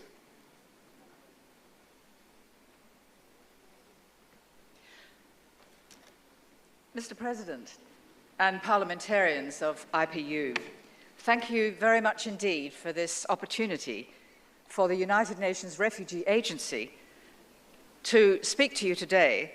And I'm particularly pleased to have the opportunity to follow my colleague, Mr. Vitorino, from the International Organization of Migration. Because today, what I'd like to do is to discuss what we think is an important solution, along with the solutions that we are discussing here of peaceful coexistence and inclusion. And we agree, of course, with the points that he's made. But I'd like to discuss the Global Compact on Refugees, which of course has its twin in the Compact on Migration. And as has been said by many speakers, the world is responding to an unprecedented movement of refugees. Last year, we reported over 30 million refugees seeking international protection and about 70 million people displaced in their own country, almost invariably driven by violence, conflict, persecution, and increasingly by the impacts of cyclones, floods, drought, and natural disasters. The Global Compact on Refugees offers at least a way forward. It's not a legal document. It builds on the Refugee Convention of 1951 to ensure essential human rights protection, and it does so by asking nations to share equitably the burdens and responsibilities of refugees and stateless people, and to ensure a whole-of-society approach. Parliamentarians are absolutely central to achieving the objectives of the Compact in two ways. They can ensure that their governments support refugees through enacting laws and policies, and as elected representatives, they can reach out to their constituents, to non-governmental organisations, to the private and business sectors, to faith-based groups, to scholars, to local mayors and cities that often carry the practical day-to-day responsibility for people on the move, and of course to refugees themselves. The need then is to provide the level of protection that they need. And this approach underpins a new agreement adopted last year with Mr. Vitorino and the International Organization for Migration to ensure a truly joined-up response to both migrants and refugees. Both compacts address the root causes of displacement, to build stronger democratic institutions and promote good governance, to promote international solidarity to support the generous host countries that support refugees. But it's a sad reality that most refugees are protected by the poorest or low and middle income countries, and also that 40% of these host nations are among the most vulnerable to climate change. The Refugee Compact calls on states and civil society to tackle the drivers of refugee flight, especially the need to respect human rights and the rule of law, and to ensure equality for all, especially for women. The Compact also recognises that statelessness can be both a cause and a consequence of refugee movements, and parliamentarians are especially able and empowered to legislate to ensure nationality to children, to access to birth registration and civil documentation, and to the rights that are often lost in conflict. We ask your support for the I Belong campaign that ends or hopes to end statelessness by 2024. But you may very well ask, as you listen to me, how are these aspirations to be implemented in practice? Are the ideas of responsibility sharing and supporting refugee hosting countries just abstract words on the page? We know that concrete implementation is achievable through the Global Refugee Forum, at which pledges are made to provide financial and technical support. Since the first forum in 2019, 1,700 pledges have been made by the better resourced states, by civil society, by host countries, and by refugees, and many of these pledges have been fulfilled or are in progress. Preparations are now underway for the next Global Refugee Forum in December this year to assess with hard evidence and data the extent to which the objectives of the Compact are being met. We know that the bar for success of the Refugee Compact for a solution is high. The global landscape is markedly different today than it was just a few years ago in 2019. Many still suffer the social and economic impacts of the COVID pandemic, of the ripple effects of the tragic war in Ukraine, and the devastating earthquake in Turkey and northwest Syria. All translate into new vulnerabilities, more competition for international financing, more pressures on poor and hosting countries. The solutions and resources are now seriously outpaced by mounting humanitarian emergencies throughout the world. We need a balanced narrative. We recognise the good practices. The EU's Temporary Protection Directive for 8 million people who've left the war in Ukraine to seek protection there. For Colombia's 10-year protection pathway to people of Venezuela, a pathway given to them for citizenship.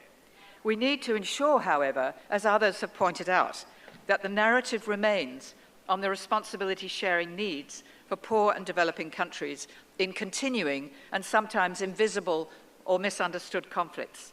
In Mozambique, Somalia in the drought, Bangladesh hosting 1 million Rohingya, the Democratic Republic of the Congo, the Sahel, Yemen, Afghanistan, Syria, and Myanmar. These are continuing conflicts with many millions of people displaced or seeking international protection. The Global Forum on Refugees is a whole-of-society exercise, and all hands on deck are needed. We need your support as parliamentarians to ensure that these issues are raised in the public arena, to ensure awareness of the plight of refugees, and to ensure policy changes and legal changes are made to ensure access to services and support. You can contribute directly to these goals by holding governments accountable and ensuring multi-year budget allocations. Strategic partnerships are important, and we're very pleased to know about the International Parliamentaries Network for Education, which has already been instrumental throughout the world in advancing education through emergency programs and mobilizing support. Through the Global Refugee Forum, we must move from aspiration to action, to protection, to inclusion and solutions in refugee hosting countries. We need financial, material and technical support, and parliamentarians are absolutely vital. We invite you to join us in December this year with your members in order to show that the international community can and will step up to support refugees and their host countries. Thank you very much indeed.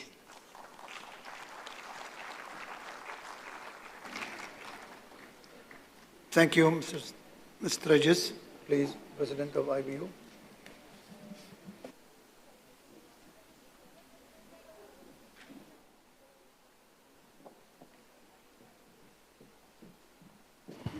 No, it's okay now, Excellency. Thank you, Mr. President of the Assembly. Dear colleagues, I just asked the floor for say 2 words.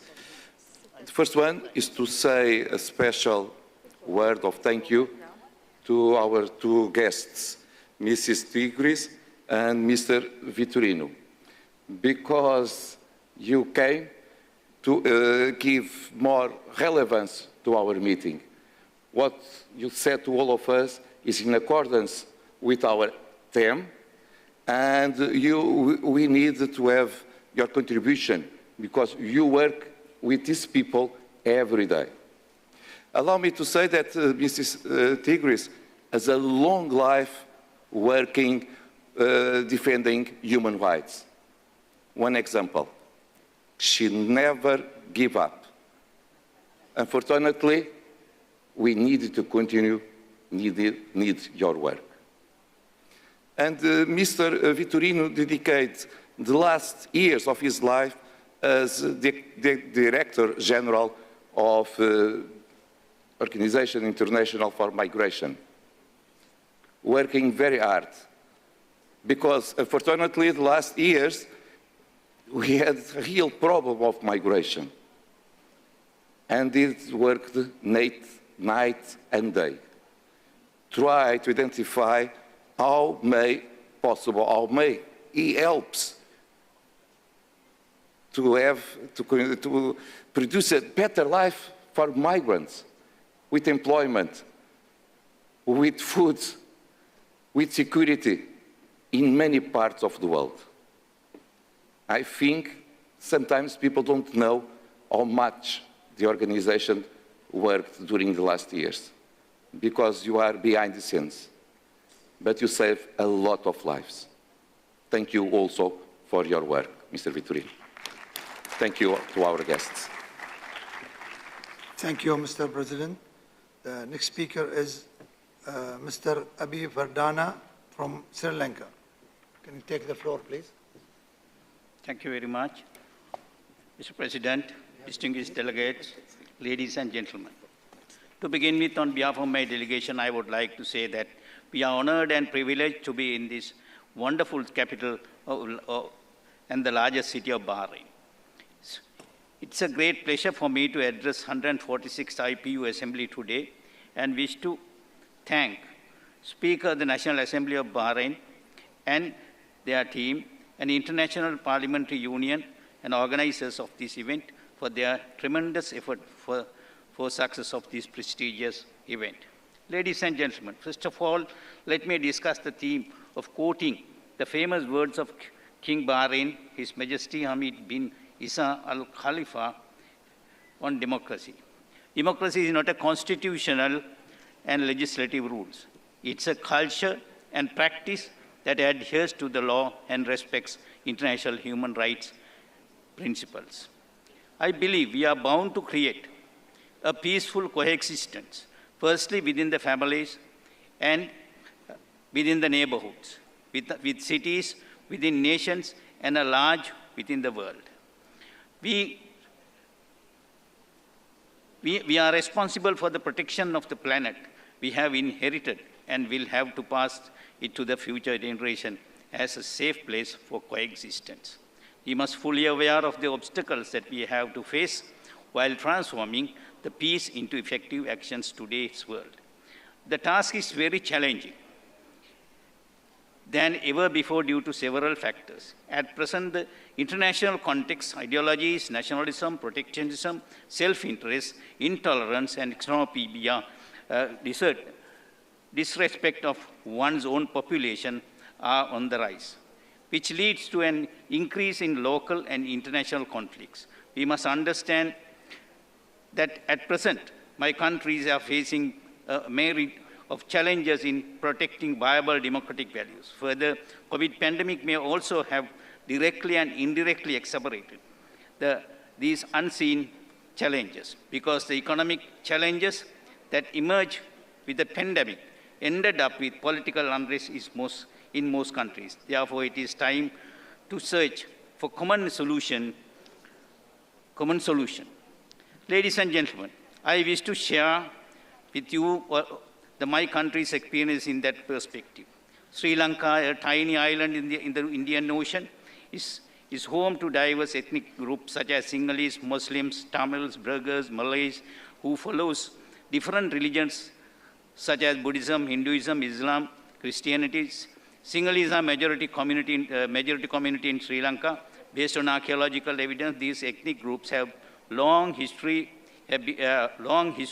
of coexistence. For over the centuries, these different ethnic groups have been maintaining social equilibrium and ethnic harmony among all communities. These different communities were able to live peacefully in Sri Lanka as Sri Lankans because their religion taught that value of peace and coexistence. As a multi-ethnic, multi-religious, multicultural nation, Sri Lanka remains committed to build a social society where the rights of all communities are secured in their safety and security is ensured. So human dignity is valued and equal treatment to every person irrespective of their religion, ethnicity or race is as an accepted norm of public life. Steps are continuously being taken to ensure that all communities have the space to express their identity, including the right to enjoy their own culture, profess and practice their own religion and use nature, promote their own language. All communities participate fully in the life of the nation, where it's to be national, provincial or local level. Furthermore, the government maintains zero tolerance policy on any act of religious hatred or intolerance. In keeping with international obligations, the Parliament of Sri Lanka passed International Covenant in Civil and Political Rights Act number 56 in 2007.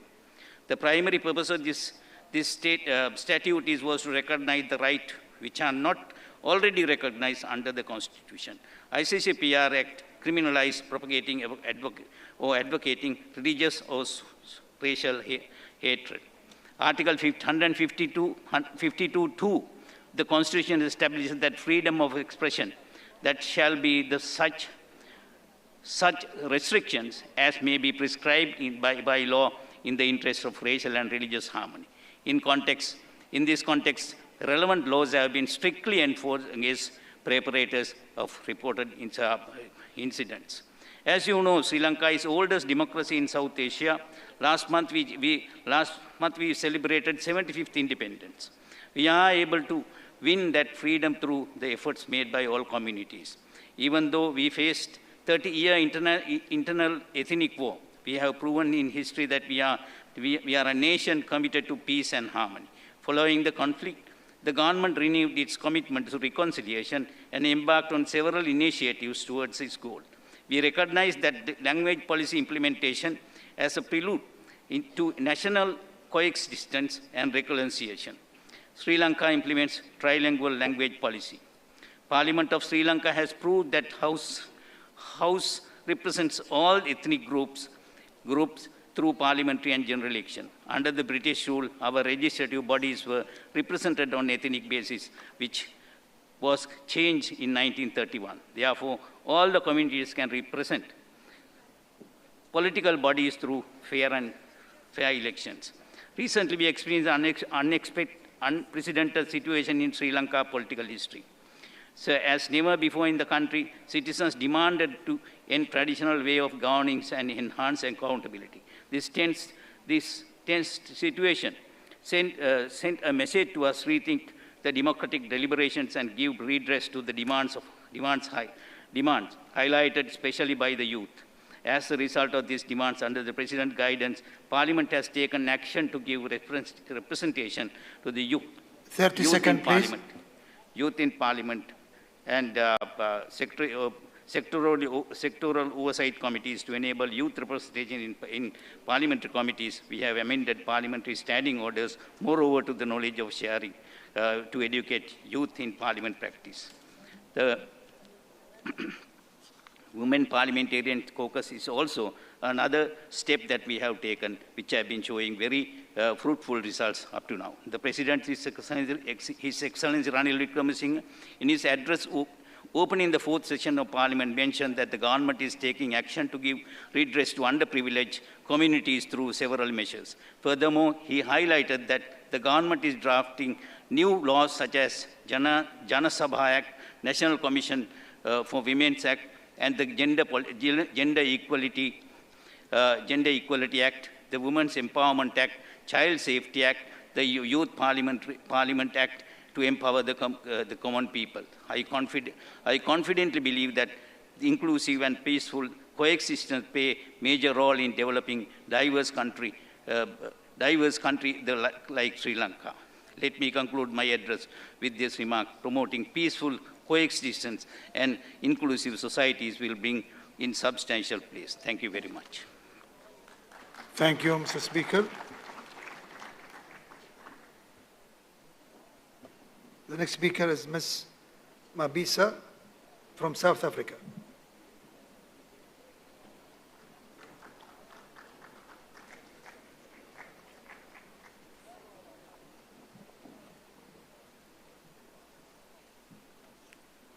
Honorable President, honorable speakers of Parliament, honorable members, ladies and gentlemen.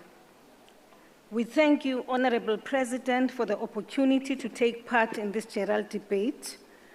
Our founding president, as alluded by the colleague from Armenia, President Mandela said, "No one is born hating another person because of the color of his skin, or his background, or his religion. People learn to hate, and if they can learn to hate, they can be taught to love, for love comes more naturally to the human heart than its opposite." This profound truth about humanity, articulated by President Mandela, is so relevant and central today, particularly as the IPU seeks answers to the exponential growth of strife, hatred, conflict, and wars that are characterizing the world. The chosen theme for the debate, promoting peaceful, coexistent, and inclusive societies, fighting intolerance, bears fundamental relevance to the work of parliaments. In the context of a democracy, parliaments should represent the aspirations of all their respective societies, united in their diversity. It is this cardinal character of Parliament that makes it a true representative of the people and therefore the foremost defender of democracy and its institutions. As President Mandela urged the world to teach people to love as it comes naturally to our hearts, we as parliamentarians bear the responsibility as premier institutions of our respective societies to be the teachers of love. If The evaluative report tells us that we are at the lowest ebb in 15 years in respect of peaceful coexistence in the world. We must speak truth to ourselves by asking the unpalatable question, how could this undesirable trend emerge and grow right under our noses as world parliamentarians? We know very well that peaceful existence in society is fundamental for human development, progress, and prosperity, and therefore must hold ourselves accountable for these outcomes and seek ways to arrest and reverse these trends. Honorable President, history has already showed us the reality we ought to accept, which is that without unity and cohesion, societies stagnate and even retrogress as they channel their focus and energy on that which divides them. This is one of the biggest challenges we face in modern society. Unfortunately, the problem is that it's also compounded by those who have a deliberate agenda to perpetuate strife and divisions in order to benefit their self and sectoral interest at the expense of other nations. Mr. President, given our painful history of both colonialization and apartheid in South Africa, we know too well the devastating effects of intolerance, exclusion, and systematic divisions as outlived experiences.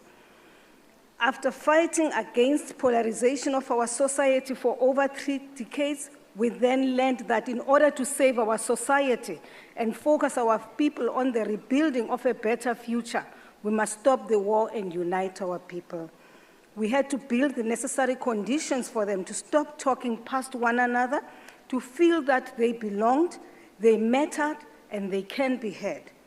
We set an example for our people and the world that intolerance is only born from a feeling of exclusion and an unfounded fear of one another. What we succeeded in doing was to at least convince our people that our country belongs to all of them and that they should take part in finding solutions to its problems.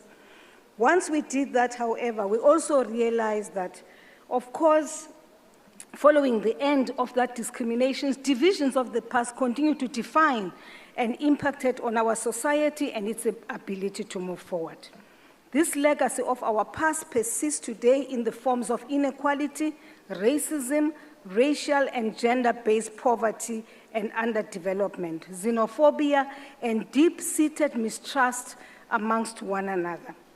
In the context of this topic, situation in South Africa therefore demonstrates that in its efforts to foster peaceful coexistence and cohesion, parliaments should recognize the unique reality of the historic basis of divisions, intolerance, incoherence within our society.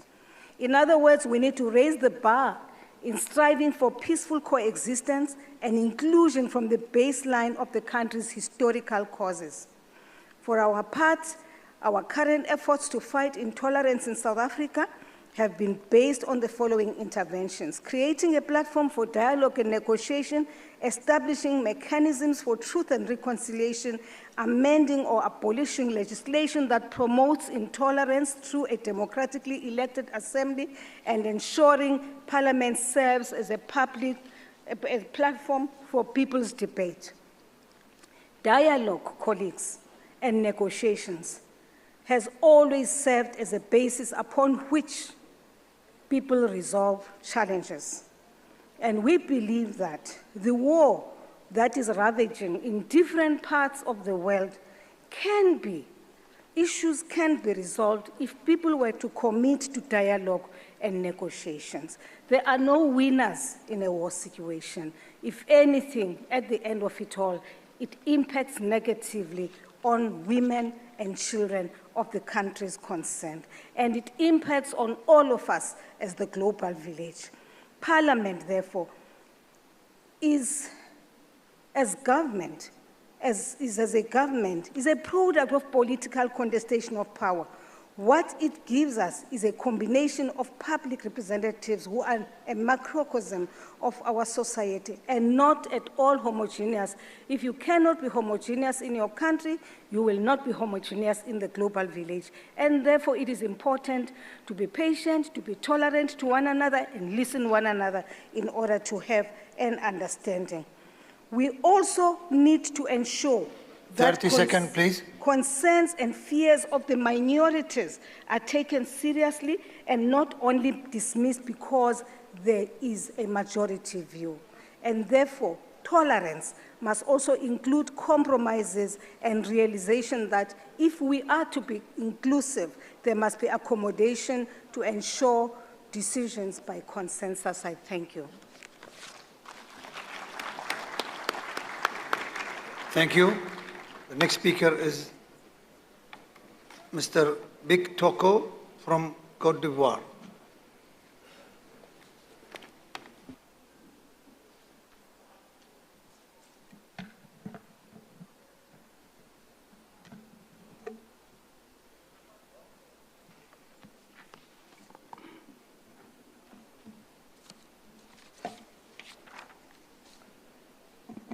Excellences, Monsieur le Président de l'Union interparlementaire, Excellences, Monsieur le Président du Conseil des représentants du Royaume du Bahreïn, Excellences, Monsieur le Président du Conseil de la Choura du Royaume du Bahreïn, Excellences, Mesdames et Messieurs les Présidents de Parlement, Monsieur le Secrétaire général de l'UIP, chers parlementaires, honorables invités, je voudrais à l'entame de mon propos exprimer notre profonde gratitude et nos vifs remerciements à Monsieur le Président du Conseil des représentants du Royaume de Bahreïn et à Monsieur le Président du Conseil de la Choura du Royaume du Bahreïn pour l'invitation à nous adresser pour l'accueil convivial qui leur a plu de nous réserver. Chers parlementaires, Mesdames et Messieurs, le thème général de cette 146e Assemblée, promouvoir la coexistence pacifique et les sociétés inclusives, combattre l'intolérance, nous donne l'agréable occasion de traiter ensemble des problématiques de notre société. Coexistence pacifique et intolérance, des vocables qui résonnent fortement dans l'esprit de chacun au vu de leur pertinence dans un monde où des discours de haine ne font que s'intensifier envers les minorités et accentuer la division, où l'intolérance conduise inéluctablement à une restriction des libertés religieuses. Distingués invités, les nombreux conflits qui engendrent d'innombrables victimes trouvent parfois leur source dans l'intolérance qui se manifeste par la volonté des uns d'imposer leur vision, leur religion, leurs idées ou leur manière de vivre, tout en rejetant les autres. Les discours de haine et l'intolérance sonnent comme un appel pressant à l'endroit des parlementaires représentants de nos nations pour des actions concertées en vue de promouvoir la coexistence pacifique et les sociétés inclusives. Je suis heureux de constater que l'UIP, notre organisation commune, ne soit pas restée muette face à cette situation. Bien au contraire, elle s'est toujours insurgée contre toute forme de discrimination, d'exclusion et de haine. Mesdames et Messieurs, la société inclusive, nous pouvons et nous devons la bâtir ensemble. Parlement et parlementaires de l'UIP, notre engagement dans ce sens doit être soutenu par des initiatives au niveau de nos législatives nationales au travers de lois incriminant toutes les formes de discrimination, d'exclusion, de propension de la haine et d'incitation à la violence. Le sens de la responsabilité nous le commande, l'histoire nous l'impose. Outre ces initiatives de criminalisation de l'intolérance, des mesures correctives en faveur des couches les plus défavorisées ou vulnérables, femmes, jeunes et handicapés doivent être prises. Distingués invités, chers parlementaires, dans mon pays, la Côte d'Ivoire, le président Félix Houphouët-Boigny, premier président de la République, avait fait de la culture de la paix et de la tolérance religieuse une réalité à travers sa célèbre citation « La paix, ce n'est pas un vain mot, c'est un comportement ». En effet, la Côte d'Ivoire est un pays d'accueil, de tolérance et d'hospitalité avec 53 ethnies, plusieurs religions et 26% d'étrangers qui vivent en parfaite intelligence. Nonobstant ce beau tableau, mon pays a connu une décennie difficile d'incompréhension, d'intolérance, de discrimination et vécu une affreuse crise post-électorale qui a engendré des morts. Cependant, Grâce au leadership éclairé du président Alassane Ouattara, président de la République, et à la résilience des populations qui se sont engagées résolument sur le chemin de la paix et du pardon, la Côte d'Ivoire s'en est remise. Mesdames et Messieurs, pour montrer notre volonté de ne plus jamais revivre les situations difficiles que nous avons connues, le constituant ivoirien de 2016 a fait de la tolérance un principe fondamental de gouvernance. Dans cette dynamique, le Parlement a adopté un nouveau code pénal dont les dispositions des articles 226 et 231 cristallisent cette vision.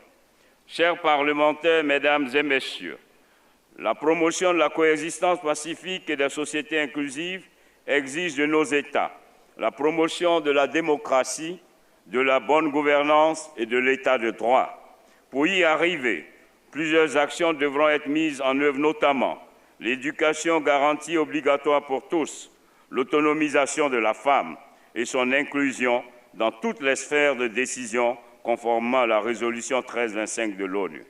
Mesdames et Messieurs, l'Afrique de l'Ouest et plus particulièrement la région du Sahel subit de plein fouet les affres du terrorisme qui est la manifestation de l'intolérance. C'est pour moi le lieu d'appeler à un engagement concret de la communauté internationale à l'effet d'aider le Sahel à venir à bout de ce fléau, tout comme la mobilisation que la communauté internationale a su faire autour de la guerre ukrainienne. Chers collègues, distingués parlementaires, au moment de conclure mon propos, je formule le vœu que cette 46e Assemblée de l'UIP mobilise l'ensemble de nos institutions à une mutualisation de nos forces, de nos efforts pour parer à la montée de l'exclusion, au refus du repli sur soi et la promotion des sociétés tolérantes et inclusives.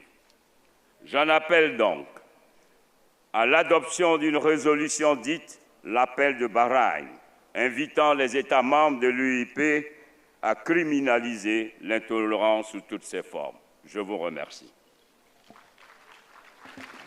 Thank you, Mr. Speaker. Now, مع الرئيس فتوح من فلسطين، تفضل.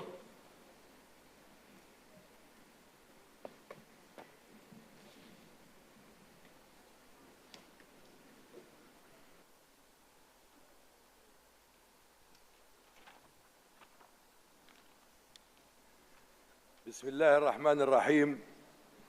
معالي الأخ سلمان المسلم رئيس مجلس النواب البحريني ورئيس الجمعية للمؤتمر البرلماني الدولي 146 المحترم، السيد دورات باتيشكو رئيس الاتحاد البرلماني، السيدات والسادة الحضور الكرام، يطيب لي أن أنقل لكم صوت الشعب الفلسطيني الذي يحييكم ويتطلع بأمل أن يخرج هذا الملتقى بنتائج تكون على قدر التحديات والأزمات التي تواجه العالم اليوم. وأتقدم بالشكر إلى الأشقاء في مملكة البحرين ملكاً وبرلماناً وحكومة وشعباً على استضافة وتنظيم هذا الملتقى، وأهنئهم على هذه الدرجة العالية من المهنية والترتيب وحسن الضيافة والكرم. السيدات والسادة، أشكركم لاختيار موضوع التعايش السلمي والمجتمعات الشاملة، حيث أننا اليوم أحوج ما نكون إلى تكريس هذا المفهوم للحفاظ على الأمن والسلم الدوليين. إن التعايش السلمي يتطلب قبول الآخر واحترامه والمساواة وعدم التعدي على الحقوق والحريات التي ضمنتها الشرائع والمواثيق الدولية، خاصة الحق في تقرير المصير. منذ أكثر من 100 عام يعيش الشرق الأوسط صراعات وعنف، وقد عانى الشعب الفلسطيني على وجه التحديد من العنف والتهجير والاضطهاد والقمع، ولا زال يعاني من أبشع احتلال عرفه التاريخ الحديث، احتلال يمزق الأسر ويشتت شملها ويقتل أحلام شعب بأسره من العيش بسلام في دولته المستقلة. نلتقي اليوم وقلوبنا وعيوننا على وطننا فلسطين الجريحة التي لم يجف الدم عن ترابها، وأدخنت النيران فيها لم تخمد بعد. تشهد فلسطين اليوم فصلا جديدا من المعاناة والظلم أمام حكومة إسرائيلية فاشية التقى فيها كل المتطرفين والإرهابيين على هدف واحد، هو إنهاء الوجود الفلسطيني من خلال التطهير العرقي دون أن يردعها رادع. نعم أيها السيدات والسادة، إنها حكومة تحالف الإرهاب الصهيوني وإرهاب غلاة المستوطنين التي جاءت لتستكمل مشوار سابقاتها بوجهها البشع دون قناع لترتكب المجازر وتستبيح الدم الفلسطيني غير آبهة بأبسط المعايير الإنسانية كما فعلت في جنين ونابلس وحوارة وأريحة والقدس واليوم صباحا في نابلس. وما التصريحات المقززة التي أطلقها وزير مالية إسرائيل سموتريتش الذي يدعو فيها إلى مسح بلدة حوارة عن وجه الأرض بأيدي الحكومة الإسرائيلية ما هي إلا شاهد حي على إجرام هذه الحكومة التي ترجمت أقوالها إلى أفعال، فأطلقت عصابات المستوطنين الإرهابيين ليعيثوا قتلا وخرابا وحرقا وتدميرا بحماية جيش الاحتلال الإسرائيلي الذي يرتكب جرائم الحرب بحق المدنيين العزل. السيدات والسادة، تستمر حكومة الإرهاب الصهيوني في التضييق على الشعب الفلسطيني في كل مناحي حياته، من قرصنة الأموال الفلسطينية ومصادة المزيد من الأراضي لأغراض الاستيطان المخالف لاتفاقيات جنيف والقرارات الدولية، وسعيها إلى إقرار قوانين عنصرية جديدة تستهدف الكل الفلسطيني بما في ذلك قانون إعدام الأسرى الفلسطينيين الذين لم يفعلوا شيئا إلا مقاومة الاحتلال، وهو حق كفلته كل الشرائع والمواثيق الدولية.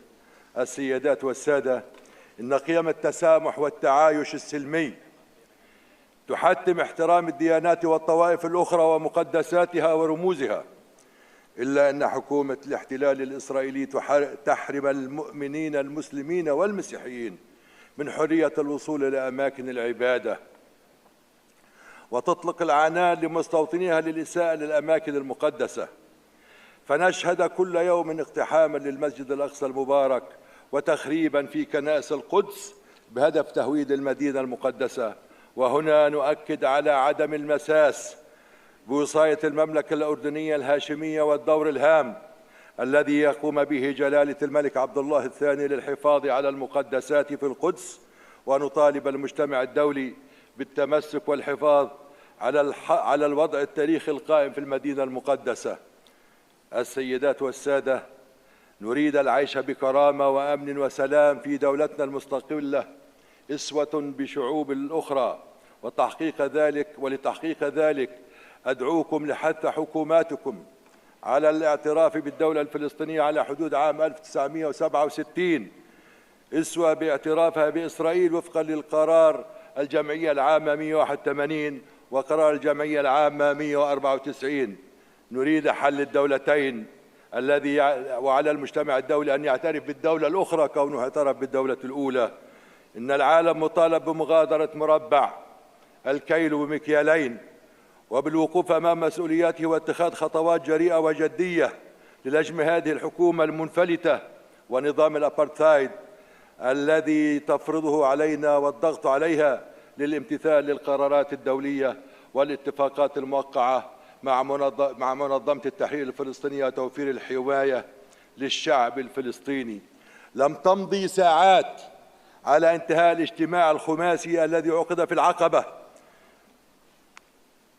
وحضرناه إيمانا منا بنهج السلام واستجابة للجهود الدولية والإقليمية لحقن الدماء ووقف الأعمال أحادية الجانب ووقف التصعيد، حتى أعلن رموز الحكومة الإسرائيلية عن رفضهم لمخرجات هذا اللقاء. وعليه نطالب المجتمع الدولي تحقيق ما يلي: 1. الاعتراف بدولة فلسطين وعاصمتها القدس الشرقية. 2. إلزام إسرائيل الدخول بمفاوضات حول الحل النهائي تفضي إلى تجسيد حل الدولتين وانسحاب قوات الاحتلال الإسرائيلي من أراضي الدولة الفلسطينية وتفكيك المستوطنات. 3. رفع الحصار الظالم عن الشعب الفلسطيني. 4. الإفراج الفوري عن جميع الأسرى وعن جثامين الشهداء، حينها فقط سيعم وينعم الجميع في الشرق الأوسط بالأمن والسلام وحسن الجوار.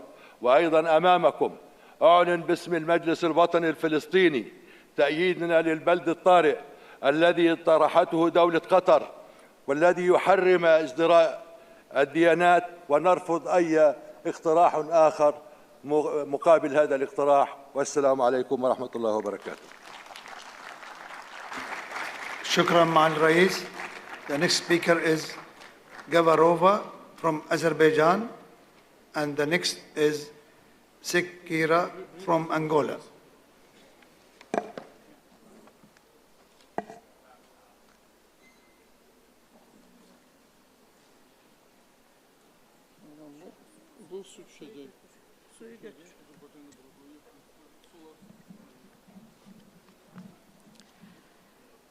Excellencies, dear participants, ladies and gentlemen. On behalf of the Parliament of the Republic of Azerbaijan, I greet you all as a general debate of the 146th Assembly of the Inter-Parliamentary Union.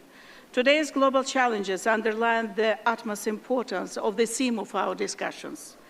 Dear participants, because our world is still interconnected and complex, the issue of peaceful coexistence and inclusive societies cannot be regarded as a mere domestic social process.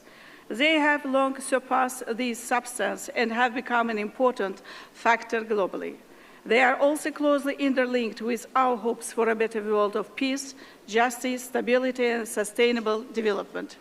Ladies and gentlemen, in the past, we have witnessed rejection of the ideas of multiculturalism and description of it as a failure by some political leaders. And what we have today, the rise of radicalism, xenophobia, racism, Islamophobia, discrimination and hatred. The world has become more divided, less tolerant and peaceful. It shows that those political leaders who rejected multiculturalism were wrong. But what should we do to overcome intolerance, achieve peaceful coexistence and inclusive societies? First and foremost, accept diversity as an enriching factor rather than a divisive one. Provide equal rights and equal opportunities to all without any discrimination. Promote dialogue between the members of different cultures, ethnicities, and religions. These are basic preconditions for democratic, just, and peaceful societies. Ladies and gentlemen, I would like to share with you the experience of my country, Azerbaijan. Today, Azerbaijan is regarded as one of the world centers of intercultural and interreligious dialogue, multiculturalism. Looking at the factors underpinning this achievement, it should be noted that our society is guided by the moral values that have been formed throughout the centuries. Located at the crossroads of East and West in the South Caucasus region, Azerbaijan has been home to various ethnic and religious groups that have coexisted together in dignity, peace, and friendship. Cultural diversity is our strength, not a weakness. Different religious and cultural monuments, mosques, churches, and synagogues are located side by side. Multiculturalism is a way of life for our people. At the same time, it is a state policy. Besides protecting and further developing these values, our government also promotes multiculturalism, tolerance, and interreligious dialogue through organizing numerous international events under the patronage of the President of the Republic of Azerbaijan, His Excellency, Mr. Ilham Aliyev. Dear participants, nowadays one of the main and worrying problems is the issue of refugees and internally displaced persons. In many cases, these issues related to violation of peace and security. Thus, my country, Azerbaijan, witnessed it 30 years ago, when 20% of its internationally recognized territories became under occupation by our neighbor Armenia.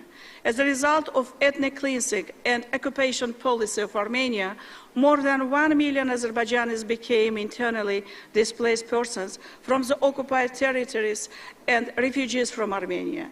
During the years of occupation, Armenia razed to the ground all our cities and villages, vandalized all historical, cultural, and religious sites of Azerbaijan.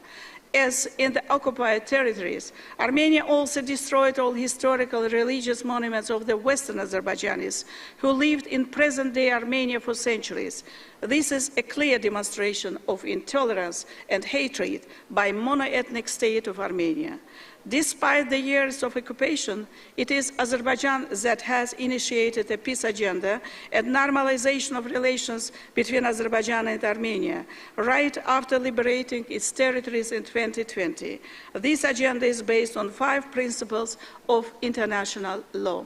However, Armenia, along with misleading international community with false information, still does not fulfill its undertaken obligations and continues illegal transportation of weapons, military personnel, and landmines to the territory of Azerbaijan. We have witnessed yet another manifestation of such falsification and misleading by Armenian representatives in the framework of this very assembly. Ladies and gentlemen, I regret that the first statement in this assembly on such an important topic as peaceful coexistence and inclusive societies was delivered by a representative of a country that is one of the most mono-ethnic countries around the globe, well known with its aggressive, discriminatory, and intolerance policy. Armenian speaker enumerated national minorities living in his country and so-called rights granted to them. Quite surprisingly, he has not mentioned about multi-phased forceful expulsion of Azerbaijanis from his country, where they had been living for ages, the last phase of which resulted in more than 300,000 Azerbaijanis expelled from Armenia in late 1980s. They have the right to return, which is enshrined in the Universal Declaration of Human Rights and other international law treaties. Armenia should enable the safe and dignified return of ethnic Azerbaijanis to their homes and the realization of their collective and individual rights after their return. Armenian representatives shamelessly claimed that his country has no territorial claims against any other country. However, as I mentioned earlier, besides holding the significant part of Azerbaijan under occupation for about 30 years, Armenia continues to keep its armed formation in the internationally recognized territories of Azerbaijan in breach of trilateral statement of 10 November 2020. Armenian delegate did not shy away from purposefully mentioning false and fictitious figures concerning the number of Armenian residents of the Karabakh region of Azerbaijan.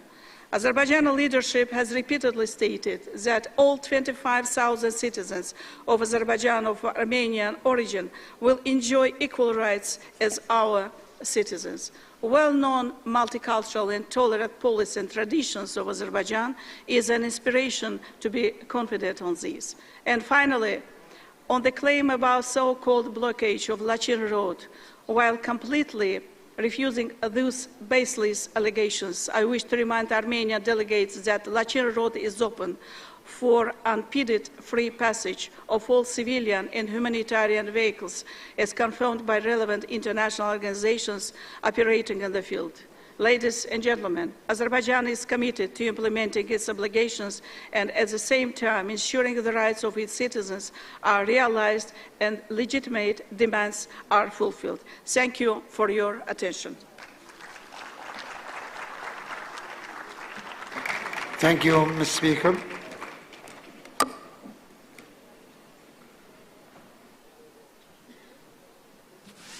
Next speaker is Ms. Seker Kera from Angola, and also the next is Arjiman from Uruguay.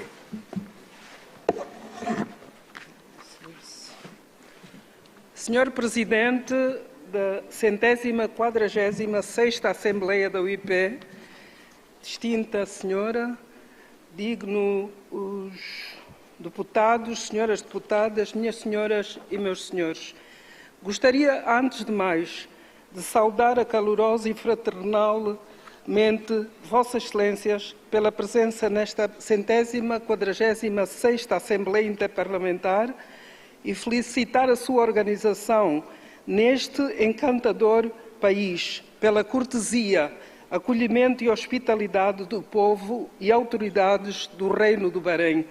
A participação da Assembleia Nacional da República de Angola é de elevada expectativa, porquanto a União Interparlamentar, a organização de que orgulhosamente somos membros, encerra em si objetivos e valores inalienáveis para as democracias representativas e o Estado de Direito. Refiro-me a objetivos e valores tais como a paz, a segurança, os direitos humanos, a igualdade do género e o desenvolvimento sustentável.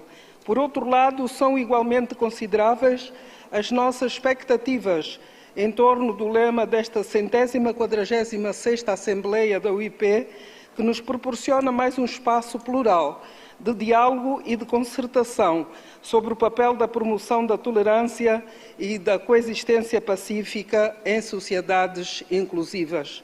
A Assembleia Nacional de Angola elegeu pela primeira vez, aos 17 de setembro de 2022, uma mulher para dirigir o principal centro da democracia e de garantia da representação da vontade dos cidadãos do meu país, que viu aumentado o número de mulheres para 38,7% no Parlamento, a mais alta percentagem conseguida pela Assembleia Nacional de Angola desde a sua criação.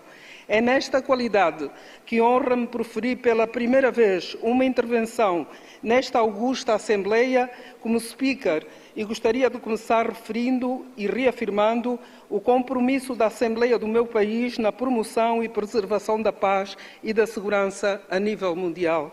Minhas senhoras e meus senhores, o diálogo, concertação e respeito pelo princípio democrático da participação de todos nas soluções para os principais problemas que enfrenta a humanidade são as bases para a compreensão e construção de uma realidade socialmente justa. Devemos ter sempre presente que a paz representa a prioridade na agenda global para o desenvolvimento, justiça social, estabilidade e solidariedade humana. As alterações climáticas, a não distribuição equitativa dos recursos naturais, do conhecimento e da ciência, os conflitos de múltiplas escalas, incluindo os cybercrimes e as guerras em quase todos os continentes, conflitos religiosos e culturais, a pobreza, a corrupção, mal que possui várias formas e infiltra-se em todas as estruturas no setor econômico, o déficit de transparência e boa governação contribuem também para a inclusão de problemas e danos sociais nos dias de hoje. Como consequência, vivemos hoje a nível mundial uma degradante situação de segurança e bem-estar, aumento da pobreza, desemprego, deficientes infraestruturas sociais que respondam ao crescente aumento demográfico e à necessidade de garantir um desenvolvimento humano justo e inclusivo. A crise das migrações, vivida sobretudo na Europa, com milhares de pessoas que, em desespero pela procura de melhores condições económicas e oportunidades de inclusão social, com mais dignidade à pessoa humana, encontram por vezes a morte no percurso na busca de melhores condições de vida.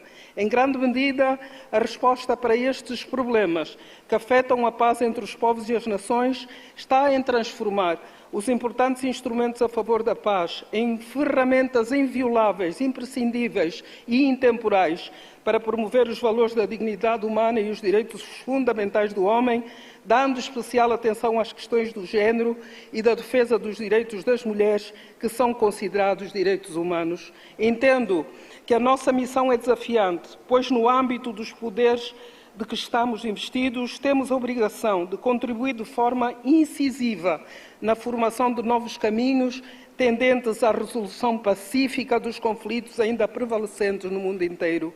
Estamos, deste modo, conscientes que os egoísmos enfraqueceram os fundamentos da força coletiva da existência humana, em que a complexidade suscitada pela pandemia da Covid-19 continua a desafiar-nos a pensar em novas formas de construção de uma vida em comum e bem-estar das famílias, sobretudo dos grupos mais necessitados e mais vulneráveis. Urge incrementar os valores da solidariedade humana, interajuda com uma nova abordagem dos fenómenos que hoje fundamentam as lutas de imensos movimentos sociais, quer sejam ambientalistas, feministas ou os antirracistas, inclusão das minorias, liberdades de imprensa, de religião e de opinião, para que na diversidade se promova a democracia e a estabilidade social, a fim de tornar efetiva a coexistência pacífica da humanidade. Somos todos tributários de esforços que visam alcançar um acordo equilibrado na luta contra as alterações climáticas, que a nossa geração tem responsabilidade e compromisso para com as gerações vindouras, de forma a mitigar os efeitos das catástrofes naturais que proliferam e cujos recentes acontecimentos na Turquia e na Síria abalaram o mundo inteiro. Angola defende o surgimento ingente de uma nova revolução global, a revolução da economia circular, com foco num futuro mais equitativo, resiliente e de conservação e proteção do ambiente do nosso planeta e dos ecossistemas nele existentes, assim como na utilização e gestão sustentável de recursos.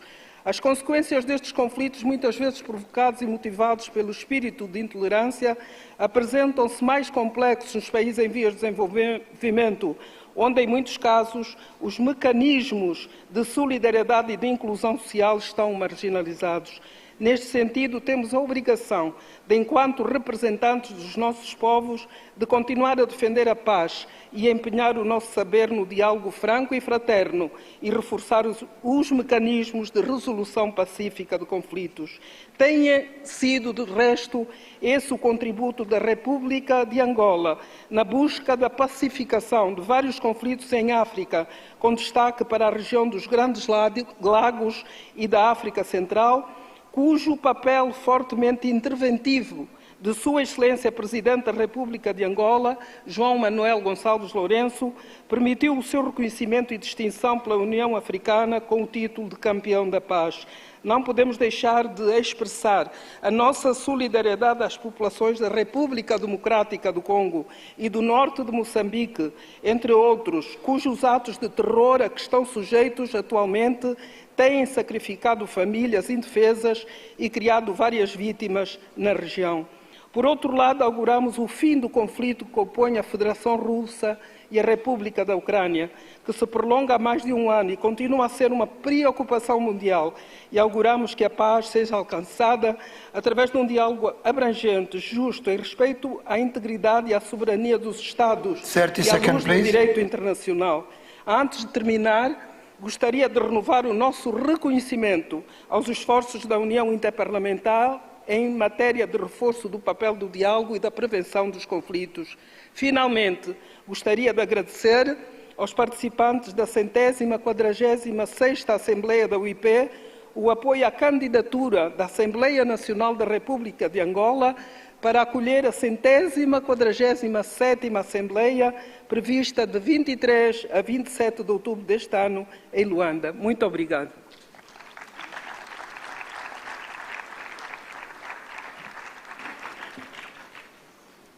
Thank you, Ms. Speaker.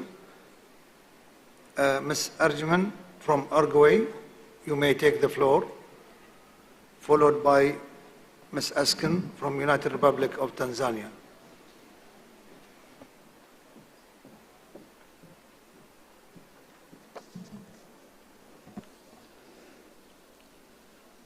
Excelentísimo presidente de esta Asamblea,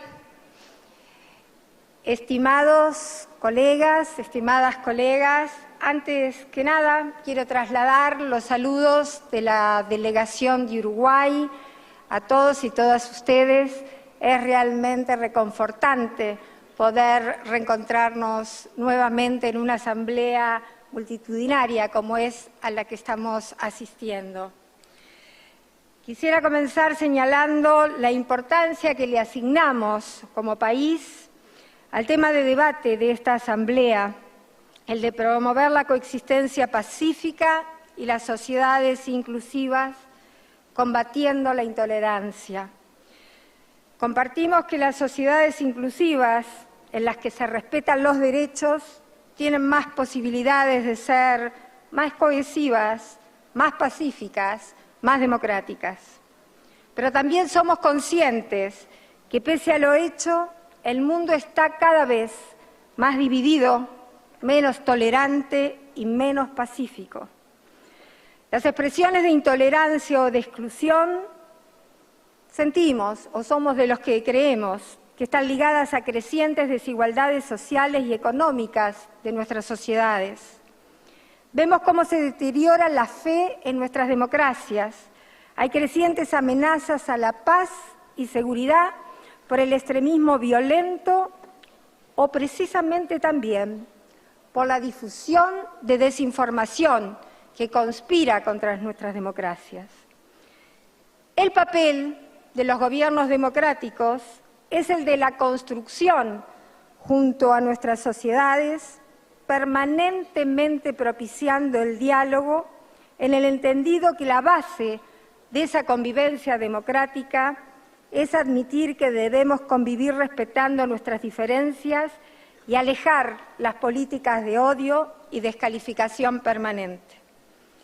El Estado uruguayo, en sucesivos gobiernos democráticos, comprendió lo fundamental en la defensa de los principios y la acción contra la discriminación por motivos de raza o etnia y contra toda forma de intolerancia.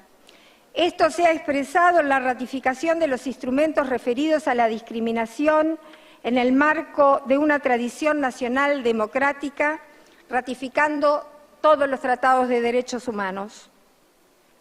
Este compromiso se ha visto claramente reflejado a través de la ratificación de instrumentos universales e interamericanos de protección contra la discriminación, así también como tratados internacionales fundamentales en materia de promoción y protección de derechos humanos.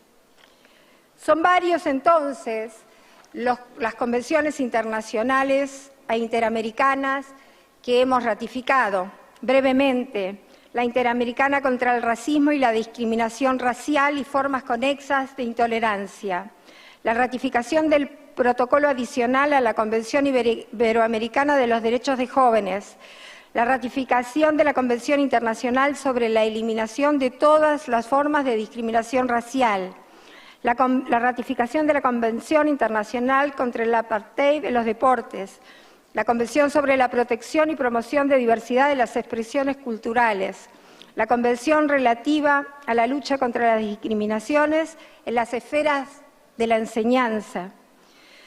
Con el fin de combatir la discriminación y promover el ejercicio pleno de los derechos humanos para todas las personas sin distinción de ningún tipo, Uruguay cuenta con espacios institucionales los cuales reflejan las recomendaciones de Naciones Unidas al respecto y la puesta en práctica del Plan y Programa de Acción de la Tercera Conferencia Mundial contra el Racismo, la Xenofobia y Formas Conexas de Intolerancia. La Comisión Honoraria que existe contra el racismo, la xenofobia y toda otra forma de discriminación se encuentra regulada por ley de lucha contra el racismo, la xenofobia y toda forma de discriminación. La misma está integrada por distintas carteras ministeriales y es realmente de sumo interés y de compromiso permanente con el tema. Desde el Parlamento uruguayo, que es el lugar donde se ratifican estas convenciones internacionales, no solo se promueven y se votan estas ratificaciones, sino que se hace también un exigente seguimiento a que estas normas se cumplan en la vida cotidiana. Adherimos entonces plenamente, y lo estamos ratificando, a los lineamientos estratégicos de la Unión Interparlamentaria centrada en desafíos globales: el cambio climático, la democracia, los derechos humanos, la igualdad de género, el acceso de los jóvenes en la toma de decisiones, la paz y seguridad, el desarrollo sostenible. Pero si me permiten también, es importante agregar el tema del crecimiento de nuestras sociedades del siglo XXI en términos de valores. Por ello, al finalizar, aprovecho la oportunidad de esta asamblea para invitar a todos los países que la estamos constituyendo y formamos parte de la Unión Interparlamentaria a la cumbre de comisiones de futuro, que en el mes de octubre, en la semana del 11 al 14 de este año, vamos a estar celebrando en la ciudad de Montevideo, República Oriental del Uruguay, donde todos estos temas estarán presentes en el más absoluto convencimiento que todos estos temas que son ejes temáticos de la UIP y donde todos estamos comprometidos, tiene que tener también un respaldo en lo que tiene que ver con los valores de nuestras sociedades, que son hoy, sin lugar a dudas, los que están siendo consideración de esta Asamblea. Muchas gracias, señor presidente.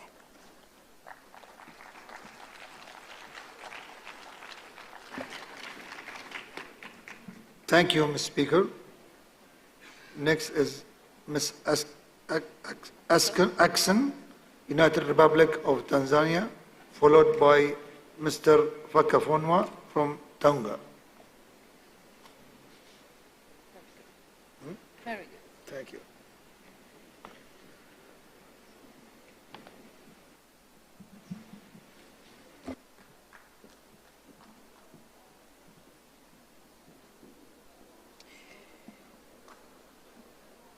Honorable Chair, honorable speakers, members of Parliament, dear colleagues and friends, at the outset, allow me to take this opportunity to thank the Right Honorable Duarte Pacheco, the President of the IPU, for inviting the Tanzanian delegation to participate in this important assembly.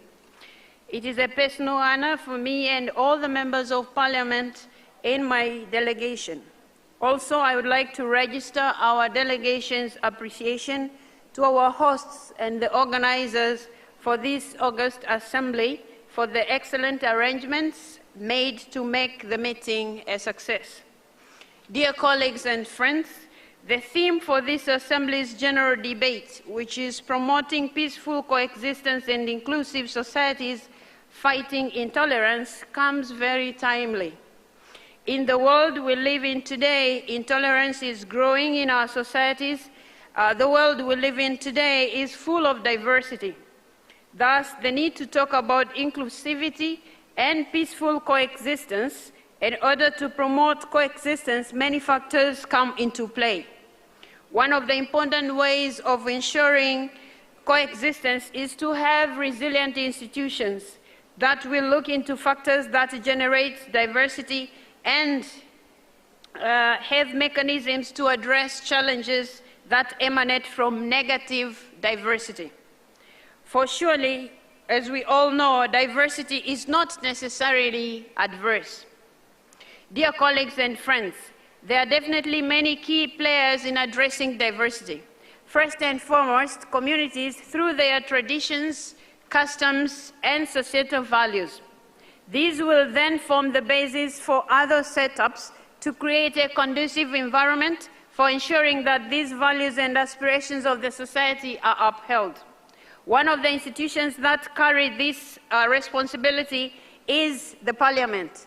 If I may take an example of my own country, the United Republic of Tanzania, I wish to refer to a number of factors or key drivers of diversity and how these may shape the nature of coexistence and inclusivity and our communities that our community envisions. As said before, diversity is not necessarily negative. What may be negative is if diversity is used to bring disunity or affect the core of our societies. The United Republic of Tanzania is a country of more than 120 tribes or ethnic communities with different languages, customs, and culture. In this regard, diversity is considered richness. But if not well managed, it can be a source of disunity. So, one of the steps that we took right after independence was to make sure that our country was united. And much as we do cherish, and as we cherished then, the unity, and that's what we embarked on in the course of time. So this was done through looking at different points of divergences or causes of adversaries in the society, and therefore devising ways to address them. The first way that we used was to fight tribalism and community differentials emanating from the use of various languages. We adopted the use of Kiswahili language as our uniting language out of all those languages that I have mentioned. Right now, I would like to report that Kiswahili is widely spoken in Tanzania, and to date, Kiswahili is our national language and is spoken by almost 100% of the population. Secondly, we understood that illiteracy and poverty was high and threatened the unity of the nation and peaceful coexistence of the people. The government, very early after independence till to date, continues to provide fee-free primary and secondary education, though limitedly. The government also provides loans for tertiary level education. This has enhanced peaceful coexistence and improved cohesion in the society. This has leveled the space for all the people in Tanzania and opening more or less equal opportunities in employment, political space, and improvement of people's financial capabilities. Thirdly, on the understanding that religious beliefs have, in some places, divided nations and societies, Tanzania adopted secularism and constitutionally have allowed her people to believe and practice their religion freely without interference. To date, we have large Muslim and Christian communities in Tanzania, and they all work together and they respect each other and participate in each other's events. There are also discussions between the leaders of these religions. At times, there have been open-air discussions between the two religions, and our societies have been able to tolerate the differences and appreciate each other. There is no discrimination or marginalization on the basis of religion in Tanzania. These are the few examples that I've mentioned to ensure that the society is kept together. And in the same spirit, dear colleagues and friends, that said, it's important for our respective parliaments to ensure that the government are properly advised on the adoption of policies and implementation of programs that promote coexistence. At the same time, Parliament should pass laws and oversee regulations that promote inclusiveness and fight intolerance. This includes criminalizing incidences, actions, and speeches that divide our societies. This must be done timely, on time, early enough before any escalation. Dear colleagues and friends, I thank you for your attention. Thank you, Mr. Speaker. Mr. Fakafonwa from Tonga, followed by Ms. Biaz from Mozambique.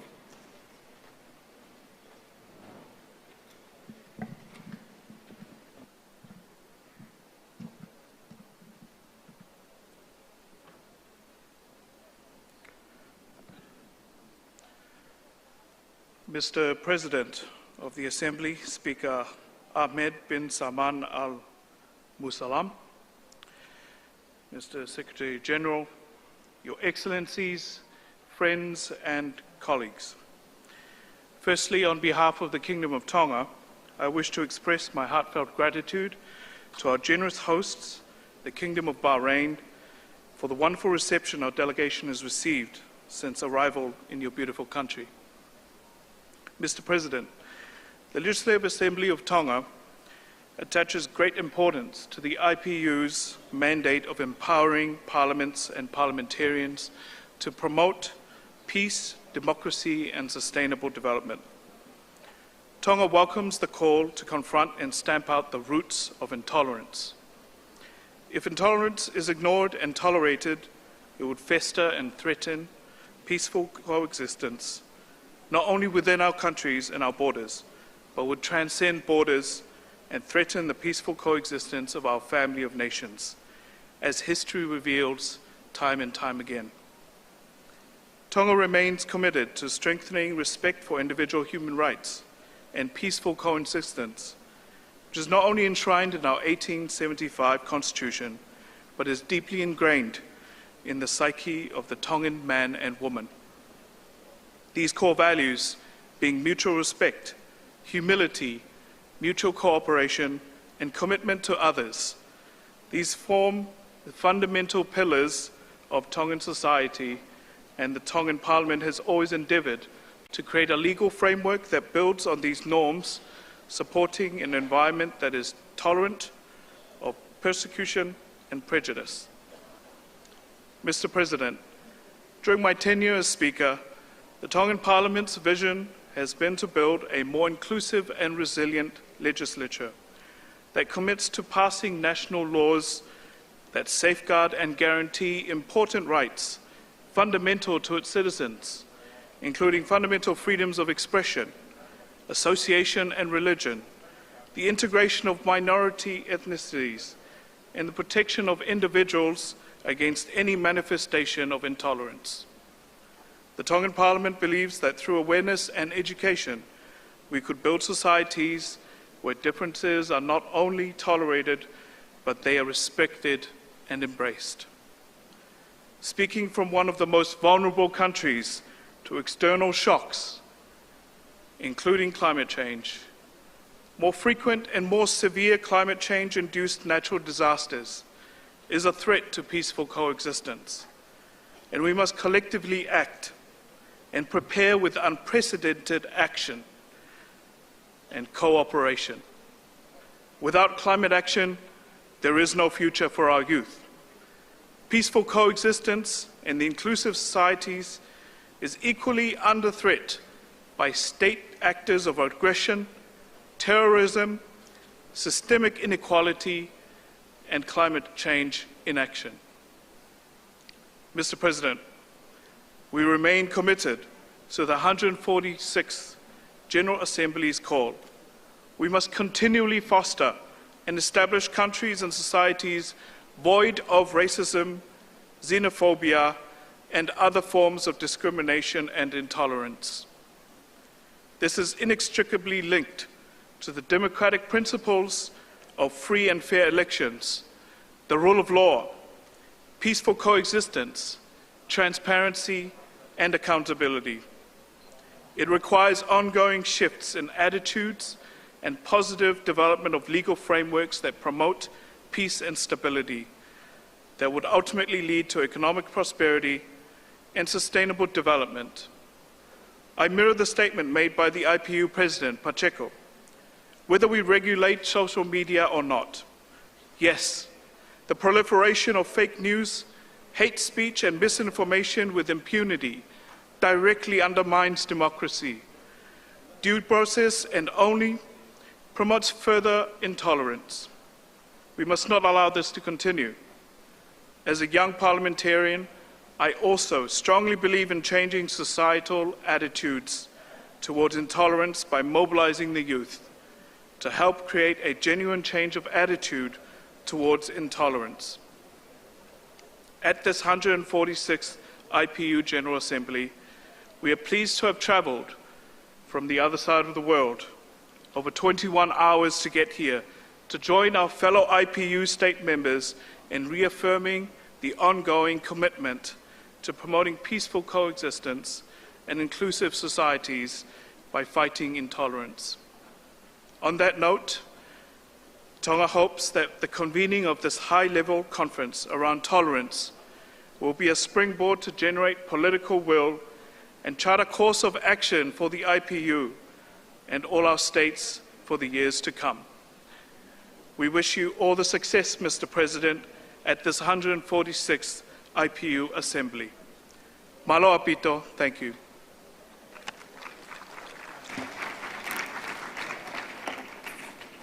Thank you very much.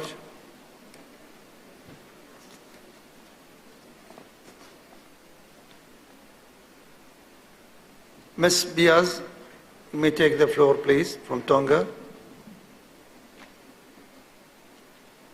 followed by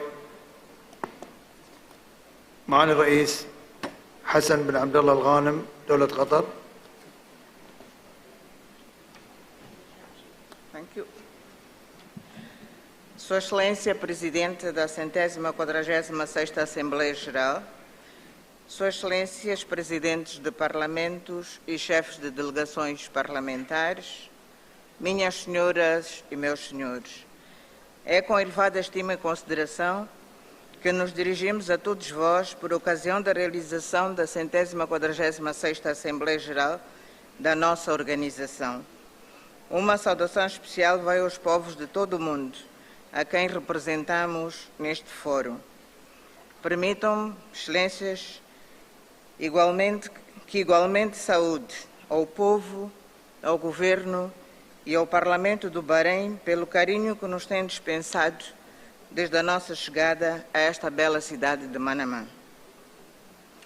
Honra-nos estar nesta Assembleia Geral em que vamos partilhar ideias e experiências sobre promover a coexistência pacífica e sociedades inclusivas, combater a intolerância.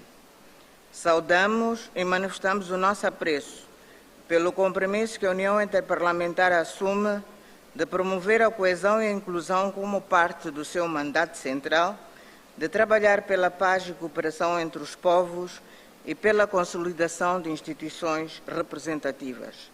Estamos convictos de que a paz é um imperativo para a promoção do desenvolvimento social e econômico, bem como para a unidade entre os cidadãos e entre os povos. Sobre o tema em apreço, permitam-me rebuscar o espírito da Declaração sobre Cidadania, Identidade e Diversidade Linguística e Cultural num mundo globalizado, adotada na 127ª Assembleia da OIP, que reafirma as nossas aspirações de alcançar a harmonia e unidade na nossa diversidade e a reconciliação das culturas humanas. À luz desta declaração, nós, como membros da OIP, continuamos convictos de que é possível que as pessoas coexistam no mundo com as suas diferenças. Em Moçambique, prosseguimos firmes no sentido de promover um sistema de educação inclusivo que responda às necessidades de desenvolvimento humano, expandindo o acesso e melhoria da qualidade dos serviços de saúde, promovendo a igualdade e cuidado do género, inclusão social e proteção de pessoas mais vulneráveis da população. O meu país tem desenvolvido ações que visam a promoção da consciência patriótica e de cidadania com a finalidade de preservar a unidade nacional, a paz, a consolidação da democracia, bem como as desigualdades sociais e a pobreza.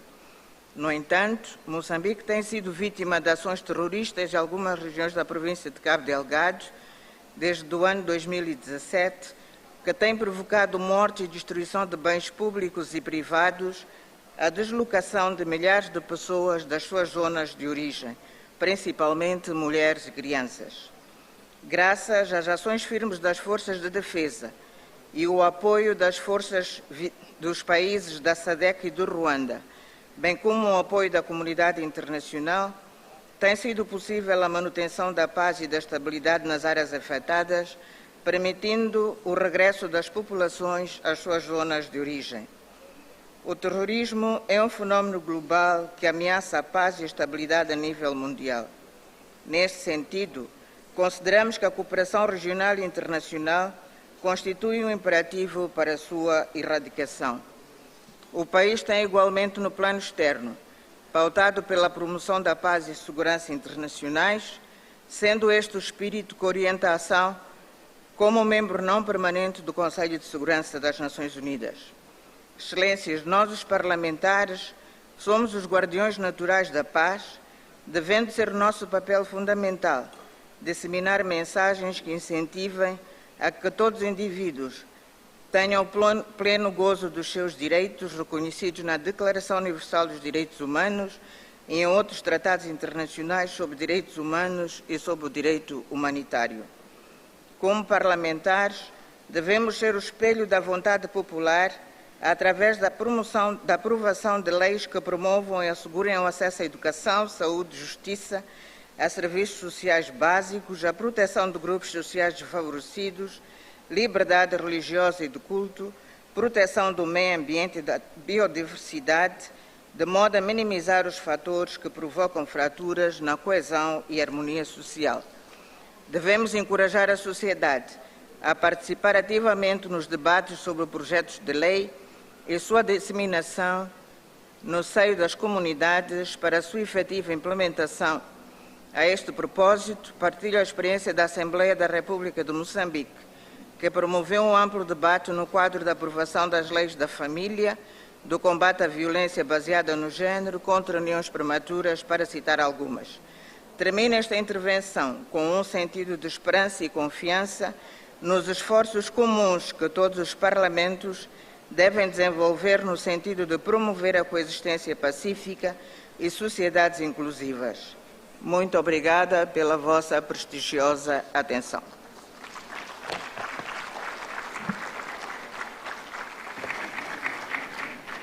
Thank you, Mr. Biaz. مع الرئيس حسن بن عبد الله الغانم دولة قطر، تفضل.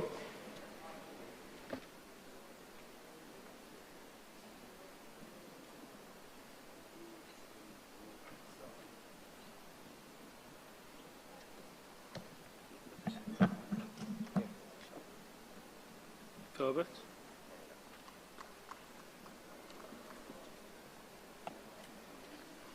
معالي الأخ أحمد بن سلمان المسلم رئيس مجلس النواب البحريني، معالي السيد دوارتي باتشيكو رئيس الاتحاد البرلماني الدولي، أصحاب المعالي والسعادة رؤساء البرلمانات والوفود المشاركة، الحضور الكرام، السلام عليكم ورحمة الله وبركاته.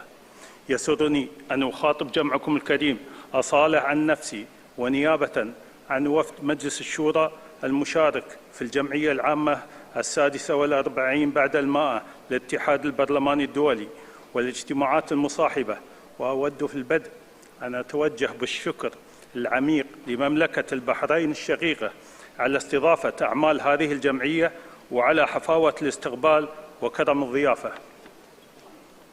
الإخوة والأخوات، يقول الله سبحانه وتعالى في القرآن الكريم: يا أيها الناس إنا خلقناكم من ذكر وأنثى وجعلناكم شعوبا وقبائل لتعارفوا إن أكرمكم عند الله أتقاكم.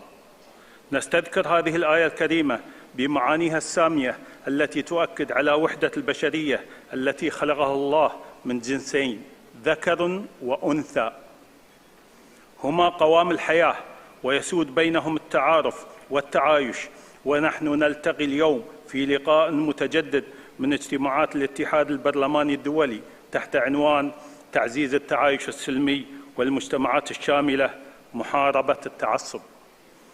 وما يدعو للأسف أن عالمنا اليوم يشهد عدم الاستقرار ويعاني في أجزاء كبيرة منه نزاعات وصراعات علاوة على تزايد التوترات والاشتباكات الحدودية ونشوب الحروب بين عدد من الدول.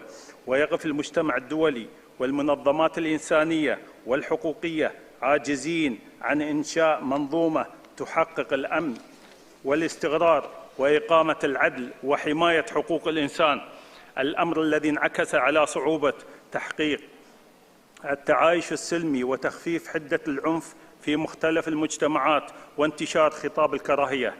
الإخوة والأخوات، تشهد منطقتنا العربية بؤرا من التوترات وعدم الاستقرار وغياب الأمن، ويأتي في مقدمة أسباب عدم الاستقرار واستمرار العنف ما يمارسه الكيان المحتل في فلسطين العزيزة لما يزيد عن 7 عقود، حيث ظل هذا الكيان سبباً رئيسياً في حروب المنطقة والعنف الوحشي اليومي وانتشار الإرهاب.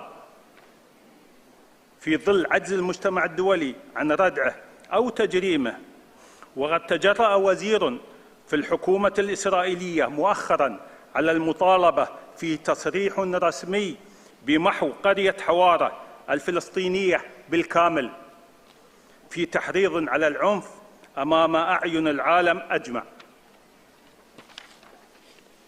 الإخوة والأخوات، أمام هذه الصورة القاتمة فإن الجهود التي تبذلها دولة قطر إلى جانب عدد من الدول في التصدي للعنف وتعزيز لغة الحوار ونشر قيم التسامح والاحترام وتحقيق التعايش السلمي بين أفراد المجتمعات تعد بلادي نموذجاً للتعايش السلمي.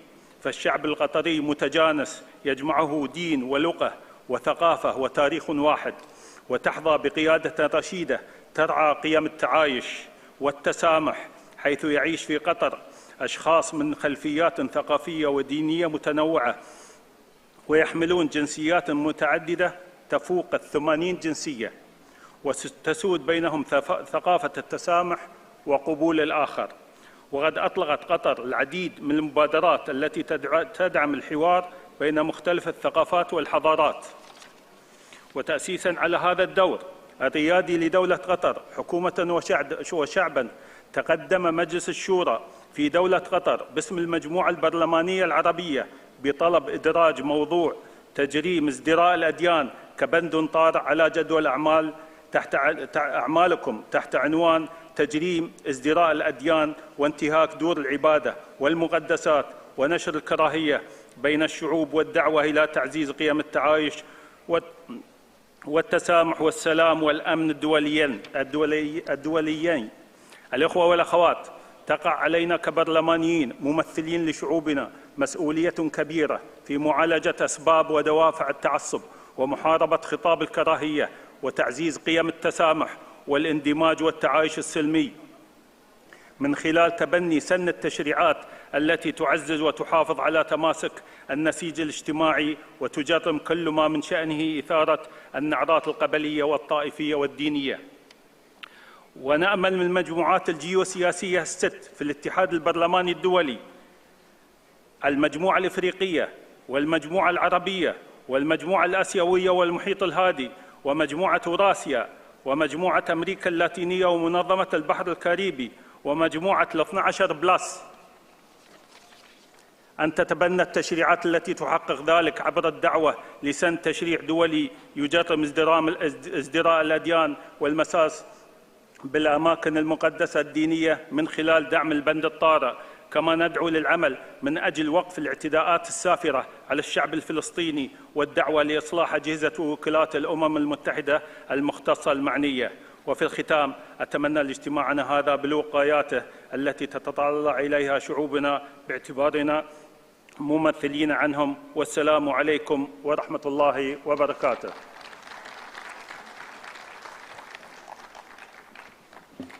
شكرا معالي الرئيس.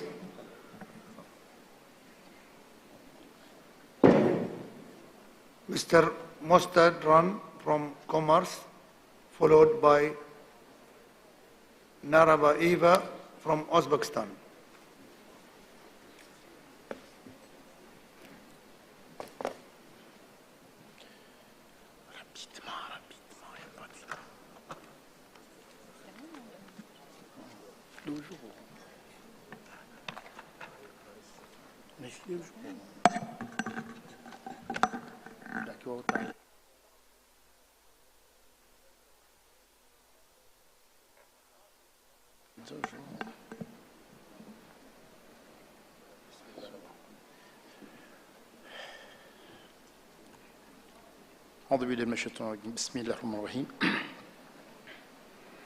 Excellences, Monsieur le Président, Madame la Secrétaire, Excellences, Monsieur Ali bin Al-Saleh, Président du Conseil consultatif du Royaume du Bahreïn, Excellences, Monsieur Doret Pacheco, Président de l'UEP, Excellences, Monsieur Andil bin Abdullah Al-Aziz Al-Assoumani, Président du Parlement arabe, Excellences, Messieurs les chefs des institutions parlementaires ici présents, honorables élus, distingués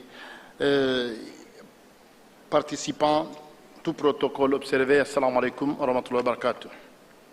Au nom de la délégation parlementaire comorienne dont j'ai l'honneur de conduire et à mon nom personnel, je présente mes sincères remerciements au Parlement hôte du Bahreïn qui a bien voulu abriter ce 146e sommet de notre organisation ouvert sous le thème « Promouvoir la coexistence pacifique et les sociétés inclusives, combattre l'intolérance ».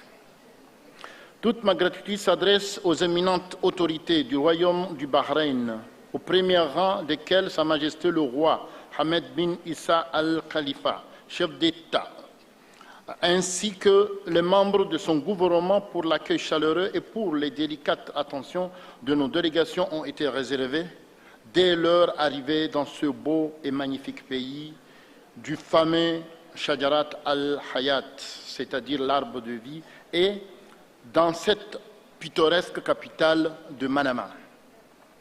Dans ce même élan, j'adresse mes chaleureuses félicitations au secrétariat général de notre organisation interparlementaire pour la qualité technique du travail préparatoire réalisé en amont de cette Assemblée. Mesdames et Messieurs, la 56e Assemblée nous invite aujourd'hui à nous interroger et à réfléchir sur le devenir de nos sociétés. Des communautés frères et voisines se mettent à s'entretuer froidement sur fond d'horizons qui s'assombrissent tous les jours. Pendant ce temps, d'autres se consacrent impuissants au décompte des morts, des blessés, des déplacés, des demandeurs d'asile, de pauvres populations condamnées à l'exode par des affrontements. L'histoire du monde a montré que les guerres n'ont rien résolu sinon que de laisser des morts, peines, désolation et haine. Les vertus du dialogue, de la concertation et de la médiation ne sont pas à exclure. Ils doivent être privilégiés, car tous les conflits finissent par des négociations. Les pays qui sont en conflit doivent vivre en sécurité, en paix, comme ici au Bahreïn, au Maroc, les Émirats arabes unis, en Égypte, aux Comores, ainsi qu'au Qatar, qu'on a vu le football, c'est-à-dire le football mondial, que tout est bien passé. Pour ne citer que ces quelques cas. Je profite de ma présence à ce sommet pour vous annoncer un projet de résolution en gestation à l'Assemblée nationale des Comores, dénonçant avec rigueur le recours que la force et la violence n'est pas le moyen de règlement des conflits et des différends entre États et entre communautés. Aucune raison ne peut justifier les génocides, les tueries atroces dans les camps de bataille, les massacres des populations civiles, les attentats aveugles, les sanglants de la nébuleuse terrorisme de par le monde, qui endeuille tous les jours des familles innocentes dans les 4 coins du globe. La vie est tellement précieuse, chère et sacrée qu'elle ne peut être sacrifiée sur autel d'une idéologie ou d'un intérêt politique ou économique, quel qu'il soit. Il est donc grand temps que nos institutions parlementaires placent la pacification du monde à la prononciation d'une culture de la paix au centre de leur agenda. Nous sommes appelés à mobiliser toutes les ressources successibles d'être à notre portée, à mutualiser nos moyens, à partager nos expériences et appuyer si besoin nos gouvernements pour enrayer le fléau de guerre, venir au bout de confrontations armées sous toutes leurs formes et aider à soulager donc les souffrances de nos populations. C'est une œuvre de longue haleine, mais visiblement incontournable pour le futur et le bien-être de nos peuples, autant donc s'y mettre sans délai. Pour réussir ce pari, il va falloir concentrer davantage nos efforts dans la prévention des conflits et dans la médiation. Le combat contre l'intolérance, la discrimination est une affaire de tous, parlementaires, décideurs politiques, membres des sociétés civiles, leaders d'opinion, chefs religieux, etc. Mesdames et messieurs, sachez que ceux qui inspirent la guerre en s'en prenant à la coexistence pacifique des États et de peuples, tout comme ceux qui entretiennent et l'exécutent, prennent une lourde responsabilité historique. Ils auront à rendre compte devant les hommes, mais aussi devant Dieu pour les croyants. En ma qualité d'élu comorien, lorsque je parle de paix, de vertu et de la cohésion sociale, je sais de quoi je parle. Depuis l'accession des Comores à la souveraineté internationale en 1975, le pays avait basculé dans une instabilité quasi chronique. Il a fallu attendre jusqu'en 1999 pour avoir la classe politique nationale de ressaisir avec un pays stable sous l'impression de l'actuel chef de l'État et président en exercice de l'Union africaine, son Excellence M. Azalia Soumani. Ce n'est donc qu'après avoir rompu avec le cycle de déchirement de l'instabilité par les négociations que le pays a pu se lancer résolument dans le grand chantier de la construction et de son développement. Du haut de cette tribune, je lance un appel en direction des différents parlements pour qu'ils s'approprient les différents instruments disponibles au niveau international conçus dans la promotion de la paix et la lutte contre l'intolérance et contre la forme de discrimination. Mesdames et Messieurs, c'est avec une note d'espoir que je mets un terme à ce propos en affirmant que notre organisation, avec le potentiel dont il dispose, est capable d'aider nos pays à relever le défi de la cohésion pacifique en menant un travail de fond pour la démolition de la haine. Enfin, je forme mes vœux pour que les travaux de cette session soient couronnés de succès. Merci. Thank you, Mr. Speaker. Now, Ms. Narbiva Eva from Uzbekistan may take the floor, please.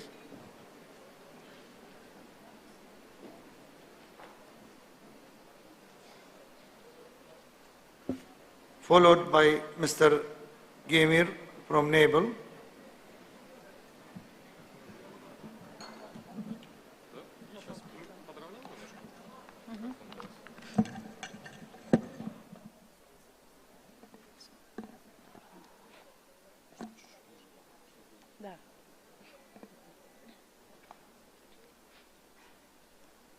Уважаемый господин председатель, уважаемые коллеги, дамы и господа, позвольте прежде всего выразить глубокую признательность парламенту Королевства Бахрейн и МПС за организацию сегодняшней конференции в жемчужине Персидского залива.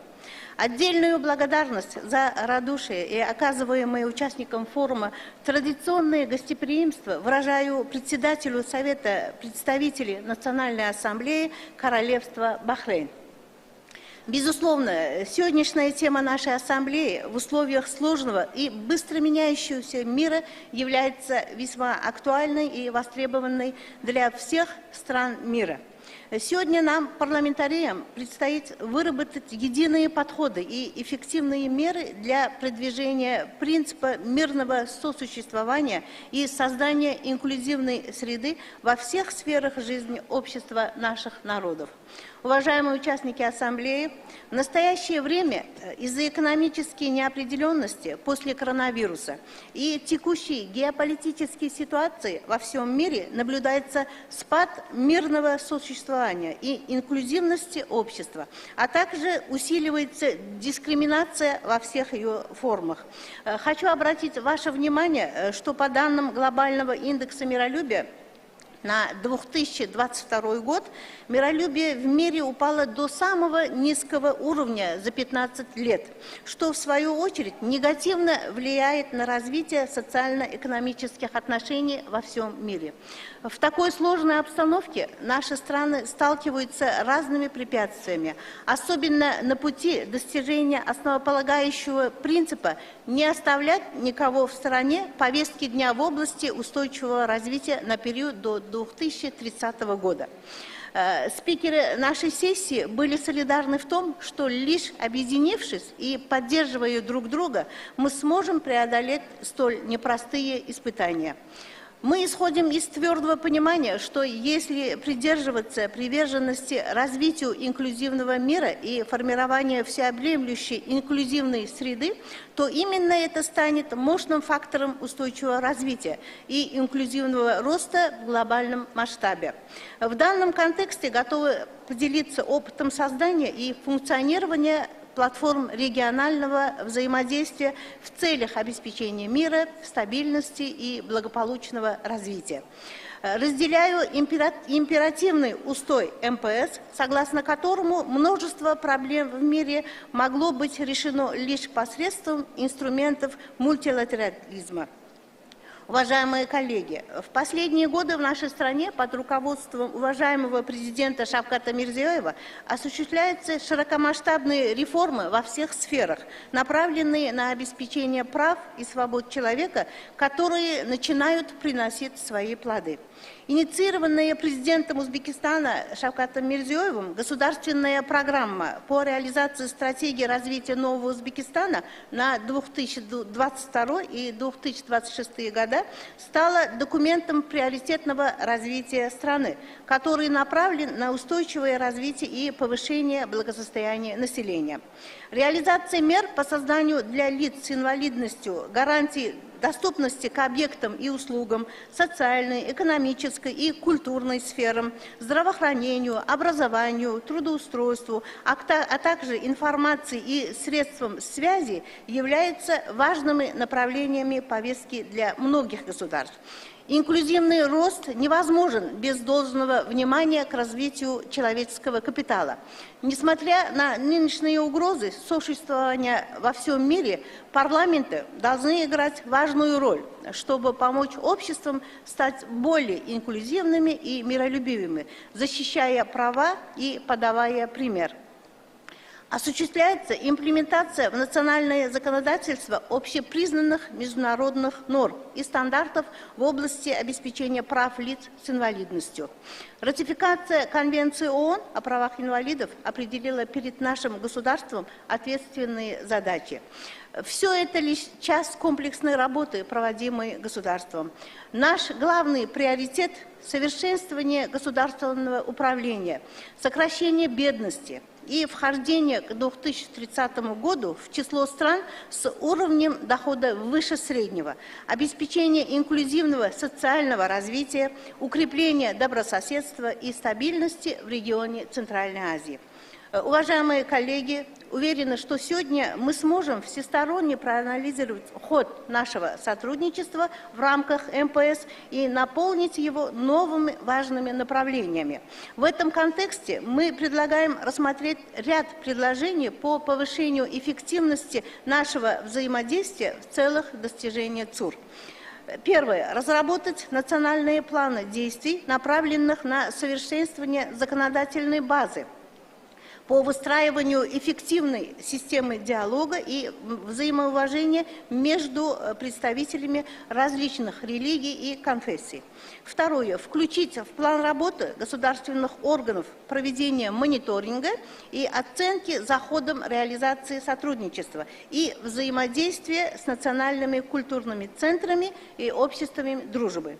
И последнее – активизировать участие национальных парламентов в процессе совершенствования воспитания у молодежи толерантности. Уважаемые участники мероприятия, завершая свое выступление, хочу еще раз подчеркнуть, что Узбекистан всегда готов сотрудничать со всеми странами мира на основе взаимного уважения, открытости и выгодного партнерства. Желаю всем участникам мира, добра и гармонии во всем. Благодарю всех за внимание.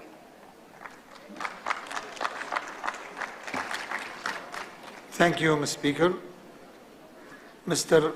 Gamer from Naval, you may take the floor, please, followed by Mr. Komba, Ms. Komba from South Sudan.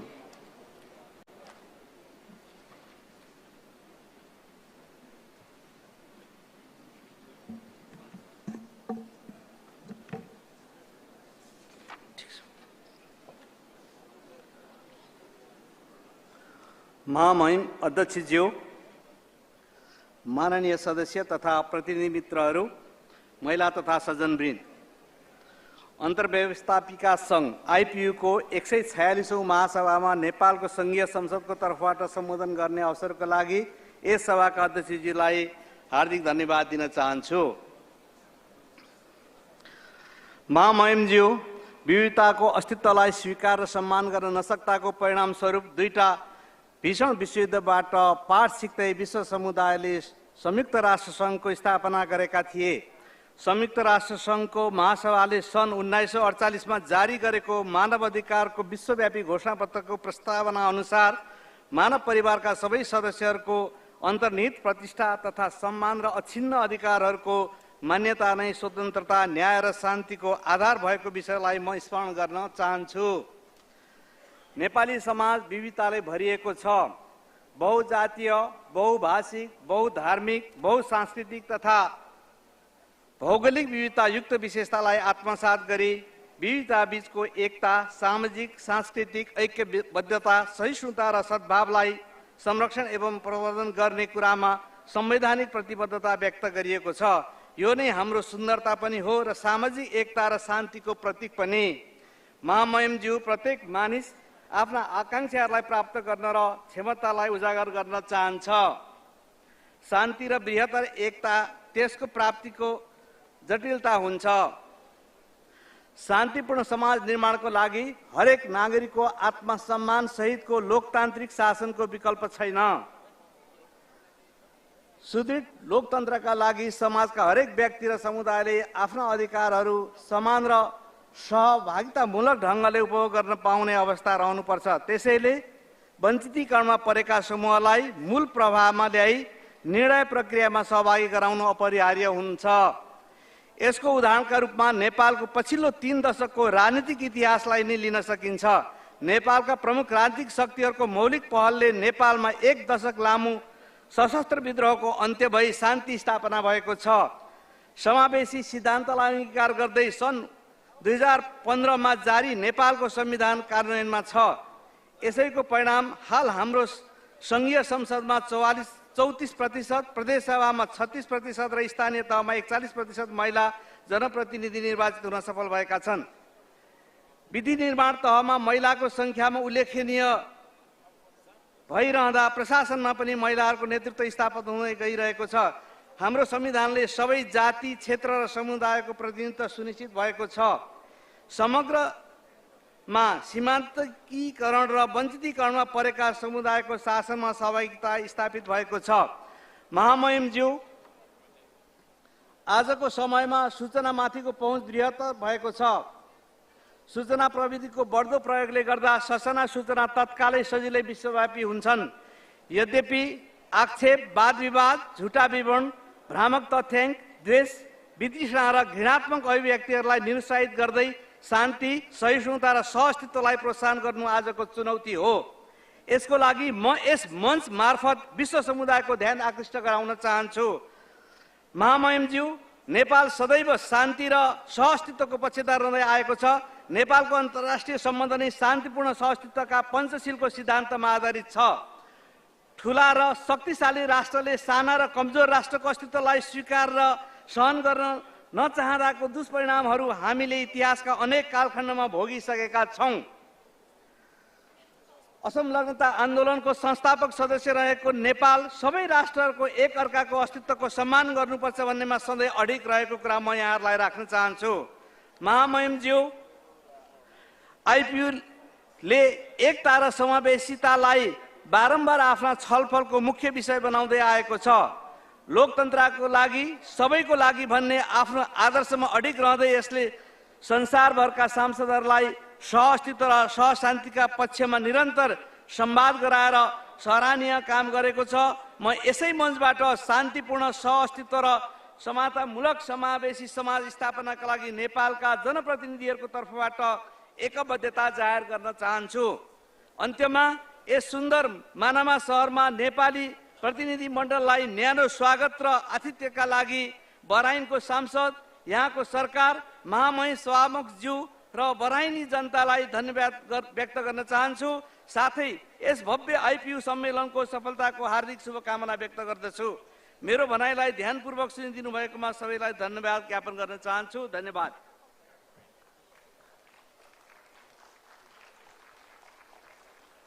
Thank you, Mr. Speaker. Next speaker is Ms.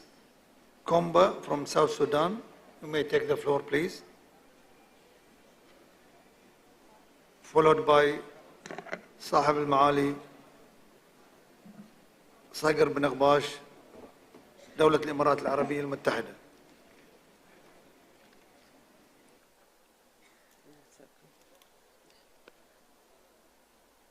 Mr. President of the Assembly, Secretary General of IPU, Secretary of the Assembly, honorable delegates, ladies and gentlemen. First, I would like, on behalf of my delegation from the Republic of South Sudan, to thank the IPU for organizing this important gathering, and also my appreciation to the government and the people of Bahrain for the warm hospitality that has been accorded to all of us since our coming. Excellencies, you will agree with me that the importance of the theme of this 146th IPU Assembly cannot be overemphasized, as it is increasingly becoming a major concern, especially that the world is becoming more divided, and less tolerant and peaceful place. There is therefore a need to promote peaceful coexistence, inclusive societies, and fight intolerance. Violence against women and girls is on the increase globally, and this is a sign of intolerance in our communities and societies. The recent joint peace pilgrimage made by His Holiness Pope Francis and other top religious leaders to Africa and South Sudan in particular was an indication of this concern. His messages focused on peace, respect for women, and the involvement of youth in decision-making and building their capacities. Today we are here to examine and share experiences on the key drivers of intolerance or exclusions in our societies and explore collectively measures to address them. We are also here to explore and identify factors that can promote peaceful coexistence in our societies and in the world, especially the role of Parliament can play to address these issues. Excellencies, ladies and gentlemen, it is imperative, however, to acknowledge that most of the conflicts experienced in most parts of the world today are results of intolerance and exclusion. These include religious, cultural differences, economic and political marginalization, as well as differences in political ideologies and geopolitics and related affiliations. Most of our countries are guided by both international and national legal frameworks that provide for the respect and promotion of human rights, democratic principles and values, such as the rights of the people to elect their leaders and respect for the rule of law. However, application of these legal provisions remain a challenge in some of our nations. In the context of South Sudan, the country still suffers from the legacy of a long period of war, which today manifests itself in the form of underdevelopment, gender inequalities, economic inequalities, and a high level of illiteracy. Despite its long history of conflict, however, South Sudanese people still desire to create a united country that accommodates all, irrespective of their diverse background. Indeed, the Constitution of the Republic of South Sudan displays that South Sudan is governed on the basis of decentralized democratic system and is all embracing homeland for its people. It is a multi-ethnic, multicultural, multilingual, multi-religious, and multiracial entity, where such diversities peacefully coexist. In fact, our current parliament does reflect this diversity. Our foreign policy supports friendly neighborliness, and accordingly, South Sudan has played its role successfully in mediating peace in Sudan to bring stability to the people of Sudan. And in terms of regional peace and security, the Republic of South Sudan has also contributed to the regional peacekeeping forces to address the conflict in the Democratic Republic of Congo. While we all know that conflict exists in all human societies, it is important to consider dialogue as the only means of resolving conflict of any form in order to promote peaceful coexistence among communities and countries. In their recent conflict, the South Sudanese warring parties found themselves with no option other than dialogue and with the objective of resolving their differences in order to restore peace and stability in the country.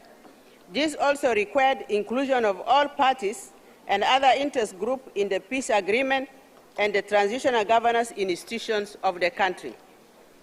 The current Transitional National Legislative Assembly is diverse and an inclusive parliament, which is composed of different political organizations, regardless of their sizes, youth, women, and people with special needs at all levels of government structures.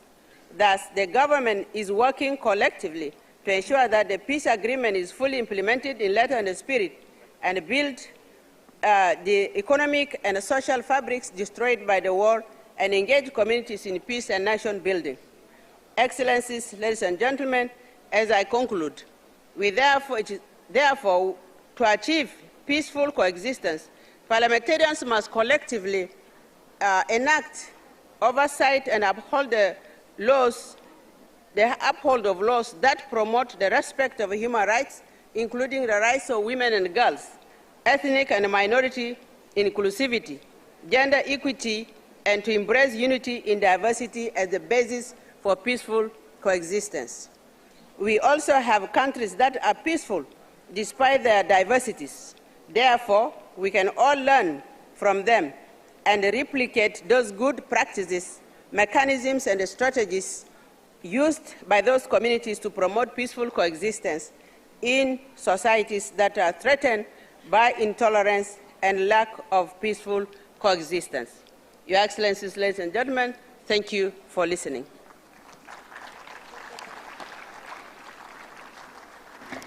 Thank you, Mr. Speaker. الرئيس تفضل.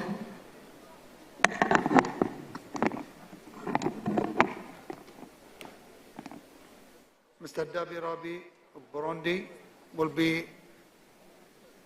followed, and he will be the last speaker for this evening. Thank you. معالي الأخ أحمد بن سلمان المسلم رئيس الدورة 146 لجمعية الاتحاد البرلماني الدولي، رئيس مجلس النواب البحريني، معالي دوارتي باتشيكو رئيس الاتحاد البرلماني الدولي، سعادة مارتن تشو نونغ الأمين العام للاتحاد البرلماني الدولي، أصحاب المعالي والسعادة، السيدات والسادة، السلام عليكم ورحمة الله وبركاته.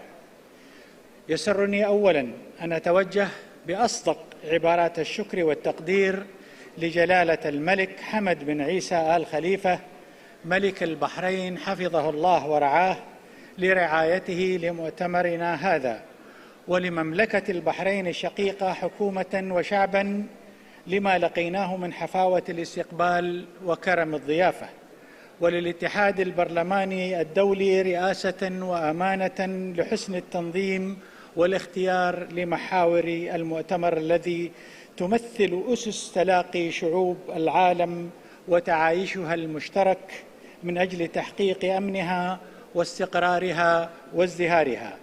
أصحاب المعالي والسعادة، لقد أفرزت السياسات والتوجهات الدولية المختلفة، وتحديداً بعد دخولنا الألفية الجديدة، 3 متغيرات أصبحت الآن حقائق نعيشها جميعاً، وهي: 1. أن مفهوم الأزمات قد تغير في عصر العولمة، فأي أزمة لا يمكن أن تنحصر بعد اليوم في دولة في حدود دولة ما أو منطقة ما من العالم تحت أي ظرف، طالما أن تداعياتها تطال الجميع. فالطاقة أزمة عالمية، والأمن الغذائي أزمة عالمية، والصحة أزمة عالمية، والحرب أينما وقعت هي أيضا أزمة عالمية. 2. أن التصدي لأي أزمة مهما كانت اقتصادية أم سياسية أم بيئية لا يمكن أيضا أن يكون تصديا من قبل دولة واحدة في هذا العالم الذي تلاشت فيه مفاهيم الجغرافيا وذابت حدودها أمام سرعة انتقال تلك الأزمات وحجم تأثيراتها الإقليمية والدولية المشتركة. وفي هذا ثمة شواهد كثيرة، وفي طليعتها ظاهرة التغير المناخي وتأثيراتها التي تشكل الآن تحدياً خطيراً لحاضر ومستقبل جميع الأمم وشعوبها. 3. إن عالمنا الذي يعيش عصر الرقمنة والبيانات الكبرى بكل متغيراتها، وهي الأسرع عبر جميع مراحل التاريخ البشري، قد خلق في الوقت عينه فجوة علمية وتقنية بين الدول المتقدمة والنامية هي الأكبر عبر التاريخ أيضاً، وقد أسس لمفهوم جديد في التواصل المباشر والعابر للحدود. بناء على ذلك فإننا أمام عدد من الوقائع التي توجب التعامل حيالها، ومنها أولاً لم يعد التصدي للأزمات الدولية وللظواهر الطبيعية والبيئية مسؤولية دولة أو منطقة دون أخرى، بل هو مسؤولية دولية وأممية تستوجب تضافر جهود جميع الدول لوضع حلول عملية ملموسة يمكن لها وضع حد لتداعيات ذلك أو التقليل من آثارها على أقل تقدير. وعليه فإننا نرى ضرورة تتبنى الدول قوانين وطنية وفق أطر تشريعية سليمة وشفافة تساعد على مواجهة تداعيات التغير المناخي وضمان تحقيق النمو المستدام لبلدانها وشعوبها. ثانياً، ليس من سبيل للوصول إلى عالم يتشاطر فيه الجميع المسؤوليات ويتحملها غير إعلاء صوت التسامح والتعايش والسلام.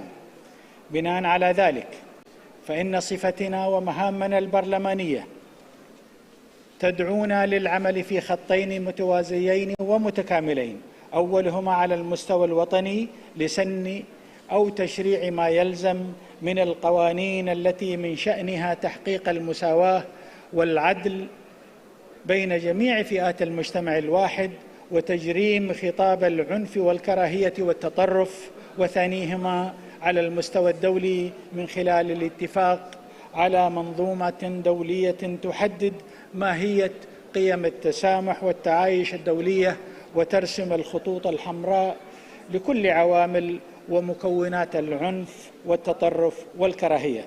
سادة الحضور، أتوجه مرة أخرى بالشكر والتقدير لمملكة البحرين الشقيقة على استضافتها فعاليات هذا المؤتمر الذي نتمنى منه جميعاً أن يخرج بالنتائج التي نتأملها وتتأملها منا شعوبنا وحكوماتنا، وسنرقب قدومكم لأرض إمارات التسامح والتعايش والأخوة الإنسانية، وهي تحتضن بإذن الله في نهاية هذا العام فعاليات المؤتمر 28 لاتفاقية الأمم المتحدة بشأن التغير المناخي COP 28. والسلام عليكم ورحمة الله وبركاته.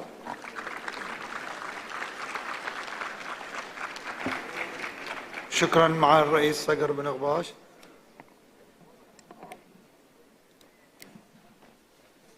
The last speaker will be Mr. Dabi Rabi from Burundi. You may take the floor, please.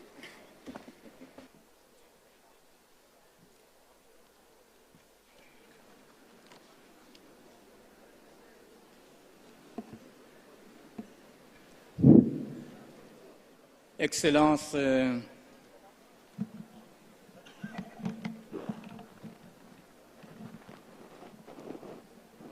réunis dans cette 146e assemblée de l'institution interparlementaire. Nous commençons d'abord à dire merci. Merci à l'invitation qui nous a été accordée. Merci aux organisateurs qui nous ont accueillis avec une grande chaleur, grande amitié. Nous disons merci.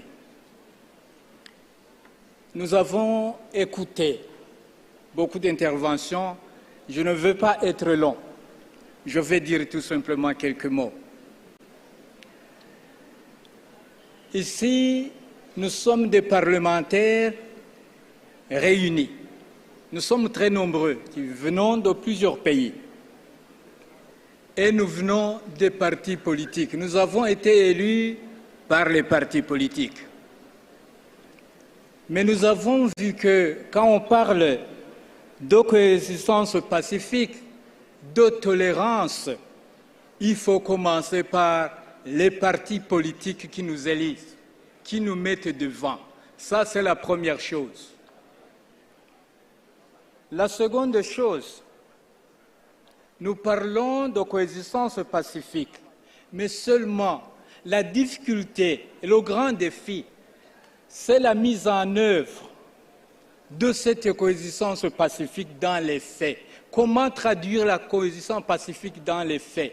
C'est ça, la grande question. Troisièmement, nous disons que nous avons un problème, nous les parlementaires.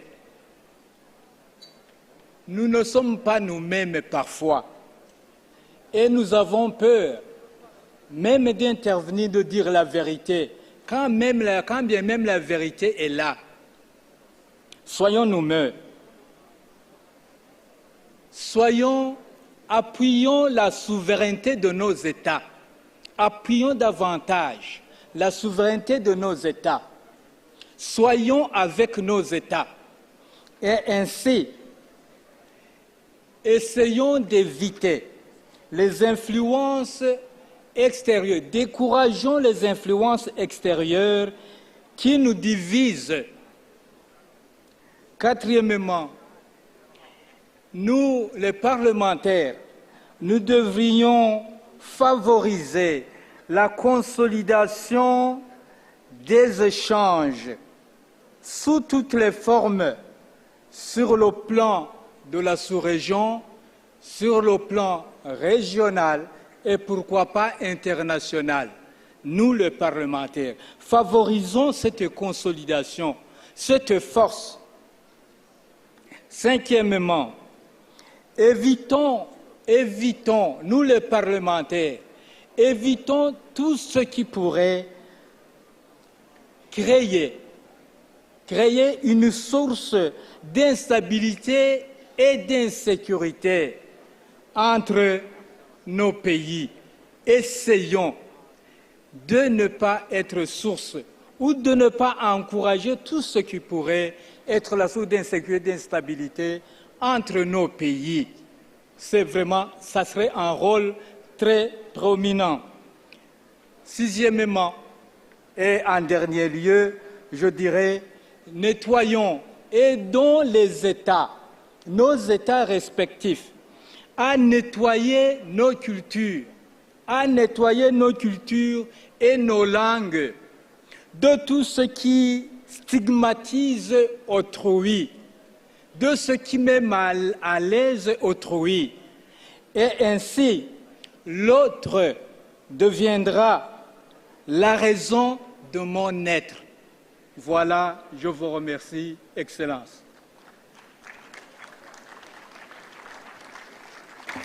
Thank you, Mr. Speaker.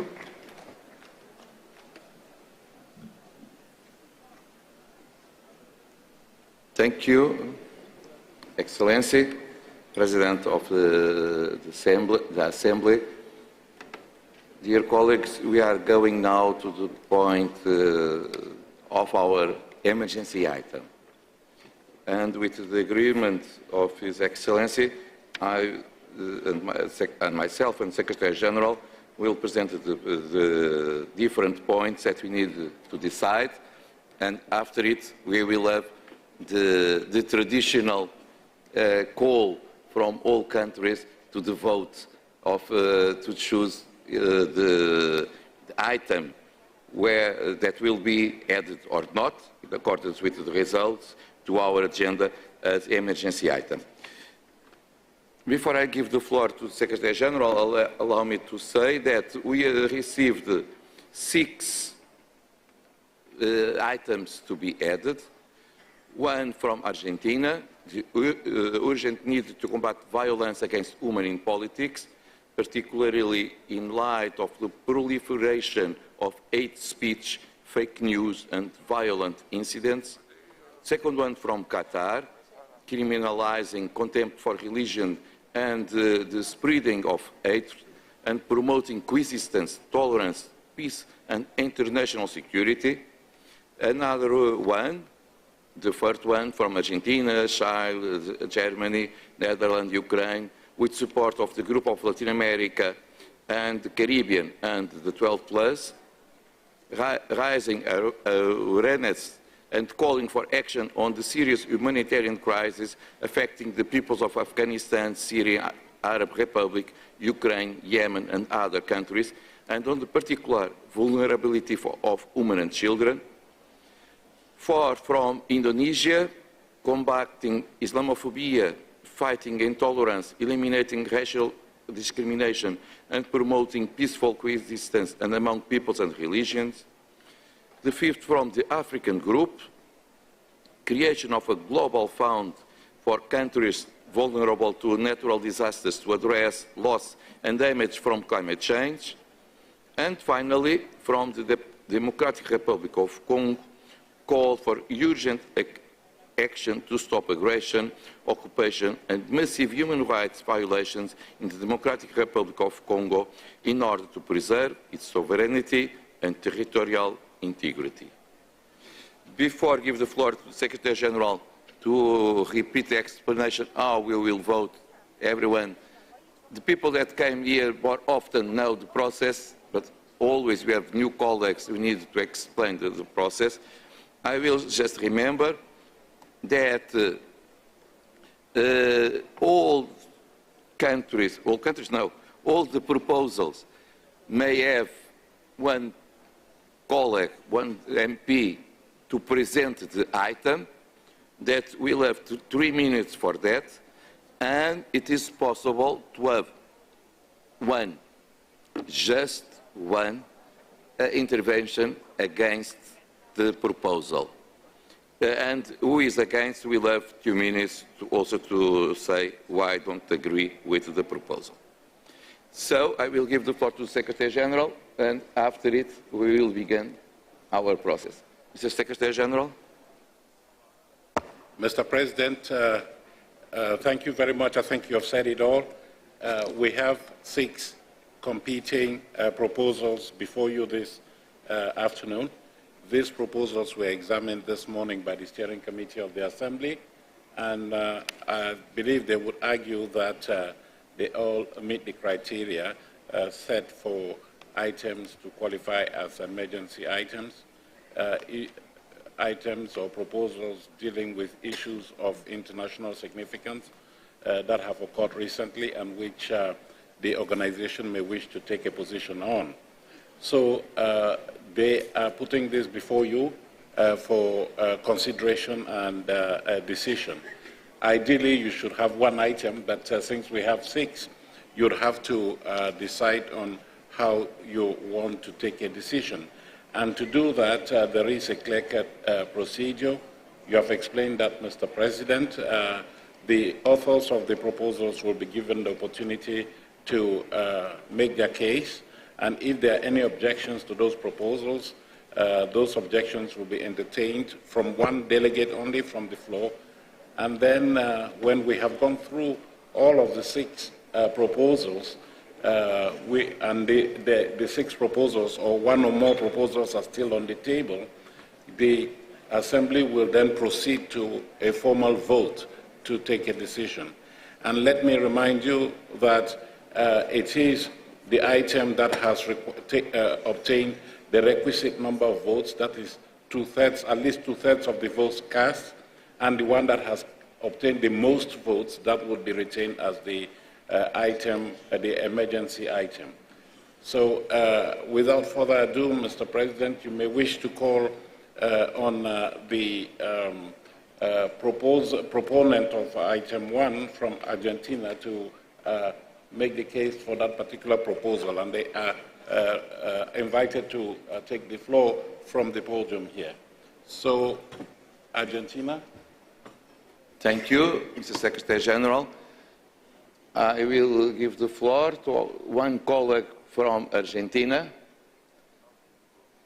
to present the item. You will have 3 minutes.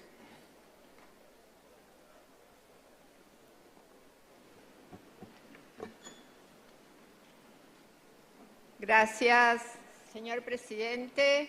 Un gusto estar acompañada por todos ustedes. Vengo a presentar el punto de emergencia de Argentina, declarando una situación en contra de la violencia ejercida contra las mujeres parlamentarias o quienes ejercen funciones políticas de cualquier índole, y en especial el caso del intento de asesinato de nuestra vicepresidenta de la Nación, Cristina Fernández de Kirchner. Entiendo la soledad en la que Argentina está haciendo esta solicitud, ante la magnitud de las restantes solicitudes de inclusión de puntos de emergencia. El intento de asesinato cometido contra nuestra vicepresidenta Cristina Fernández de Kirchner es aparentemente contra una sola persona, y entonces debería yo admitir que estamos en minoría. Pero no es así. Estos crímenes contra líderes populares y mujeres es el principio de nuestro recorrido como pueblo para terminar en crisis humanitarias como las de Afganistán, Siria o Yemen, o la violación de derechos humanos en el Congo. Vamos hacia estos destinos si no tomamos ya la responsabilidad de alzar nuestra voz. No podemos admitir que nuestras líderes políticas populares sean aniquiladas, porque ellos son los que advierten los peligros del fascismo, de la angurria de los mercados y el desprecio hacia los pobres. Estamos ante un magnifemicidio, así lo definió el Comité de Emergencia de Expertas del Tratado de Belén do Pará, alentado por los discursos de odio. Nuestra vicepresidenta tuvo vejaciones sobre su imagen que llevó al atentado contra su vida y constituyen violaciones políticas por razones de género y naturaliza este tipo de violencia contra las mujeres. Hubo también otro atentado en Sudamérica contra la vicepresidenta de Colombia, Francia Márquez, y una concejala en Bolivia, a la que asesinaron. Estos ataques dañan la democracia y a la sociedad y debemos frenarlos.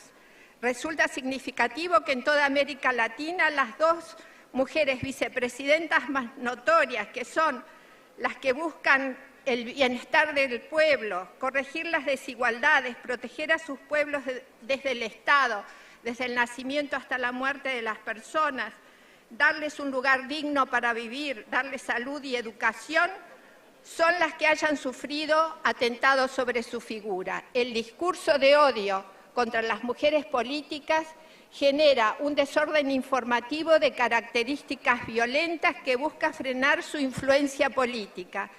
Es un ataque directo a la visibilidad de las mujeres y su participación plena en la vida pública, lo cual debilita el sistema democrático. La impunidad que rodea a estos hechos tiene un enorme impacto en las mujeres, las instituciones, sí, ya, y agrede a la democracia que queda a merced de fuerzas fascistas. Para que esto no ocurra en América Latina, que por estar lejos se la deja de lado, es que solicito incluir el punto de emergencia ofrecido. Muchas gracias. Muchas gracias. I will ask the floor if someone wishes to present against, to make a statement against this proposal. No, much better. We will go to the proposal number 2 from Qatar. His Excellency, the Speaker of the Shura Council, you have the floor. 3 minutes, Excellency.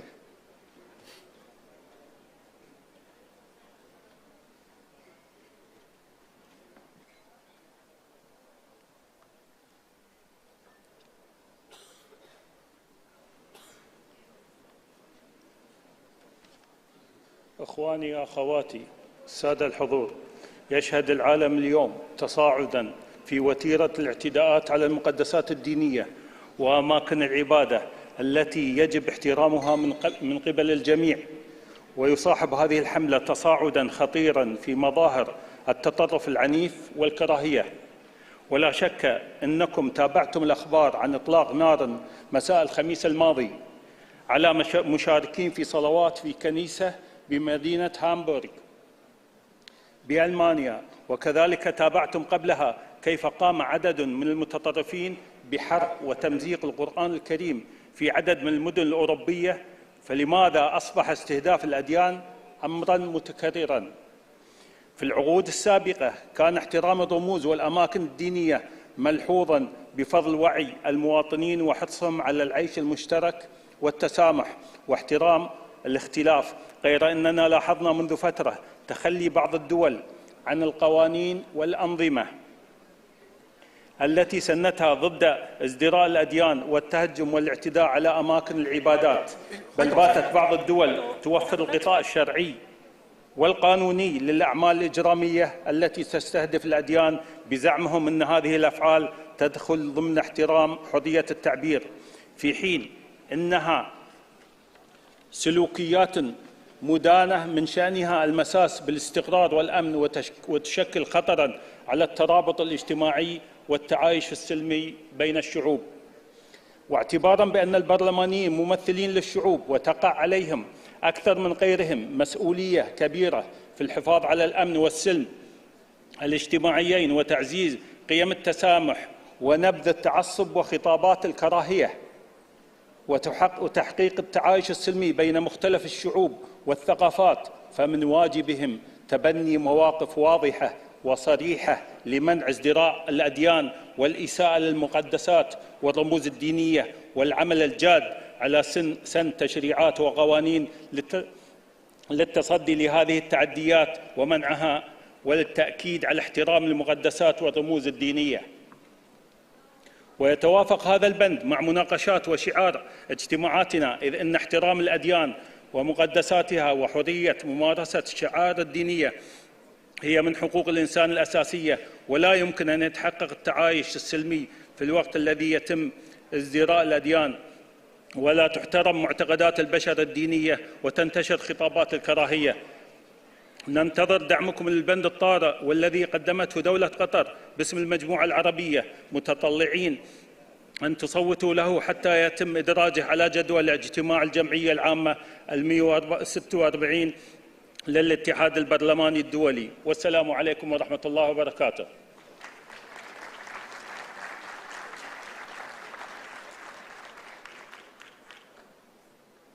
Thank you, also Excellency, and also for the good example. You use 3 minutes and 1 second. Perfect. Now, for the point 3, I understood that, against, I thought no one is against it, but Secretary General are right. I ask if someone wishes to make an intervention against the proposal of Qatar. No? Okay. Much better. We will go to the point 3.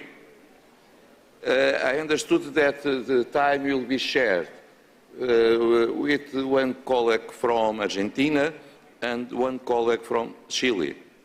But we have 3 minutes, no more.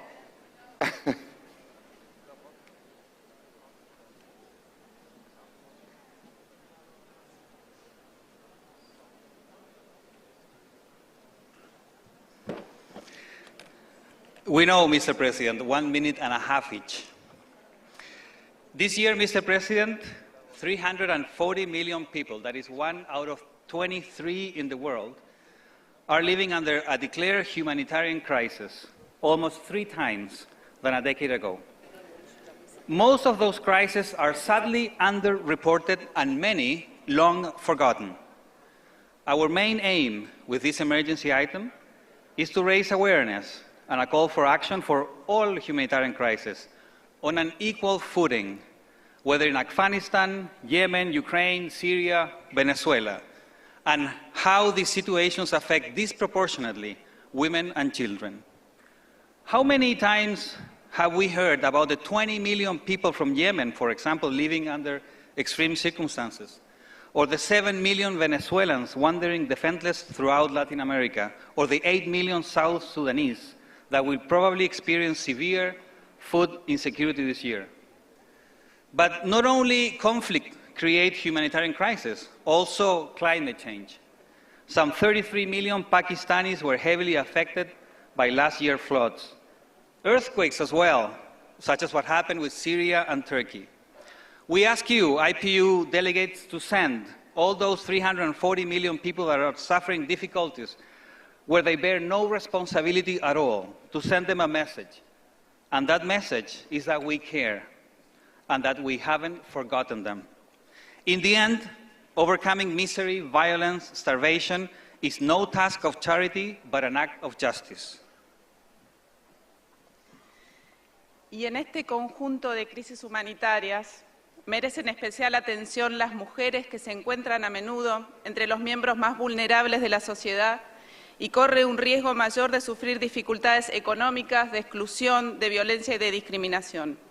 En el mundo actual, sin duda, se han hecho grandes avances en la ampliación de los derechos, pero todavía encontramos injusticias inadmisibles que postergan y niegan el pleno goce de sus derechos y las colocan en una situación de fragilidad extrema con riesgo sobre su integridad física y psíquica. En esta oportunidad y como consecuencia de un amplio acuerdo entre parlamentarios, hemos decidido hacer hincapié en la situación crítica que atraviesan mujeres, niños y niñas en los 20 países declarados con crisis humanitarias por las Naciones Unidas. Entre ellos, y a manera de ejemplificar el alcance de esta resolución, queremos hacer mención a la realidad desesperante que están siendo sometidas las mujeres afganas luego de la restauración del régimen talibán, que desconoce y niega sus derechos esenciales y las somete a prácticas represivas más reprochables que el mundo pueda encontrar. Tampoco queremos dejar de mencionar la situación por la que atraviesan las mujeres, niños y niñas ucranianos, que representan el 90% de la población desplazada. Ellos requieren y merecen contar con la apertura y recibimiento de otros estados que les garanticen el pleno desarrollo de su vida. A manera de síntesis, esta resolución nos llama a fortalecer el apoyo humanitario para aquellas personas que son colocadas en situación de vulnerabilidad extrema, en especial a las mujeres que por su condición de tal son condenadas a la privación absoluta de sus derechos. Cara colega, ¿puede terminar, por favor? Sí. Estimados colegas, creemos que esta propuesta representa un sentir común de nuestra organización y si avanzamos juntos en su aprobación, estaremos contribuyendo a un mundo más solidario. Muchas gracias. Gracias.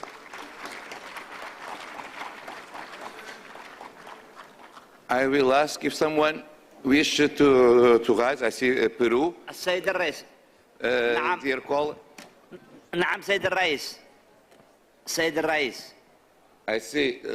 Just a second. Just a second. سيد الرئيس. Just a second, please. I see Peru, but I see also Russia, Federation, and Yemen. At least 3. But, and South Africa, please. But, as I explained in the beginning, and now I confirm with the Secretary General, in accordance with our rules, we just may have one intervention against, because we will not open a debate. The debate will happen tomorrow, but just for the item that will be added to our agenda, not to during this process. And so, this is not a, this is a different point. May you have the floor, but if it is a point of order, please, as a point of order, Perú.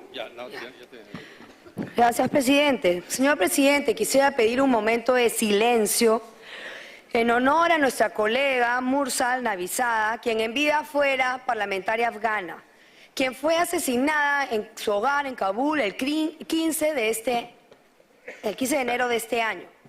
Este es un caso de apartheid de género que constituye un ejemplo claro del proyecto de resolución de emergencia que propusimos desde el lunes. Gracias. It is not a point of order. We should have to use the mechanisms with respect to other colleagues. Because what you did, it was to speak without have the authorization to make to interview in the debate. You asked the floor to make a point of order. You didn't do a real point of order.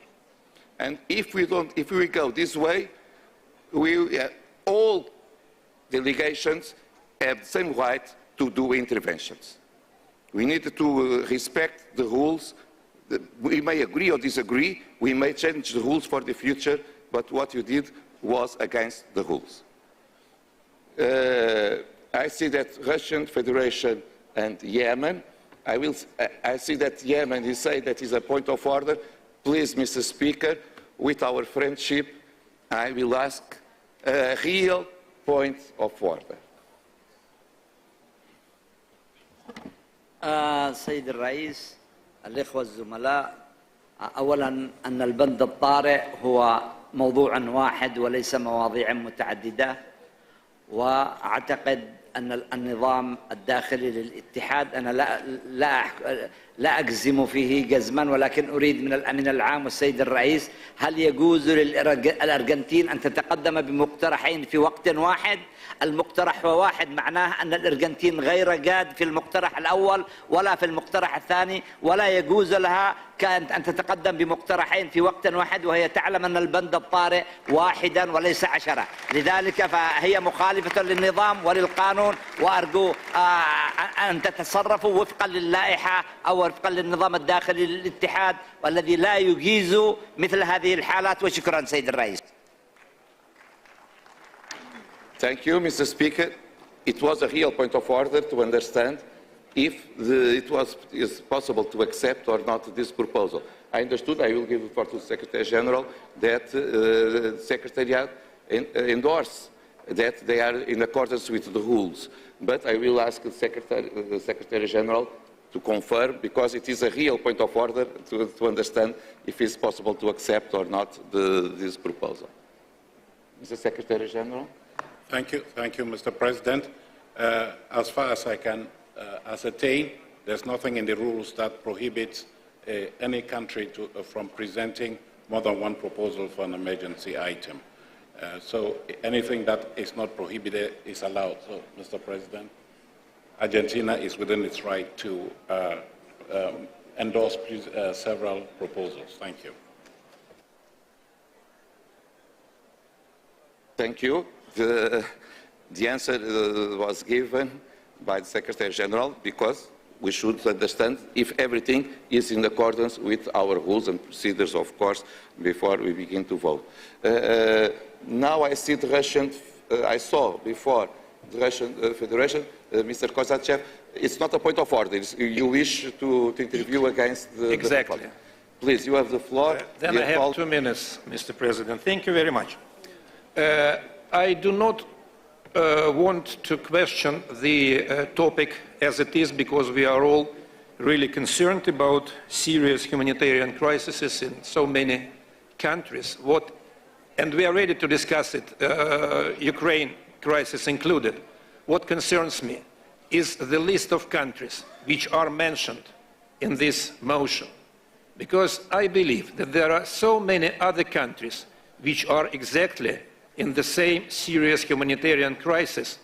To mention some examples, if we start with Gulag Group, why not to mention Cuba or Venezuela, which are so heavily sanctioned by the United States of America, which suffer of these illegal sanctions, but still they are not mentioned here. And if we talk about the 12+ group, why shouldn't we mention Serbia and Serbs in Kosovo and Metohija? Why shouldn't we mention Iraq or Libya, which have been bombed by NATO countries? I believe that mentioning some countries and not mentioning other countries will unavoidably politicize this very serious topic, this very serious discussion about humanitarian crises, about position of women, about position of children, and we cannot afford politicizing this so much important issue by putting forward certain countries and forgetting to mention other countries, because 12+ group countries are involved in other crises which are not mentioned here. So we are not in favor of this proposal the way it is put forward. Thank you.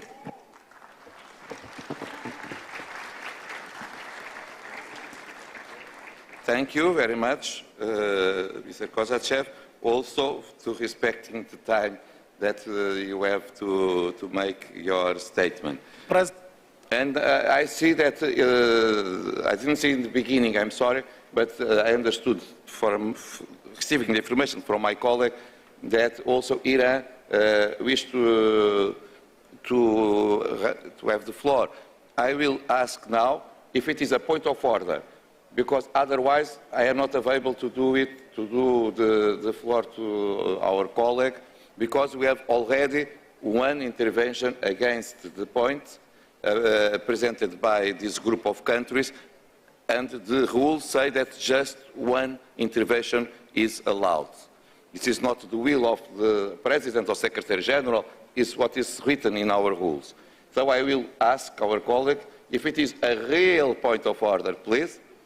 Otherwise, I will not be available to give you the floor. Sure, it's another point of view, actually. You know, spreading hatred, discrimination, and violence has afflicted Muslim countries in non-Muslim countries, in Muslim communities in non-Muslim countries in ways beyond imagination. The dangerous rise of Islamophobia as a result of inaction of certain governments. It is not a point of order. Please. Yeah, please give me a minute. No, I am not. Otherwise, I see other countries rising because they wish to respond to you, and you will open a debate. This is not the case. The rules are clear. We have one intervention in favor, one intervention against. If we open the floor to everyone that wishes to make interventions in favor or in against, first of all, we will not end the process. Second, it's against our rules. Or maybe it's against our rules should be in first place, because we should respect the rules. And this way, allow me, we should go to the other point. That is Indonesia.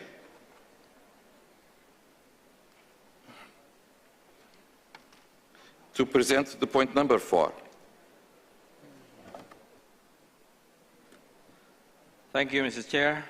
Excellency, Mr. President of the IPU, President of the General Assembly, honorable fellow global parliamentarians, ladies and gentlemen, Assalamu alaikum wa rahmatullahi wa barakatuh.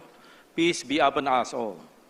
The House of Representatives of the Republic of Indonesia has dispatched to the Secretary General, the IPU, a draft resolution as the 146th IPU's emergency item.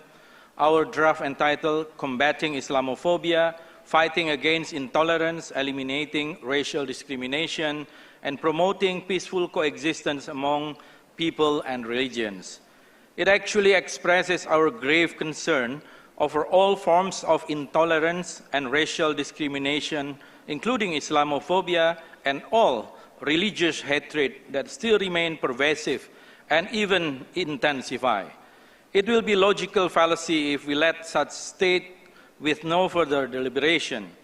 At least in my opinion, there are 4 reasons why the draft is critical.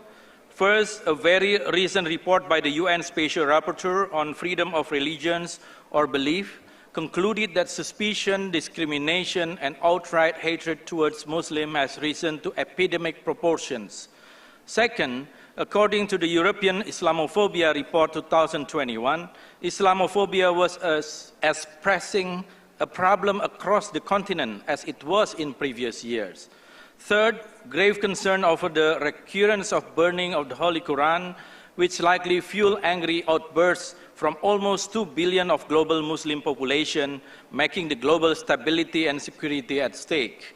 Fourth, the crystallization of IPU's vital contribution to the defense and promotion of human rights, which are universal in scope and respect for which is an essential factor of parliamentary democracy and development as enshrined in its statutes.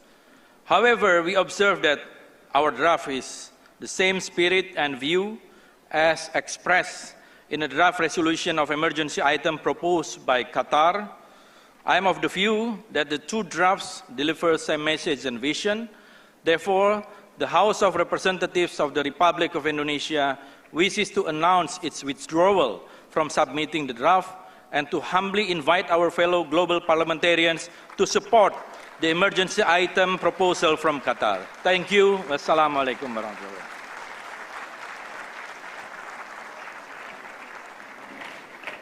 Thank you, dear colleague. Also, you respect the time. And so, as you withdraw, it is not possible to have one intervention against something that does not exist anymore. We will go to the African group, and I understood that His Excellency, the Speaker of Tanzania, will make the presentation. 3 minutes, Your Excellency.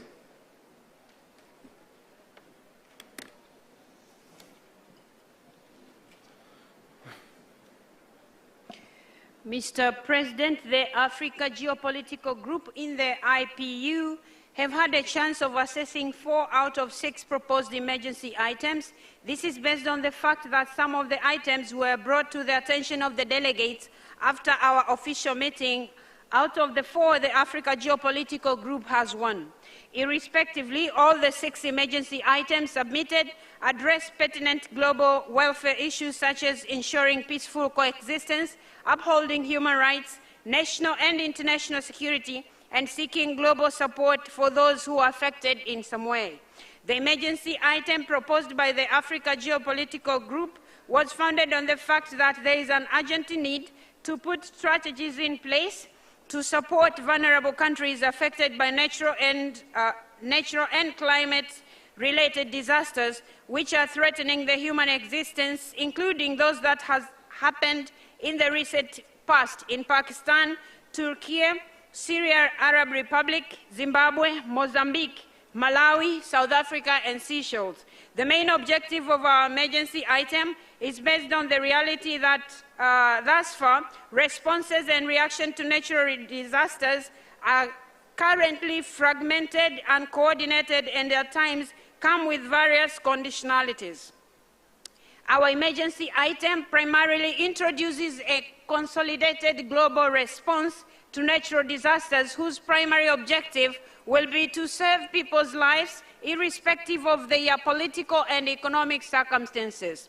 Our emergency item does not invalidate the legitimacy and weight of all other emergency items submitted. This is why we proposed the change of the IPU statutes and rules to first allow more than 1 emergency item per assembly and also have a clear deadline of submission so that the geopolitical groups would have enough time to consider all the emergency items on their merit. That said, we considered the urgency of addressing the escalation and frequency of attacks on holy sites, religious centers, and places of worship, as it happened in the recent past in Iran, where gunmen attacked major Shiite holy site and killed 15 people. In Pakistan, where suicide bombing at a mosque in Peshawar that left 59 dead and 150 injured, and church bombing in Indonesia and Sri Lanka. The devastating effects of these attacks to peaceful coexistence, human rights, social cohesion, and international security. The need for urgent action on human rights crises affecting various peoples of the world, disproportionately affecting women and children.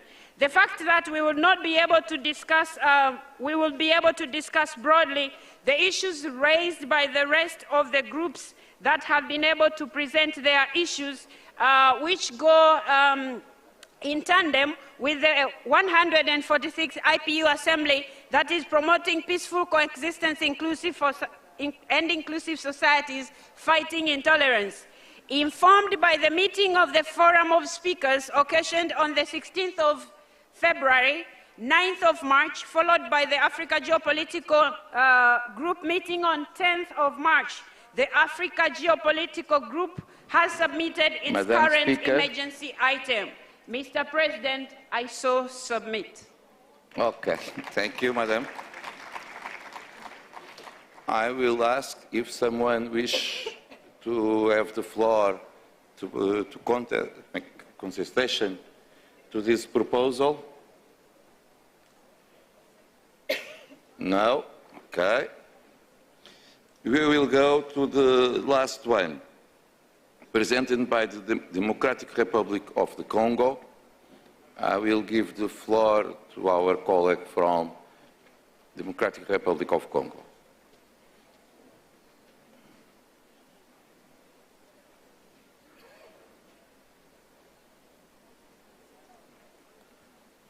Monsieur le Président, distingués invités, la crise actuellement en République démocratique du Congo est la plus terrible que connaît le continent africain.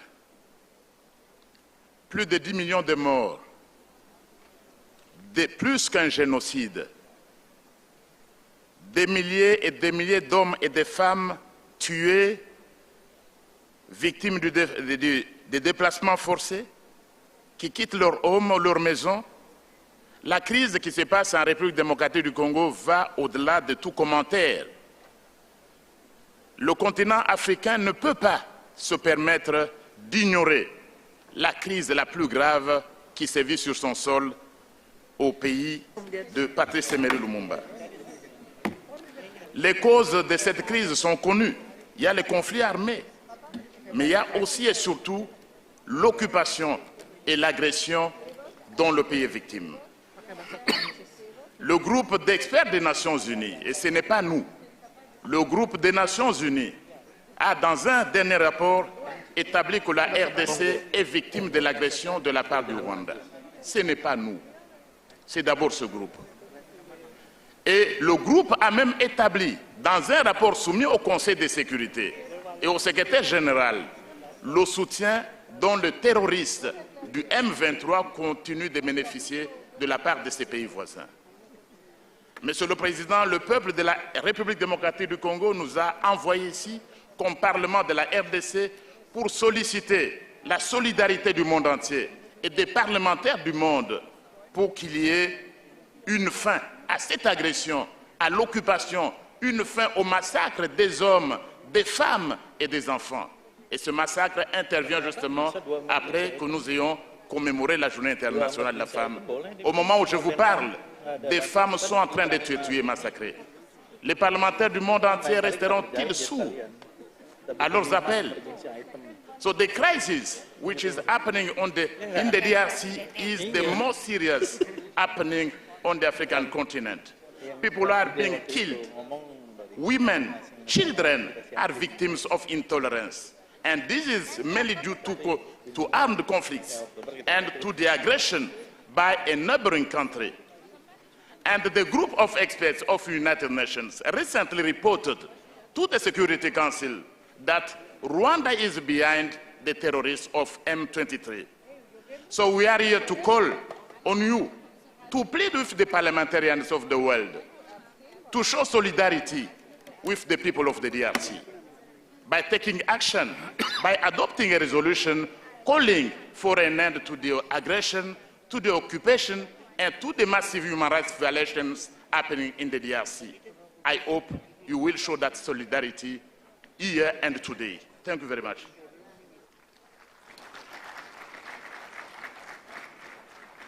Thank you. Merci beaucoup, chers collègues. Nous avons maintenant la parole de Rwanda qui veut parler contre cette proposition. Rwanda, please, you have the floor. 2 minutes. 2 minutes. Thank you, Mr. President, for this opportunity given to Rwanda to talk about the first accusations by DRC delegation against my country. These first accusations aim to distract this assembly from the real cause of the continued conflicts in eastern DRC and its impact on the security of neighboring states, including Rwanda. Let me remind that more than 120 armed groups are operating in DRC. The government of DRC needs to take full ownership of its internal problems instead of keeping scapegoating Rwanda as main source of DRC governance failures. It should refrain from hate-spreading speeches against Kinyarwanda-speaking Congolese, especially Tutsi Congolese, and their killings. DRC should prioritize a political solution to the crisis rather than pursuing a military option which can only lead to further suffering among the civilian population and aggravate ethnic tensions. FDRR, a genocidal militia that fled to Congo after killing more than 1 million of Tutsi in the genocide against Tutsi in Rwanda in 1994, is still active in DRC in collaboration with the DRC Army and remains among the biggest threats to peace and stability to Rwanda. Therefore, there cannot be durable peace without the neutralization of FDRR. Rwanda has always worked within regional frameworks to contribute to stability in our region, but we cannot accept for Rwanda's security concerns to be trivialized and ignored. Thank you. Thank you. Merci beaucoup, chers collègues. So, dear colleagues, from the 6 remains 5. Not so bad. And we will need to begin our process of vote. Everyone knows that this is a very complicated one, and so it's very important to keep silence in the room, because otherwise our staff will not get the correct information. You needed to repeat once or twice what are your intention of vote, and we will take more time to do it. Please, the silence is important to have a more easiest vote and process. Before I give the floor again to the Secretary General to give one more explanation about it, I always remain that if you have, because we have some new colleagues in each section, in each assembly, when a country has 10 votes, you may repeat the same 10, in this case, 5 times. The first one, 10 in favor, the second one, 5 in favor, the third one, 10 in favor, on another one, 10 abstention. It's always the same. It is not to share the 10 votes to the 5. No, in each one, you have 10 votes that you will vote as you wish, or split it as you wish. I will give the floor to Secretary General, and then Ambassador Philip, you have this traditional task, will begin the process. Thank you, Mr. President. Yes, let me just add to what you have said regarding the voting procedure for the emergency item. It is indeed very complicated, and that is why I think you asked delegates to pay particular attention to what is being said here, so there's no possible confusion when it comes to the actual voting. As a matter of statutes, this voting will be by roll call. That is what is dictated by Article 16.1 of the statutes of the organization. And the number of votes allocated to each delegation is to be found in document A/146/INF.2. I believe you have all received that document, either in hard copy, or online electronically. The indicated number of votes corresponds to the number of delegates announced. However, delegations that are not entitled to vote under the provisions of Article 5.2 of the statutes, which relate to arrears in the payment of financial contributions, do not appear on the list that you have here. Similarly, parliaments participating in the IPU in a non-voting observer capacity, in accordance with the decision of the 209th session of the Governing Council in Nusa Dua, do not appear on this list. That's Myanmar and Afghanistan, if I am correct. Only delegates present in person in this room can take part in the vote. The statutes provide that no single delegate can record more than 10 votes. So if your delegation is entitled to 13 votes, there must be at least 2 delegates present in the room to be able to cast all 13 votes.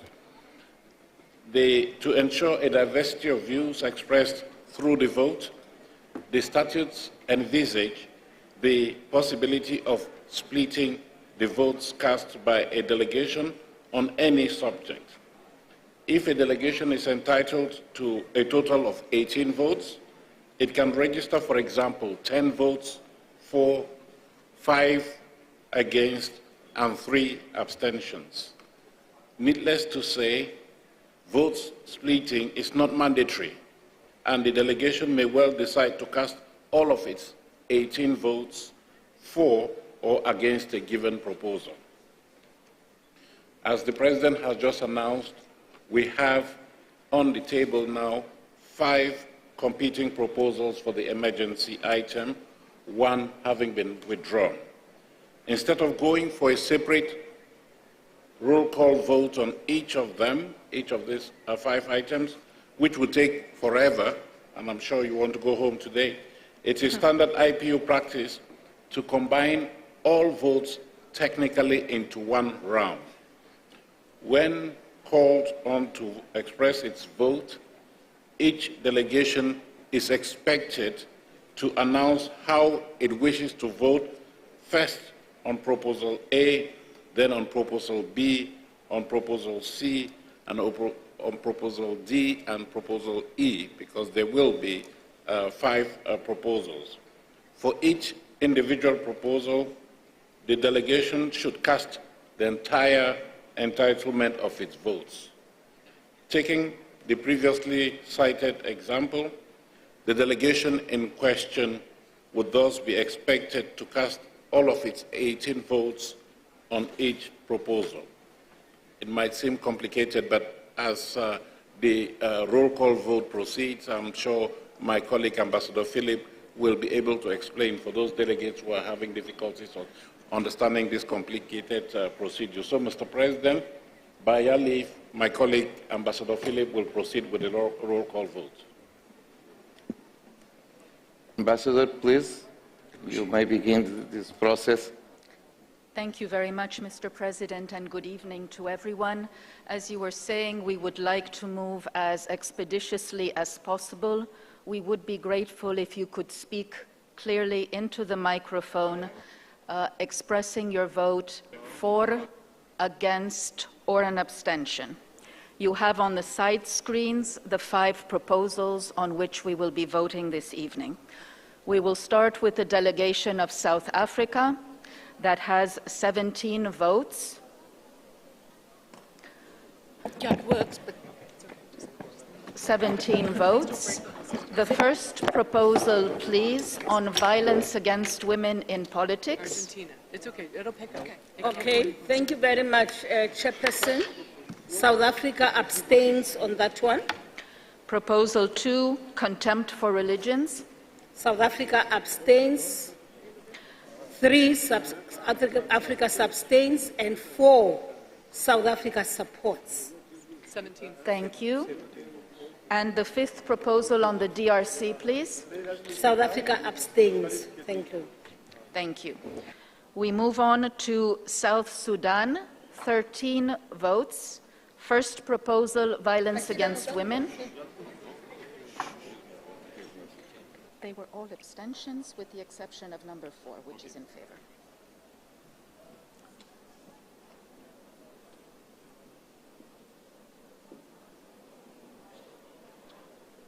We will come back to South Sudan. At the end of the round of vote, I will ask if there is any delegation which has not voted. We move on to Spain. 16 votes. First proposal, violence against women. España a esta propuesta otorga 0 votos. Se abstiene. Against. All votes against. No, abstain. Second proposal. La segunda propuesta, 0 votos. Votes in favor? No. How do you cast? Against. Thank you. Third proposal, humanitarian crises. Los 16 votos de España van para esta propuesta. A favor. 16 votes in favor of Proposal 3 on humanitarian crises. En contra. En contra. Against. I heard in favor, sorry. So we are on the third proposal, humanitarian crises. On the third point, Spain awards 16 points against. No, four. We're not there yet. We're taking it one by one. In the second proposal, we award 16 points against on the second. Yes. On the third. Just to clarify. 16 a favor. Third proposal, you vote in favor. En favor. Fourth proposal, Global Fund. En contra. All All against. Proposal on DRC. En contra. Against. Against.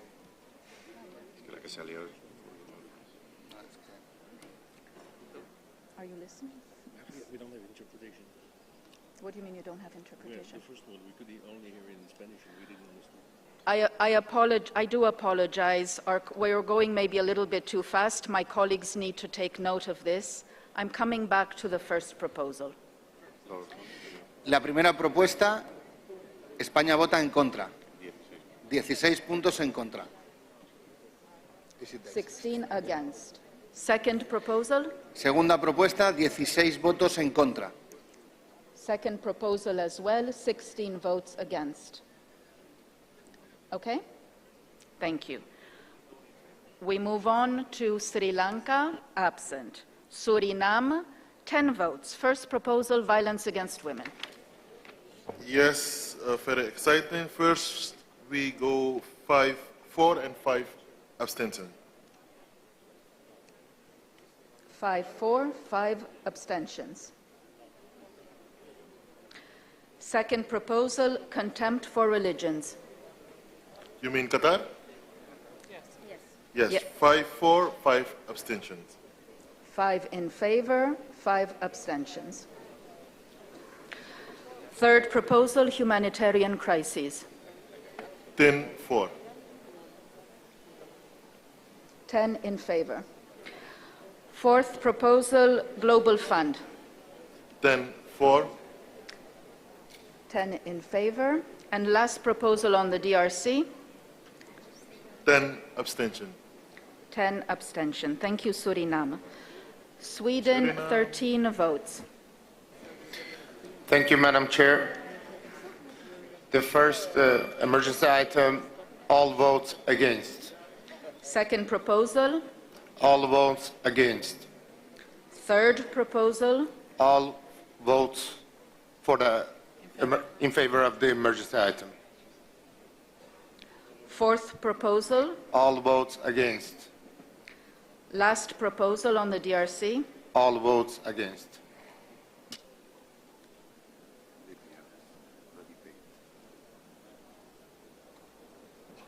Thank you. Switzerland. Switzerland, you have 12 votes. First proposal, violence against women. Merci Madame l'Ambassadeur, Excellence. Pour la première proposition, la Suisse vote par 6 contre et 6 abstentions. Pour la deuxième proposition, la Suisse vote par 12 contre. Pour la troisième proposition, la Suisse vote par 12 pour. La quatrième. Pour la quatrième proposition, la Suisse vote par 6 contre, 6 abstentions. Et pour la dernière, la Suisse vote par 12 contre.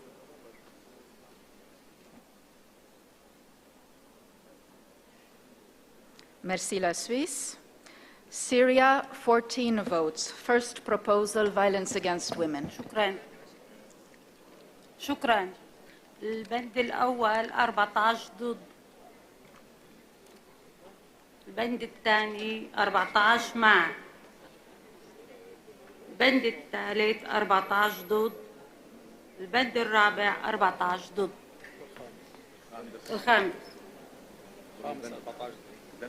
الخامس 14 ضد.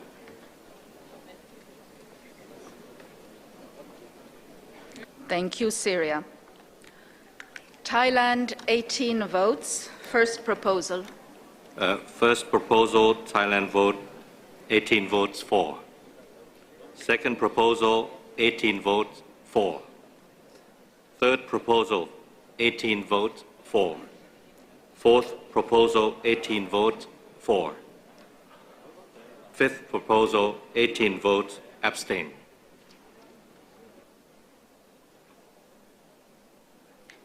Thank you, Thailand. Timor-Leste, you have 11 votes. First proposal, violence against women.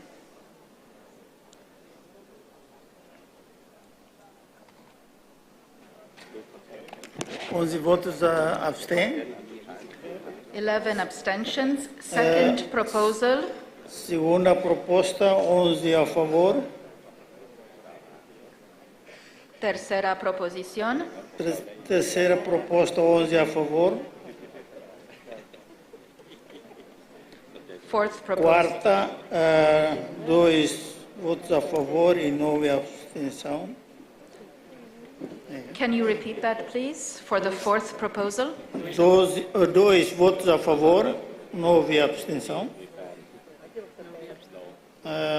Quinta proposta, 5 a favor, 6 abstenção.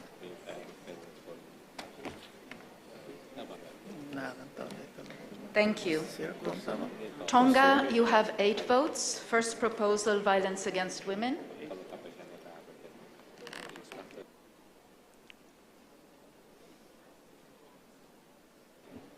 Eight votes in favor.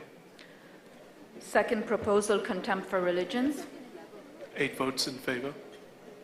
Third proposal. 5 votes in favor. The rest abstention. And 3 abstentions. Global Fund. Abstention. All abstention. And DRC. Abstention. 8 abstention. Thank you. Turkey, 19 votes. First proposal on violence against women. 19 for. Second proposal. 19 votes for. Third. 19 votes abstain. Fourth. 19 votes against. And last proposal. 19 votes abstain. Thank you. That was very clear. Turkmenistan, absent. Uganda, 10 votes, please. First proposal, violence against women. We vote for. Second proposal. We vote for. Third proposal. We vote for. Fourth proposal. We vote for. Last proposal. Abstained. Thank you. Ukraine, 16 votes. First proposal, violence against women. First against. All against. All against. Second proposal. 3 in favor. 13 abstain. 3 in favor, 13 abstentions. Yeah. Third proposal. 16 in favor. Fourth proposal. 11 in favor, 5 abstain. 11 in favor, 5 abstain. And last proposal, please. 16 against. 16 against. Thank you. Thank you. United Arab Emirates, 12 votes. First proposal. Against. Second. 4 in favor. Third proposal. Against. Fourth proposal. Against. And last proposal on DRC. Against. Thank you. United Kingdom, 18 votes. First proposal, violence against women. 18 against. Second proposal. 18 against. Third. 18 for. Fourth. 18 against. And fifth. 18 against. Thank you. Tanzania, 18 votes. First proposal. Tanzania, the first proposal, 18 votes against. Second. Second proposal, in favor. Third. Third proposal, in favor. Fourth proposal is in favor. And the fifth proposal, abstain. Thank you. Uruguay, 11 votes. First proposal. Primera propuesta, 11 votos en contra. Second proposal. 11 votos en contra. Third. Tercera propuesta, 11 votos a favor. Fourth. Cuarta propuesta, 11 abstenciones. Y la última. 11 abstenciones también. Thank you. Uzbekistan, Vietnam, Yemen. Yemen, you have 13 votes. First proposal on violence against women. المقترح الأول رفض، والمقترح الثاني موافقة، والمقترح الثالث رفض، والمقترح الرابع رفض، والمقترح الخامس رفض. Just a second, please. The interpretation is a bit, we have trouble hearing here. So can we take it slowly, please? First proposal on violence against women. طيب. المقترح الأول رفض، والمقترح الثاني موافقة، المقترح الثالث رفض، We don't have المقترح interpretation. الرابع I'm sorry. رفض، المقترح الخامس Can we, رفض. I'm sorry, we did not have interpretation. I'm really sorry. We're going to do this again. We are against the first one, with the second proposal, against the third proposal, against the fourth proposal, against the fifth proposal. Thank you.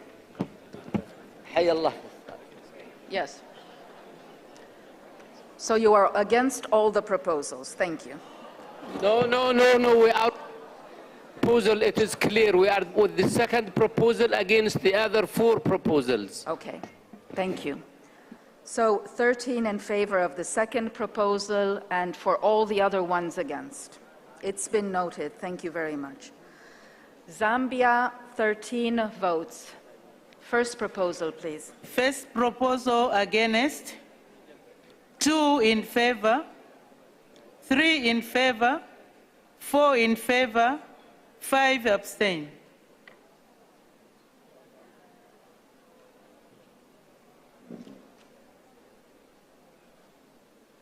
Okay, we have that. Thank you. Zimbabwe, 13 votes. First proposal, please. Violence against women. Abstain. Second. In favor. Third. Abstain. Fourth. Abstain. Last proposal. Abstain. Thank you.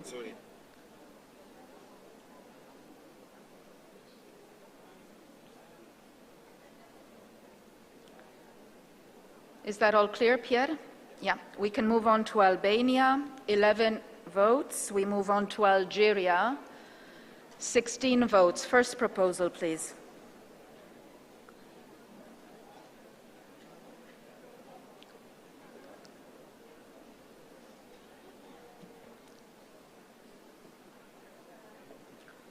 Algérie, la première proposition, s'il vous plaît. الجزائر المقترح الأول 16 صوت ضد. المقترح الثاني Can you hear? I'm sorry, we're having trouble with the Arabic interpretation.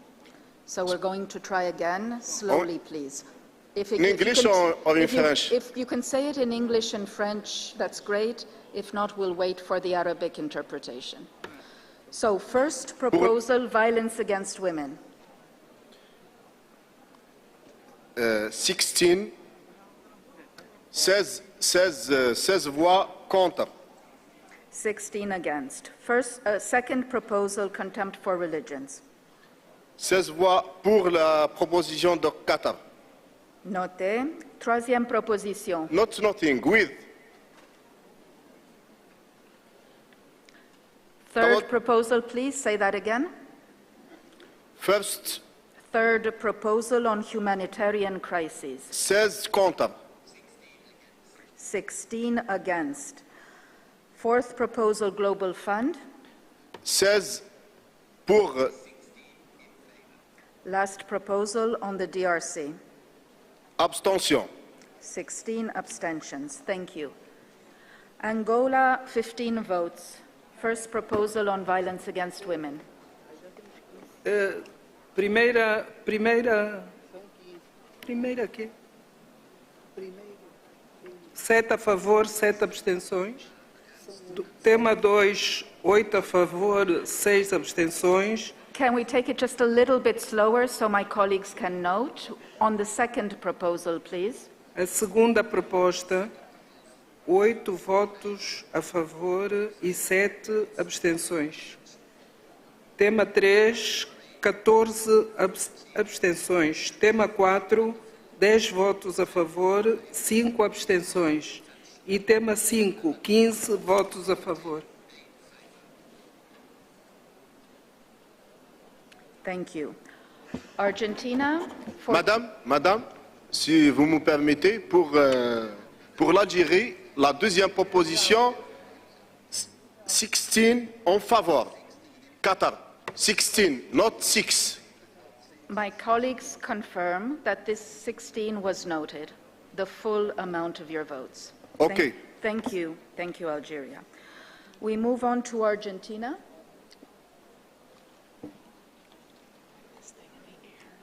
Yeah, okay. Argentina, 14 votes. First proposal, please. 7 votos a favor, 7 abstenciones. Second proposal. 7 votos a favor, 7 abstenciones. Third proposal. 7 votos a favor, 7 abstenciones. Fourth proposal. 7 votos a favor, 7 abstenciones. And last proposal. 14 abstenciones. Noted. Thank you. Armenia, 11 votes. First proposal, violence against women. Absent. Australia, 14 votes. First proposal. 14 votes against. Second. 14 votes against. Third. 14 votes in favour. Fourth. 14 votes against. And DRC. 14 votes against. Thank you. Austria, 12 votes. First proposal. 12 votes against. Second.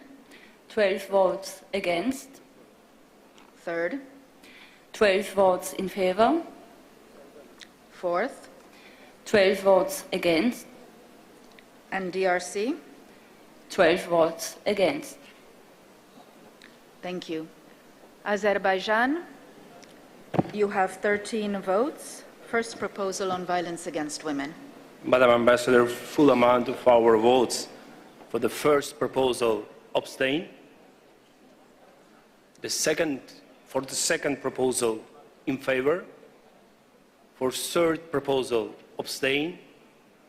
For fourth proposal, abstain. And for fifth proposal, abstain. Thank you.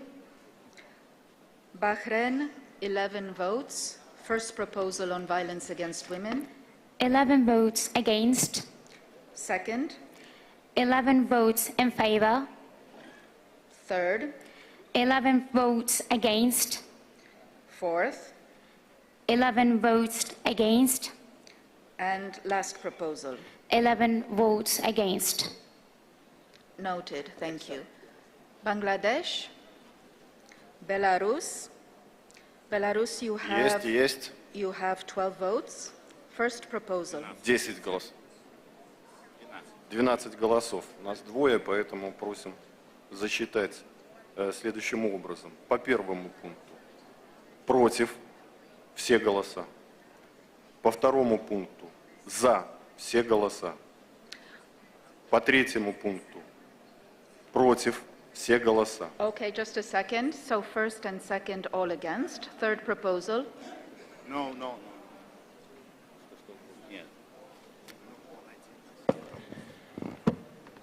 The first proposal, all votes against. Okay. Second proposal, all votes in favor. Third proposal, all votes against. Fourth proposal, all votes against. Fifth proposal, all votes against. That was very clear. Thank you. Belgium, 13 votes. First proposal. First proposal, 13 votes again. Second. Second proposal, 13 votes again. Third. Third proposal, 13 votes in favor. Fourth. Fourth proposal, 30 votes again. And fifth proposal. Fifth proposal, 30 votes abstention. Thank you. Bolivia, 13 votes. First proposal. Sí. En la número 1, 8 a favor. En la número 2, 5 abstenciones, 3 a favor. En la número 3.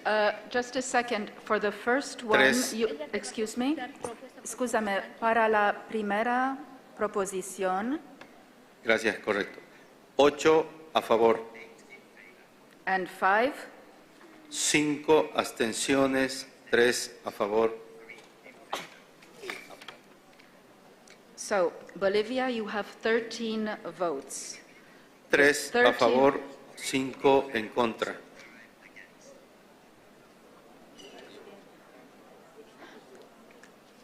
But which proposal is this? So let's start again, please. First proposal, you have 13 votes. How do you split the votes for the first proposal? Nosotros somos 8 de la delegación boliviana presentes. It doesn't, according to the rules, each MP can cast a total of 10 votes. Bolivia overall has 13 votes. And so you need to tell us those 13 votes, how you want to split them. The total needs to be 13 of votes for each individual proposal. Entonces, deme un compás de espera, por favor. Okay, so we come back to Bolivia. Please remind me, yes, to come Ahí back. está. Bosnia, okay, we move on.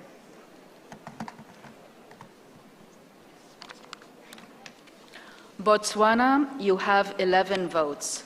First proposal, please. First proposal, abstain. Second. Abstain. Third. Abstain. Fourth. All in favor. And fifth. Abstain. Thank you. Thank you, Madam. Brazil, you have 20 votes. First proposal. Primeira proposta, Brasil, 22 votos. 20 votos. A favor, 20 votos a favor. 20 in favor. Second proposal. Abstenção. Abstenção, 20 20 abstenção. abstentions. Third proposal. 22 votos a favor. Fourth proposal. 22 votos, abstenção. Last proposal. 22 votos, abstenção. Thank you. Burkina Faso, 14 votes. First proposal, violence against women.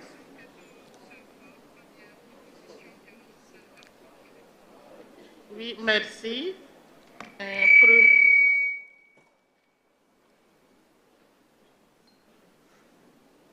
Première proposition, 7 pour, 7 abstentions. 7 in favor, 7 abstentions. Second proposal, contempt for religions. Deuxième proposition, 14 pour. 14 in favor. Third proposal, humanitarian crises. Troisième proposition,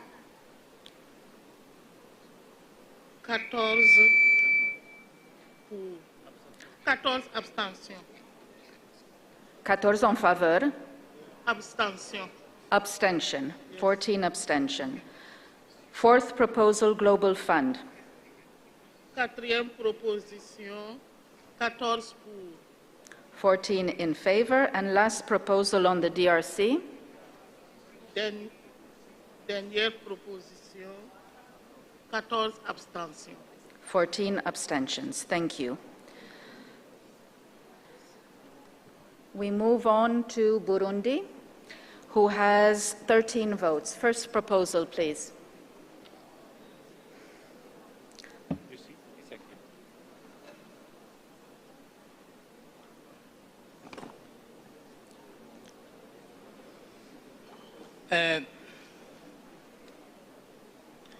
Première proposition, abstention.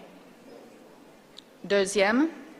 Deuxième, pour. Troisième. Troisième, abstention. Quatrième. Quatrième, abstention. Cinquième. Cinquième, pour. C'est bien noté, merci. Cabo Verde. Cambodia, 10 votes. Violence against women, first proposal. Cambodia has 10 votes, the first proposal. 5 in favor, 5 abstentions. Second proposal, 5 in favor and 5 abstentions. Third proposal, 7 in favor, 3 abstentions. Fourth proposal, 10 in favor, and fifth proposal, abstentions. Well noted, thank you. Cameroon, Canada, 15 votes, first proposal, please. 15 against. Second. 15 against. Third. 15 in favor. Fourth. 15 against. Last proposal. 15 against. Thank you. Chad. Chad, 13 votes. First proposal, please. Yes. First, abstention. Abstention. Second proposal. Pour. In favor. Third proposal. Abstention. Fourth proposal. Abstention. Last proposal. Abstention. Abstention.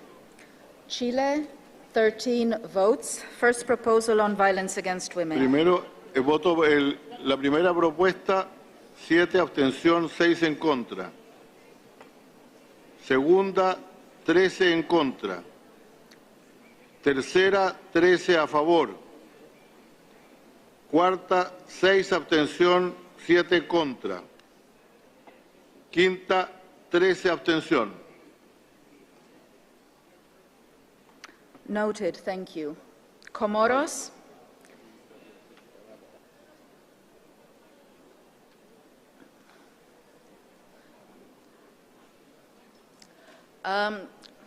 Can they maybe move to a place where there's a microphone? I'm sorry. The technicians, I'm afraid that we may not have mics on the far right of the room. If you could bring in a flying mic, that would be very helpful. We have some teamwork and some rearranging of the seats. Excuse me, Ambassador Field. I will ask, I think it don't help. It's a lot of noise in the room. I believe that it is not easy for our technicians to report seriously the result, and it's very difficult to Ambassador Field also to hear. Please, I understand it is a long process. I have saying this. to His Excellency, but we need to have silence in the room. Otherwise, we will need more time to finish this process. Allô? Thank you for your understanding. Okay. So, Comoros, the first Voilà. proposal, you have 10 votes. Ok, merci beaucoup. Pour ce qui est de la première proposition, nous nous abstenons en tout cas. Pour la deuxième proposition, pour 10 points. Pour la troisième proposition, nous nous abstenons évidemment. Abstention 0. Pour la quatrième proposition, 2 abstentions, 8 pour. Pour la cinquième proposition, 3 abstentions, 7 pour. 3 abstentions, 7 in favor. Thank you. Ok. Côte d'Ivoire. Côte Côte d'Ivoire. You have 14 votes for the first proposal. I don't Côte see you in the d'Ivoire. room. Première proposition, abstention. La deuxième. Deuxième proposition, 14 voix pour.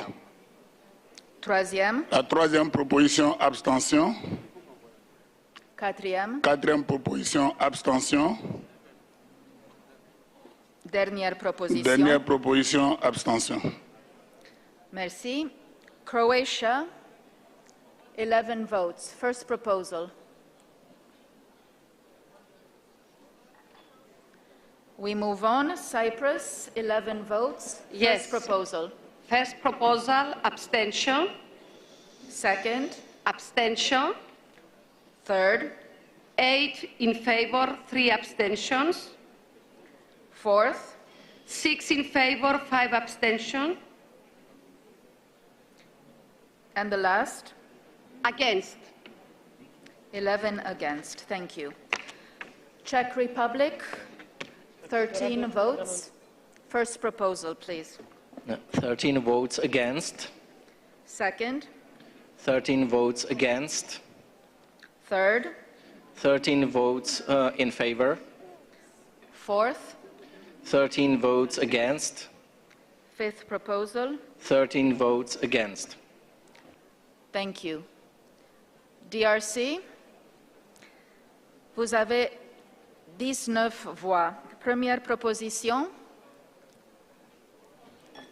Abstention. Deuxième. Abstention. Troisième. Abstention.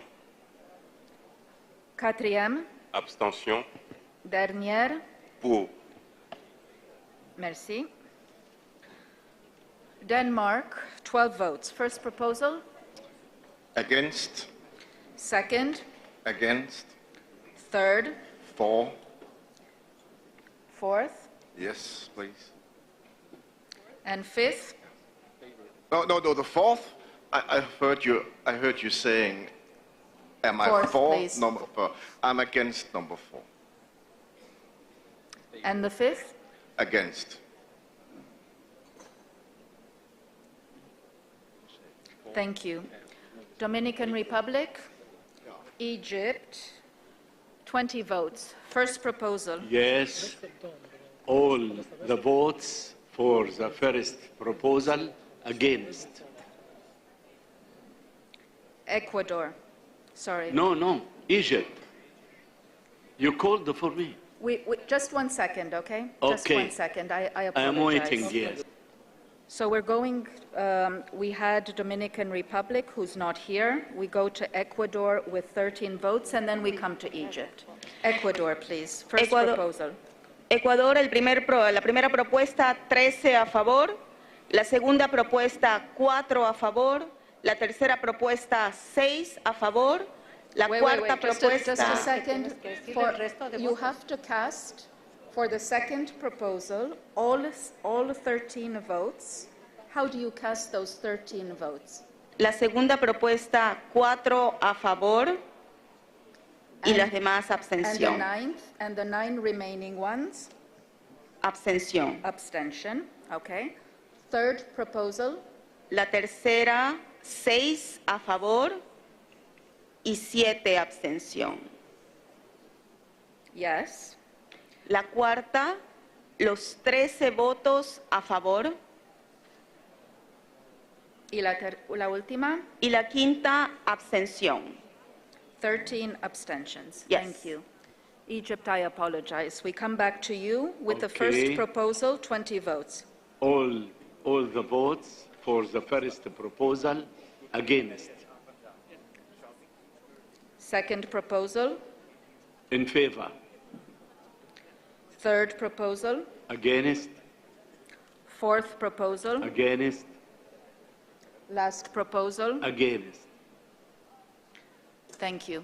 Thank you very much. Equatorial Guinea, you have 11 votes. First proposal, please. Sí, gracias. Para la República de Guinea Ecuatorial, primera propuesta, 3 a favor y 8 abstenciones. La segunda, Okay, Ocho. just a moment, yeah? sí. La segunda, La segunda, 8 a favor y 3 abstenciones. La tercera, 3 a favor y 8 en contra. La cuarta, 11 a favor. Y la quinta, 11 abstenciones.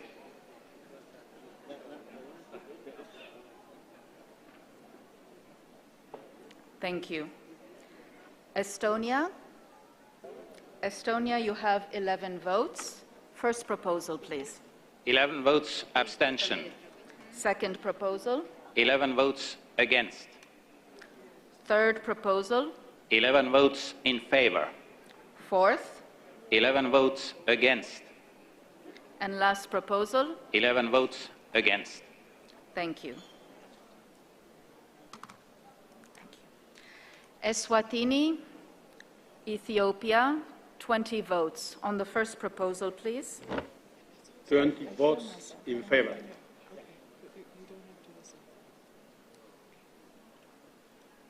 Votes in favor for the first proposal. Second, 20 votes in favor.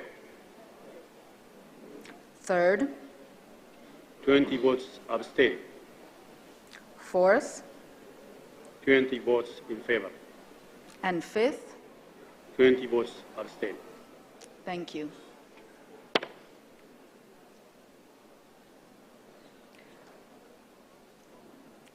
Excuse me, sir. We cannot, yeah. We move on to Fiji. Is Fiji in the room? Yes. Fiji, you have 10 votes. First proposal, please. In favor. Second, In favor. third, Abstention. fourth, In favor. and last. Abstention. Finland, you have 12 votes. First proposal. One MP, you have 10 votes. First proposal, please. First proposal, 10 votes against. Second, 10 votes against. third, 10 votes in favor. fourth, 10 votes against. and last. 10 votes against. Thank you. La France, vous avez 18 voix pour la première proposition. 18 contre, Deuxième, 18 contre, troisième, 18 pour, quatrième, 18 abstentions, et la dernière. 18 abstentions. Merci. Gabon, vous avez... Gabon, non. Gambia, you have 11 votes. For the first proposal. 11 abstained. Second. 11 abstained. Third. 11 in favor. Fourth. 11 in favor. And fifth. 11 abstained. Thank you. Georgia, you have 11 votes. First Yes. proposal. Abstention.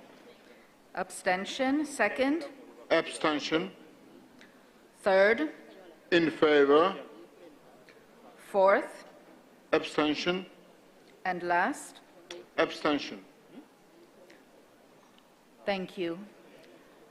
Germany, we move on. 19 votes. First proposal, please. 19 against. Second. 19 against. Third. 19 in favor, Fourth 19 against, and fifth. 19 against. Thank you. Ghana, 15 votes. First proposal. 15 abstentions. Second. 15 abstentions. Third. 15 abstentions. Fourth.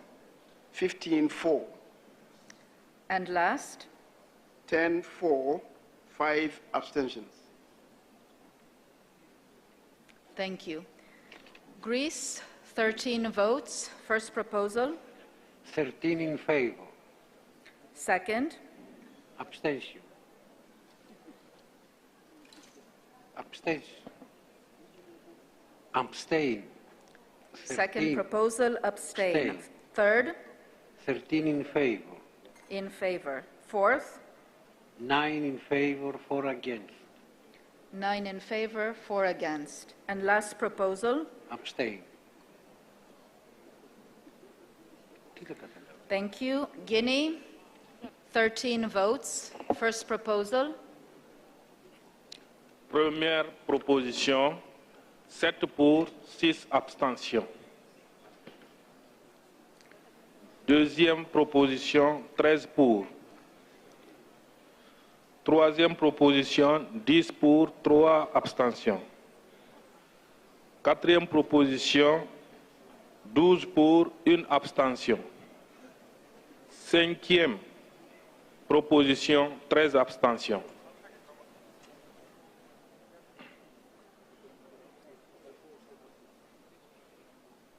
Can we go back to the fourth proposal, la quatrième?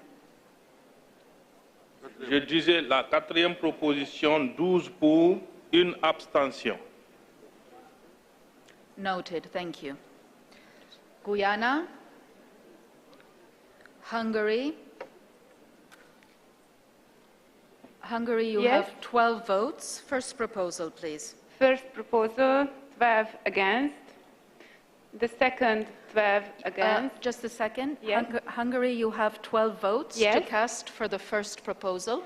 12 against. 12 against. Second. Second, 12 against. Third. Third, 12 in favor. Fourth.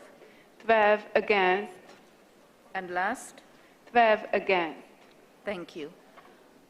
Iceland, 10 votes. First proposal. 10 votes abstain. Second. 10 votes against. Third. 10 votes in favor. Fourth. 10 votes against. And last. 10 votes against. Thank you. India, 23 votes for the first proposal, please. First proposal, 23 votes in favor. Second. 23 votes abstention. Third. 23 votes abstention. Fourth. 23 votes in favor. And fifth. 23 votes abstention. 3 abstentions and 2 favor. So last vote, can you repeat that again? 23 votes in abstention, the last one, the fifth one. Thank you. Thank you. Indonesia, 22 votes. First proposal. 22 votes against. Second proposal. 22 votes in favor. Third proposal. 22 votes against. Fourth proposal. 22 votes against. And fifth proposal. 22 votes against. Thank you. Thank you. Iran, 19 votes. First proposal. 19 votes against. Second. 19 votes in favor. Third. 19 votes against. Fourth. 19 votes against. Fifth. 19 votes against. Thank you. Iraq, 16 votes. First proposal. أول 16 ضد. Second. مع 16 صوت مع.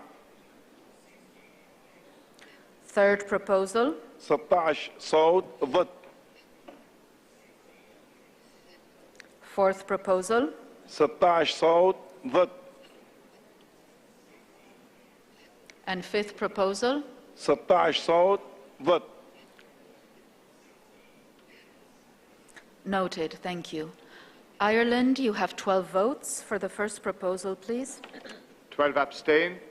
Second. 12 against. Third. 12 for. Fourth. 12 against. And fifth. And 12 against. Thank you. Israel, 12 votes on the first proposal. So quick. The position of the State of Israel on their first item is 12 against. Second proposal. 12 against. Third proposal. 12 in favor. Fourth proposal. 12 against. Fifth proposal. 12 against. Noted. Thank you. Thank you. We go to Italy, 17 votes. First proposal. 17 against. Second proposal. 17 against.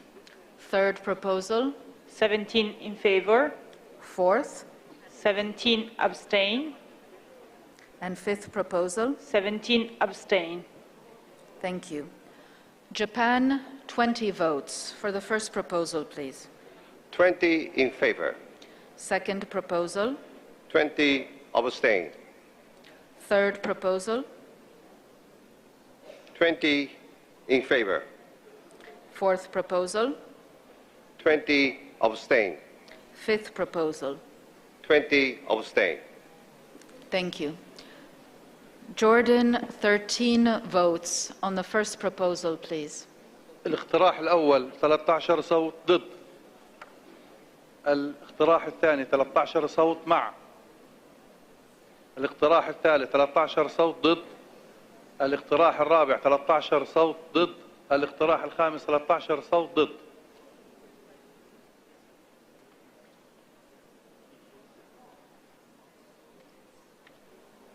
Well noted. Thank you. Kazakhstan, 13 votes on the first proposal, please. First proposal, all votes abstain. Second. All votes in favor. Third. All abstain. Fourth. All abstain. And fifth. All abstain. Noted. Kenya, 17 votes. First proposal, please. First proposal in favor. Second. In favor. Third. In favor. Fourth. In favor. And fifth. Abstain. Thank you. Kuwait, 11 votes. First proposal. Kuwait has 11 votes. First proposal, 11 votes against. Second proposal. 11 Qatar proposals, 11 votes in favor. Third proposal. 11 votes against. Fourth proposal. 11 votes against. Last proposal. 11 votes against. Noted. Thank you. Laos. First proposal, 12 votes in favor. Second proposal, 12 votes in favor. Third proposal, 12 votes against. Fourth proposal, 12 votes in favor. Fifth proposal, 12 votes abstention. Thank you. Latvia, 11 votes. First proposal. First proposal, 11 votes against. Second proposal, 11 votes against. Third proposal, 11 votes in favor. Fourth proposal, 11 votes against. And fifth proposal, 11 votes against.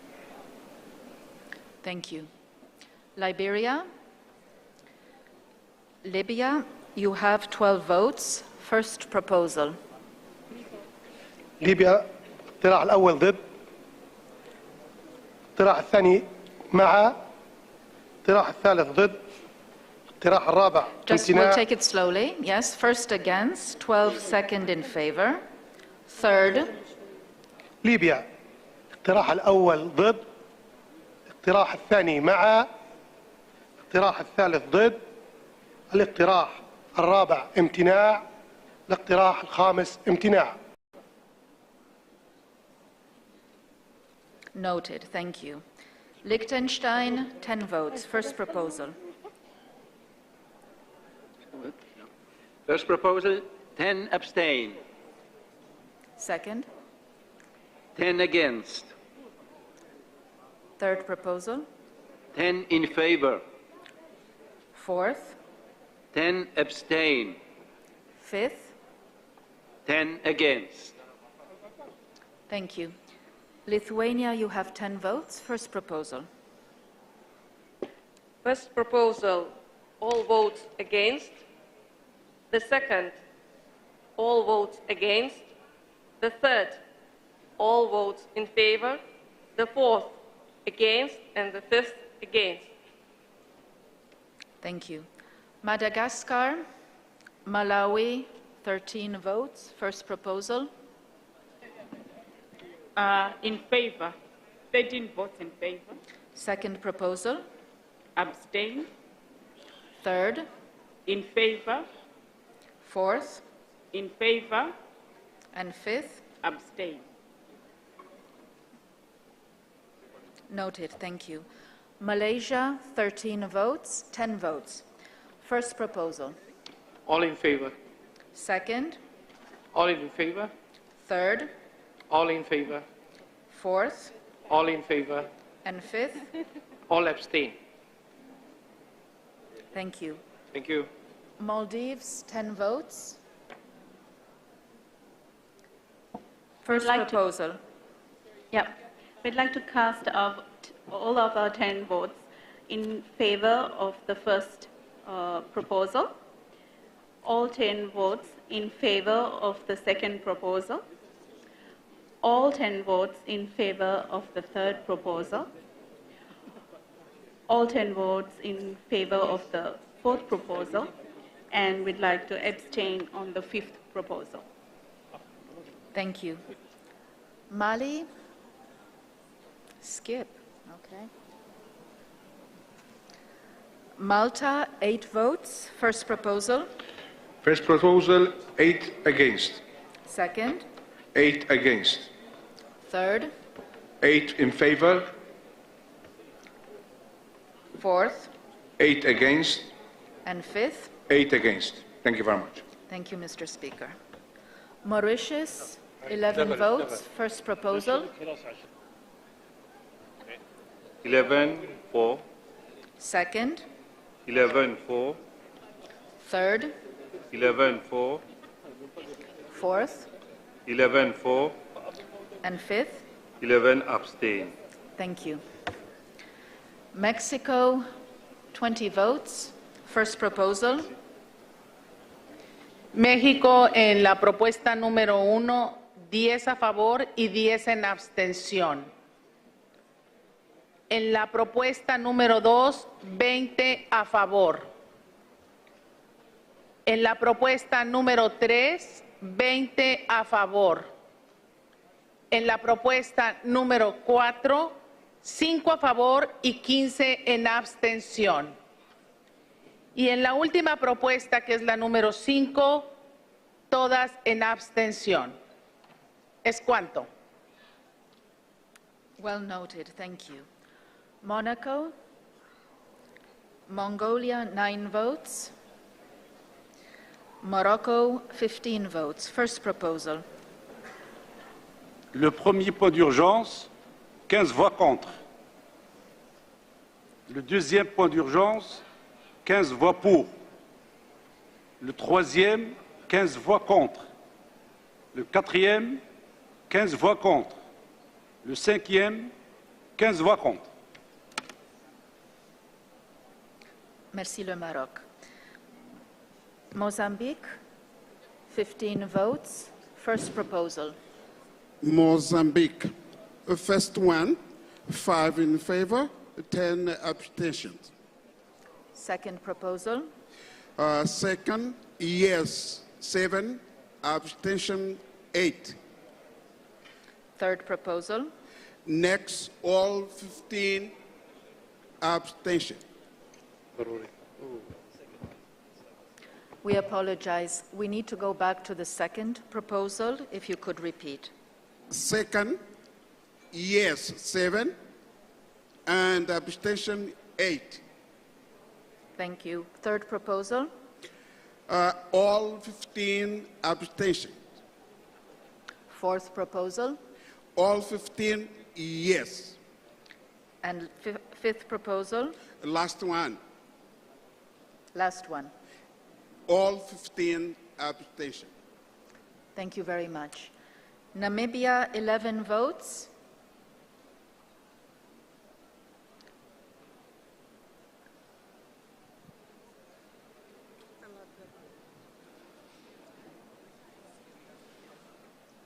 So we need to come back to Namibia as well. Okay, we're coming back to several delegations. After Namibia, we have Nepal, then Netherlands with 13 votes. First proposal. 13 against. Second. 13 against. Third. 13 in favor. Fourth. 13 against. Fifth. 13 against. Thank you. New Zealand, 12 votes. First proposal. 12 against. Second. 12 against. Third. 12 in favour. Fourth. 12 against. And fifth. 12 against. Thank you. Niger, vous avez 14 voix. Première proposition. 14 contre. Deuxième. 14 pour. Troisième. 14 contre. Quatrième. 14 contre. Et cinquième. 14 contre. Merci. Merci. Nigeria, 22.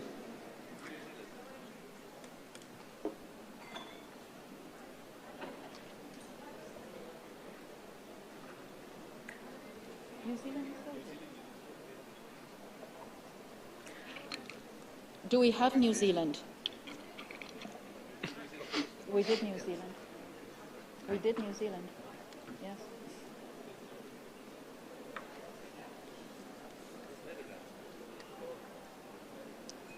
I apologize. It seems that the vote for New Zealand was not registered.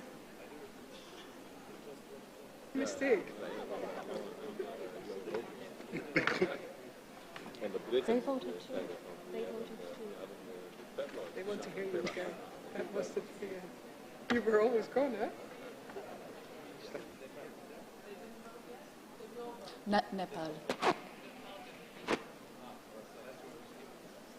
Okay, so we skipped a delegation. New Zealand, can you please repeat? I'm sorry. We're all tired here. No First problem. proposal. 12 against. Second. 12 against. Third. 12 in favour. Fourth. 12 against. And fifth. 12 against. Thank you. So Pierre, we're at Norway, yes?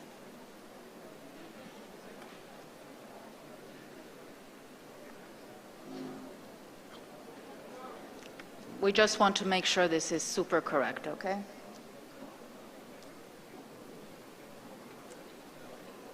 Thank you. Norway, 12 votes. First proposal, please. 12 votes against proposal number 1. 12 votes against proposal number 2. 12 votes in favor of proposal number 3. 12 votes against proposal number 4. And 12 votes against proposal number 5. We got that. Oman, 11 votes. First Thank you. proposal. Thank you. 11 votes against the first proposal, the second proposal in favor, the third proposal against, the fourth proposal against, the fifth proposal against. Thank you. No. So we're good, yes? We move on to Pakistan. 22 votes. First proposal, please. First proposal, 11 in favor, 10 abstention. Second proposal... Excuse me, you have 22? Yes. So 11 and 11 abstentions. No, 12 in favor Yeah. and 10 abstention. Okay. As far as the second proposal is concerned, all in favor. Yes. All 22 in favor. Yes. Third proposal. Third proposal, abstain. Fourth proposal. All in favor. And fifth. Abstain. Thank you. Just half a page more to go. We're almost there. Palestine, 12 votes. First proposal, please. First proposal, against. All the votes against. Second. In favor. All the votes in favor. Third. All the votes against. Fourth. All the votes against. And fifth. All the votes against. Noted. Thank you. Paraguay, 8 votes. First proposal. Para la primera, 8 votos en contra. Para la segunda, 8 votos en contra. Para la tercera, 8 votos a favor. Para la cuarta, 8 votos en contra. Y para la quinta, 8 votos en contra. Peru, 15 votes. First proposal, please. We have 15 votes. 15 you have, yes. Okay, thank you. So for the first proposal, we have a split vote.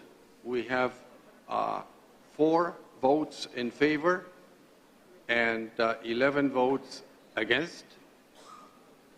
For the second proposal, we have 15 against. For the third proposal, we have 15 in favor. For the fourth proposal, we have 14 against. And for the fifth proposal, we have 15 also against. Thank you. Thank you. Philippines, 20 votes. First proposal, please. Philippines, Madam Chair, first proposal, in favor, 20 votes. Second proposal, 20 votes in favor. Third proposal, 20 votes in favor. Fourth proposal, 20 votes in favor. Fifth proposal, 20 votes against. Thank you. Thank you. Poland, 15 votes. First proposal. First proposal, all against. Second. All against. Third. All in favor. Fourth. All against. And fifth. All against.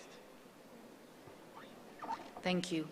Portugal, 13 votes. First proposal. Primeira proposta, 13 contra. Segunda proposta, 13 contra. Terceira proposta, 13 a favor. Quarta proposta, 13 contra. Quinta proposta, 13 contra. Thank you.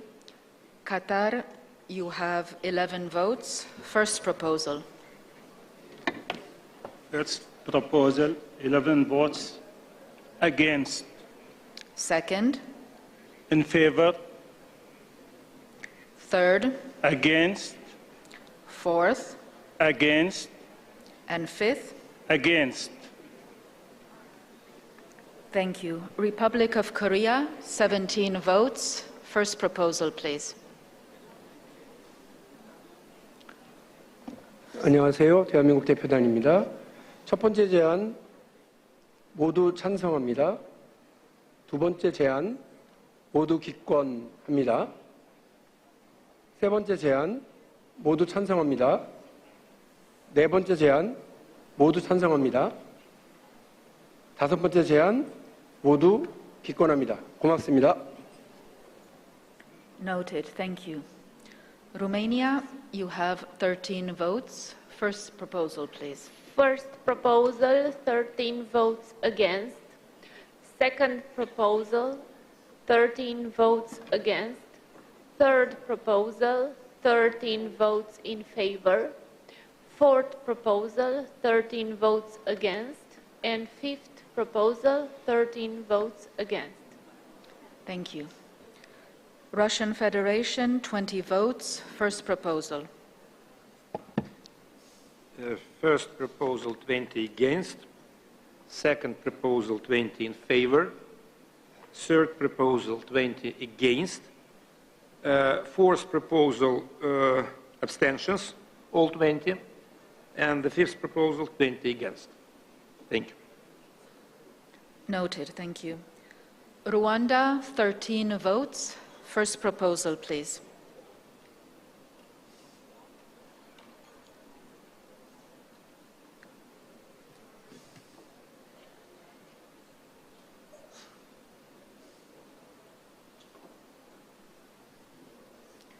I think it's turned on. No?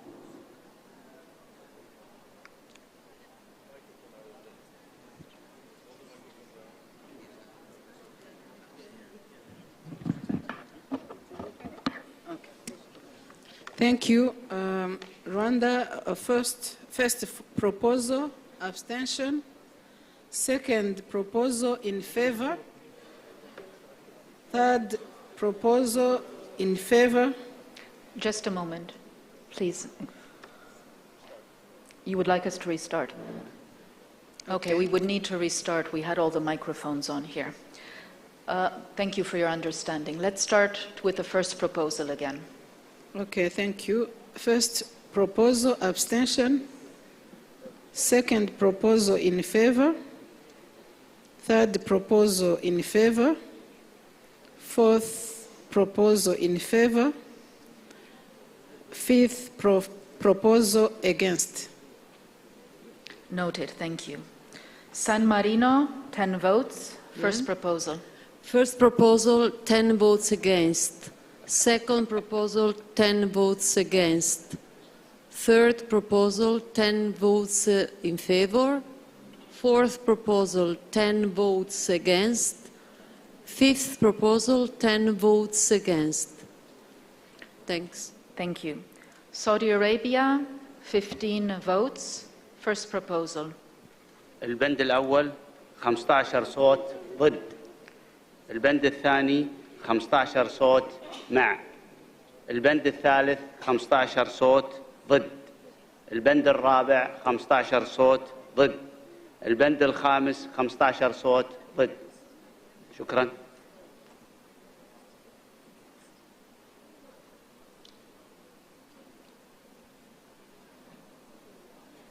No translation? No, we had it. I heard it in English. Please repeat because there was no interpretation. البند الأول. Okay, go ahead. البند الأول 15 صوت ضد. البند الثاني 15 صوت مع. البند الثالث 15 صوت ضد. البند الرابع 15 صوت ضد. البند الخامس 15 صوت ضد. شكرا. Thank you. Senegal, 13 votes. Serbia, 12 votes. First proposal, please. 12 in favor. Second proposal. 12 in favor. Third. 12 abstentions. Fourth. 12 abstentions. And fifth. 12 against. Thank you. Noted, thank you. Seychelles, 8 votes. On the first proposal, please. 8 abstain. Second, 8 abstain. Third, 8 in favor. Number 4, 8 in favor. Number 5, 8 abstain. Thank you. Sierra Leone, Singapore, Slovakia, Slovenia, 11 votes. First proposal, please. 11 votes against. Second proposal. 11 votes against. Third. 11 votes in favor. Fourth. 11 votes against. And fifth. 11 votes against. Thank you. And the last delegation, we have Somalia, Somalia is not in the room. So we're coming back. We had a few delegations that we had to skip. I believe South Sudan did not vote. Yes.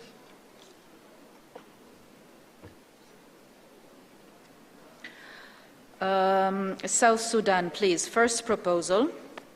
In favor. Second proposal. Abstain. Third proposal. Abstain. Fourth proposal. In favor. And fifth proposal. Abstain. Thank you. Then I think we had Bolivia, who did not vote. Bolivia, you are here. First, Bolivia, you have 13 votes. On the first proposal, please. Gracias. El Estado Plurinacional de Bolivia se expresa y vota de esta manera. Para la primera propuesta, 13 votos a favor. Para la segunda propuesta, 10 votos a favor y 3 abstenciones. Para la tercera propuesta, 5 votos a favor y 8 votos en contra. Para la cuarta propuesta, 13 votos a favor. Para la quinta propuesta, 8 abstenciones y 5 votos a favor. 8 abstentions? Yes. Thank you. I've just been asked, I believe, to also clarify the vote for Denmark. 12 votes in favor of Proposal 3 and against all the other 4 proposals.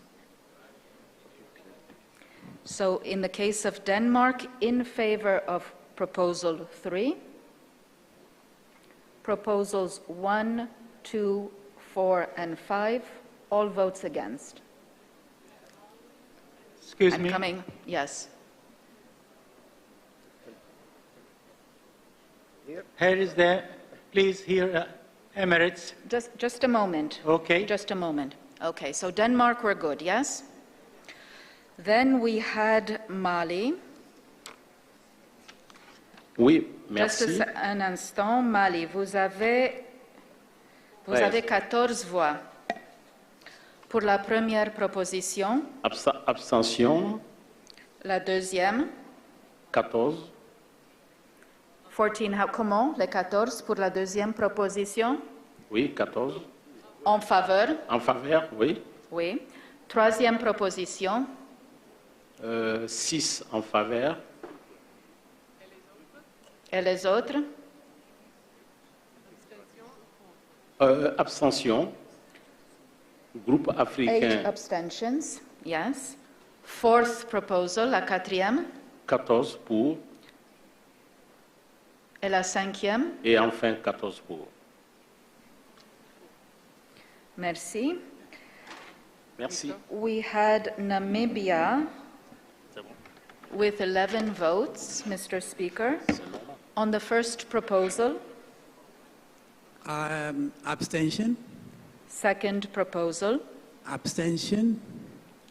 Third proposal. Abstention. Fourth proposal. In favor. And fifth proposal. Abstention. Thank you.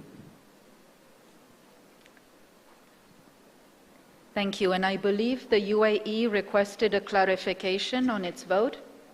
Yes, we would like to clarify that all votes against for the first proposal, all votes in favor of the second, the Qatari proposal, all votes against the third proposal, all votes against the fourth proposal, all votes against the fifth proposal. Thank you. Thank you. My colleagues are confirming that it was well noted. Yes.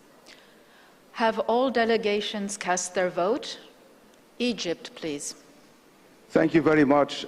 I just have a question because regarding the voting of Denmark, and they are not here, how can we verify the casting of their vote if they're not present? They are here. They're not here anymore? I'm sorry they're not here because they're sitting just next to us. They were part of the first round of the vote, and they came up with a note to us earlier just to double check that their votes were well recorded. We did not take any new votes right now. Thank you for the clarification. Thank you. Have all delegations cast their vote? If that is the case, Mr. President, I believe the vote can be declared closed. Thank you. Thank you, dear colleagues.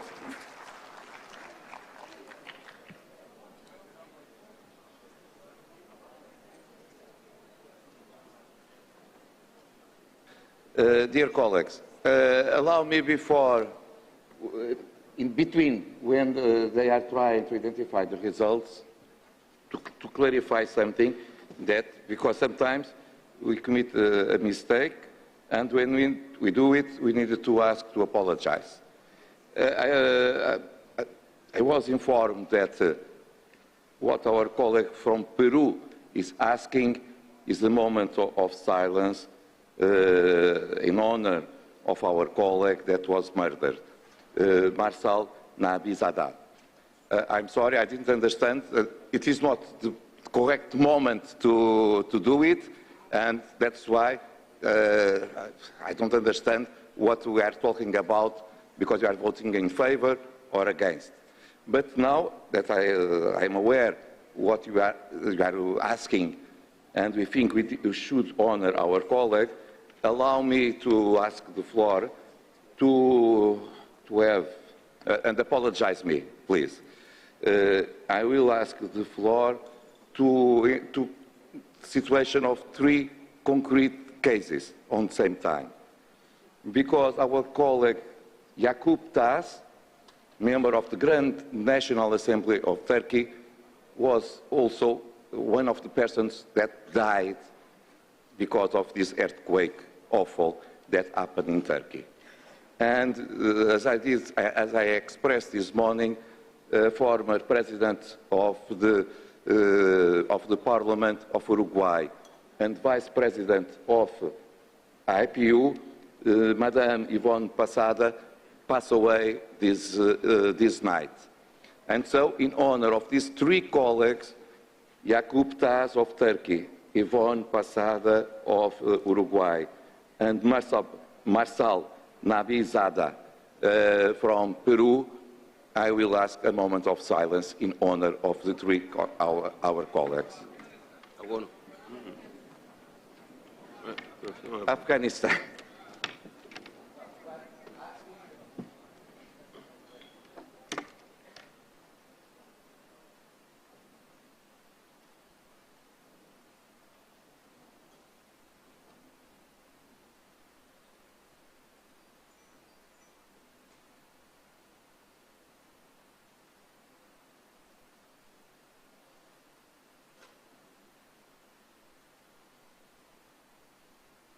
Thank you. I will try to understand if you have the results.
So,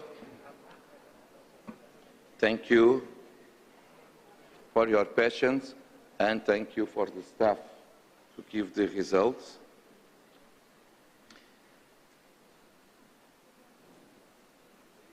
Okay, first vote proposed by first proposal presented by Argentina.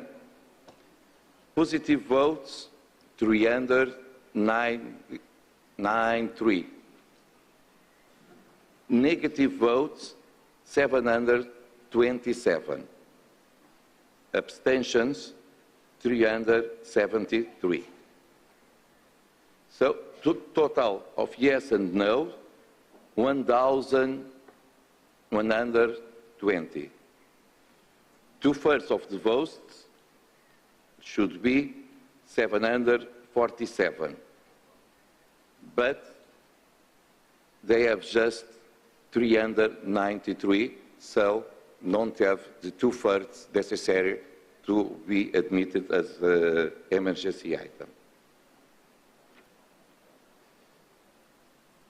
Second proposal, positive votes 756, negative votes 444, abstentions 293. Total of yes and no 1,200. 2/3 800. So the proposal is just 756. It's near the 2/3, but don't achieve the 2/3. So it is not possible to admit as emergency item. The first proposal from Argentina and Chile, positive votes 801, negative votes 333, abstentions 341. Total of yes and no 1,134. 2/3 756. So this proposal as 801, it means more than 2/3 is possible to admit as emergency item.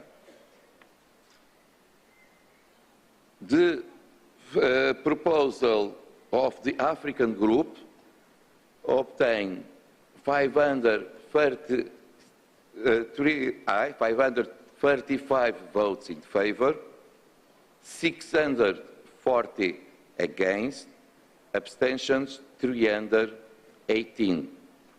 Total of yes and no 1,175. 2/3 of the votes 783, but the positive was just 535, so this proposal is not possible to admit to emergency item. Finally, the proposal of Democratic Republic of Congo, positive votes 88, negative votes 705, abstentions 700. Total of yes and no 793. 2/3 of the votes that is essential to have to be admitted 529, but just had 88. So don't have the 2/3 need to be admitted. In this case, we don't need to compare the positive votes because we just have one proposal that reached the 2/3. Is the proposal presented by Argentina, Chile, Germany, Netherlands and Ukraine with support of the group of Latin America and Caribbean and the 12+ group. And it is admitted as emergency item and the debate will begin tomorrow morning at 9 a.m. And with authorization of the President of the Assembly, we may close our session today. Thank you very much, Mr. President. Thank you very much for attending this meeting. Thank you very much. Bye-bye.